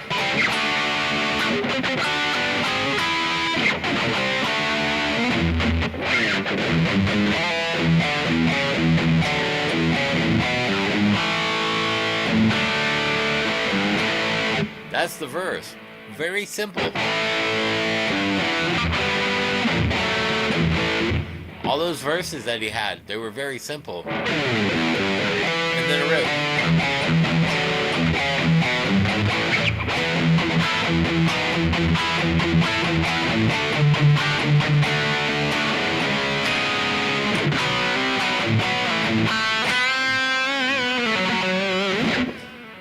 Yeah, the search for inspiration.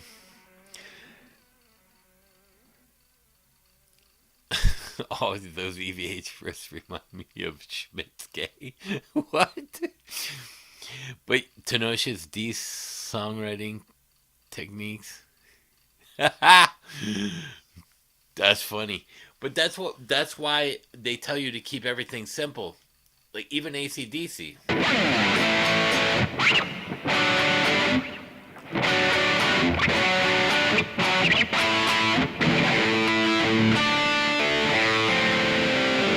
It's that groove. They had a groove. Rolling down now and rain, coming out like a hurricane. No wildlife flashing across the sky. You're only young, but you're gonna die. And what's the chorus? Hell's bells. Hell's bells. I mean, it's so simple. You know what I mean? Schmidt's Gay. Beer with Adam Sandler and Chris Farley. I'll look that up. That's funny. But I mean, the simplicity of all that. That's why I think they gravitated to some of those covers.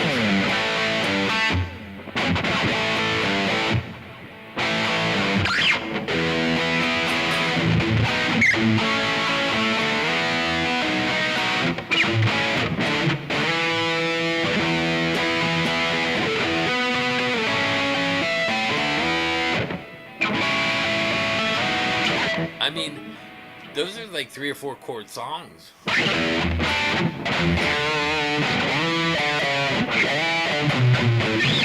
You know, all that stuff was so simple to them. Like it was simple licks, simple riffs. I mean, even Green Day is.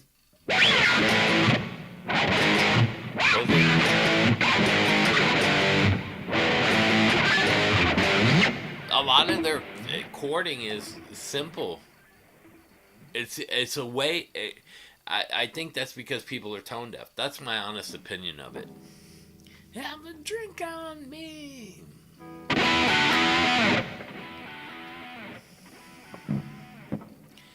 Pick of Destiny. We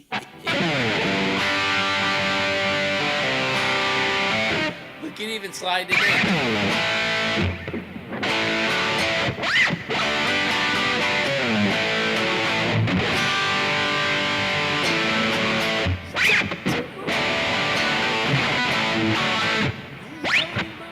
I mean, it's really 2 chords, and then.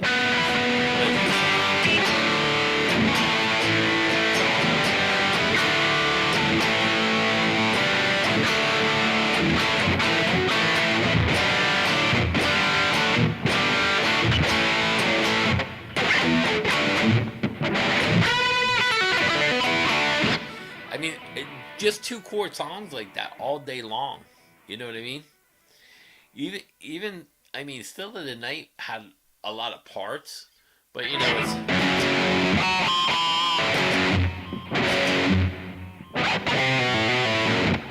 had that little riff in there.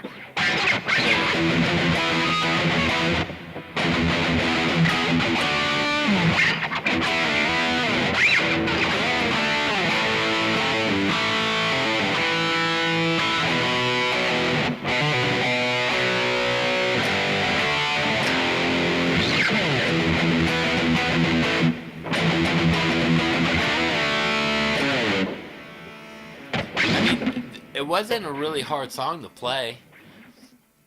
Those are really great songs. Even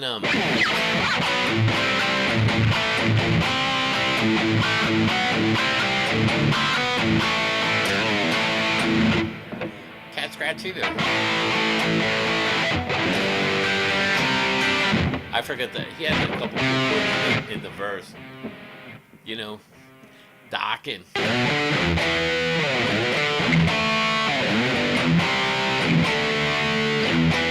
Three chords. Same riff.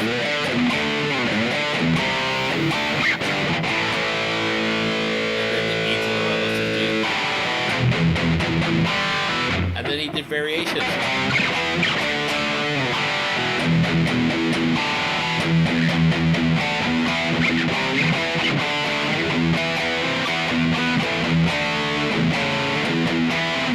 I mean, they're even as good as George was. They're not really hard. Scorpion.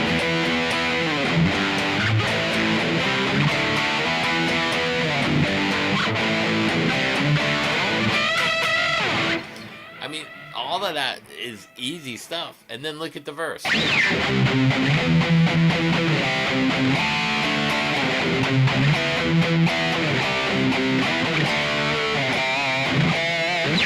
I mean, they're not like super hard songs. They're easy enough for most people to play, but the thing is, they're so simple. And I think a lot of the more popular songs are related to the chords because of the way that people hear it.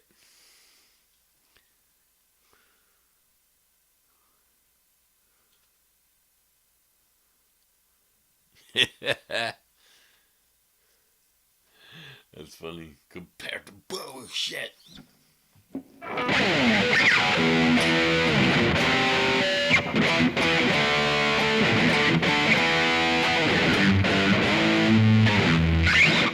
Even what is that song?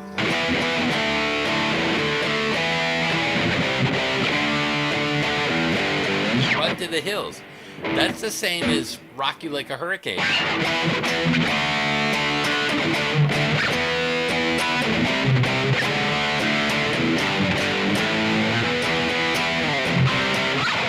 You know what I'm saying? It's almost like just in reverse.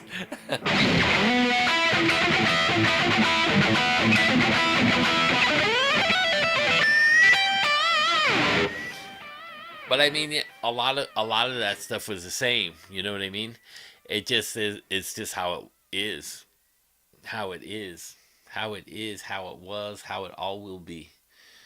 So you just got to find those fucking chords, and yeah, you just all you need is power chords to have the. You're exactly right. You need a couple power chords.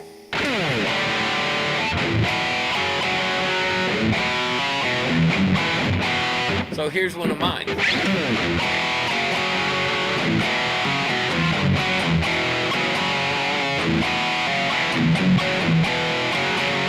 So that's like an intro.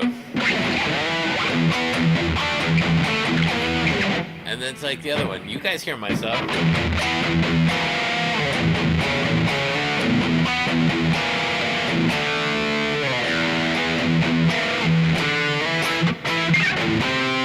It's basic stuff, really.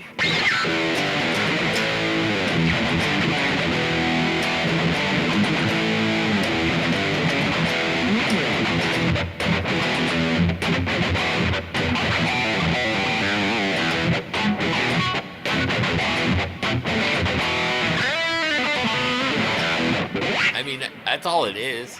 It's just a couple of chords, basically bullshitting my way around on a groove.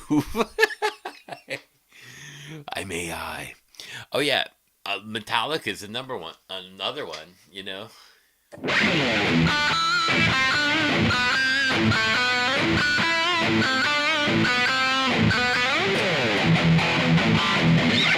I mean, some of the metal bands. Let's see. Do I remember any Metallica?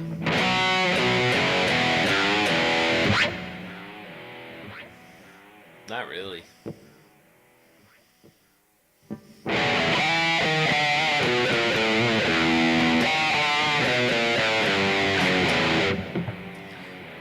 So let's see. Can we come up with a Metallica? Beethoven's Fifth with power chords. Hell yeah.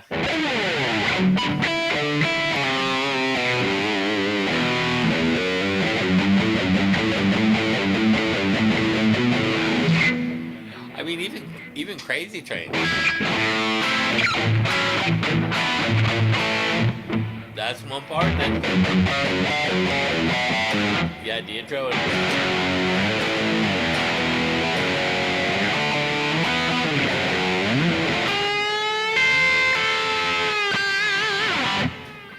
I mean, even Randy's stuff was kind of complex, but very simply put together. Like it was played well.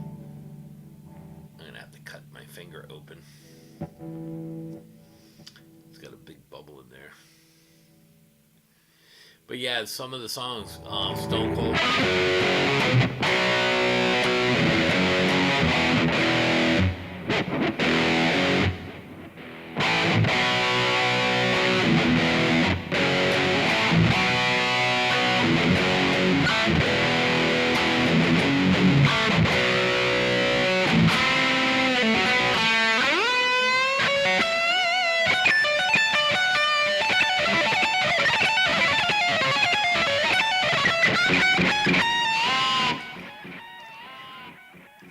Yeah. A lot of that stuff's great, man.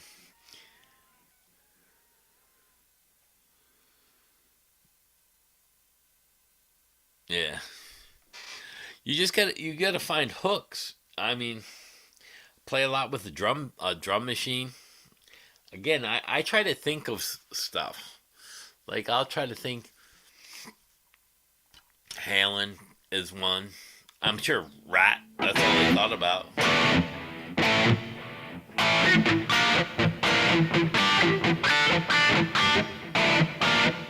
Taking one chord or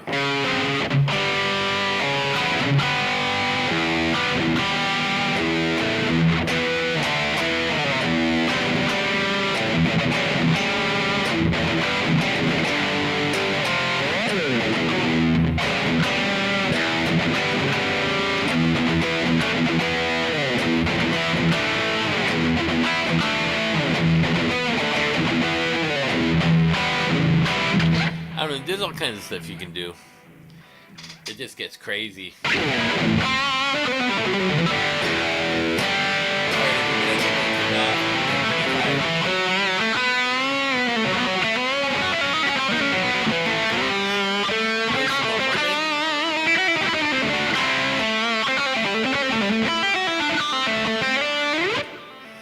Oh, Kayla cut her finger. I saw that I was on Joe Wentz's stuff last night, and that was fun with Ralph the Butcher. And I saw that she postponed it to tonight. Did she play tonight? I like watching Kayla. She's probably one of the better girl metal players, I think. She's got good sound too. She's got really good guitar.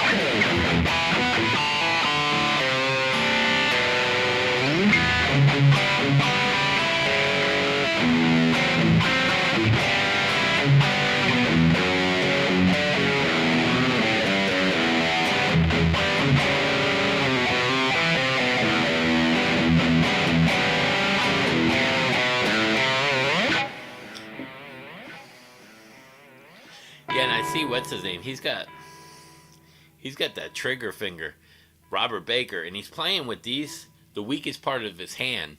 That's a really bad thing to do, especially with that gripping the guitar the way he is. He's gonna end up costing. He's not listening to the doctors. He's gonna end up having hand surgery. He's gonna fuck his hand up, Robert Baker. I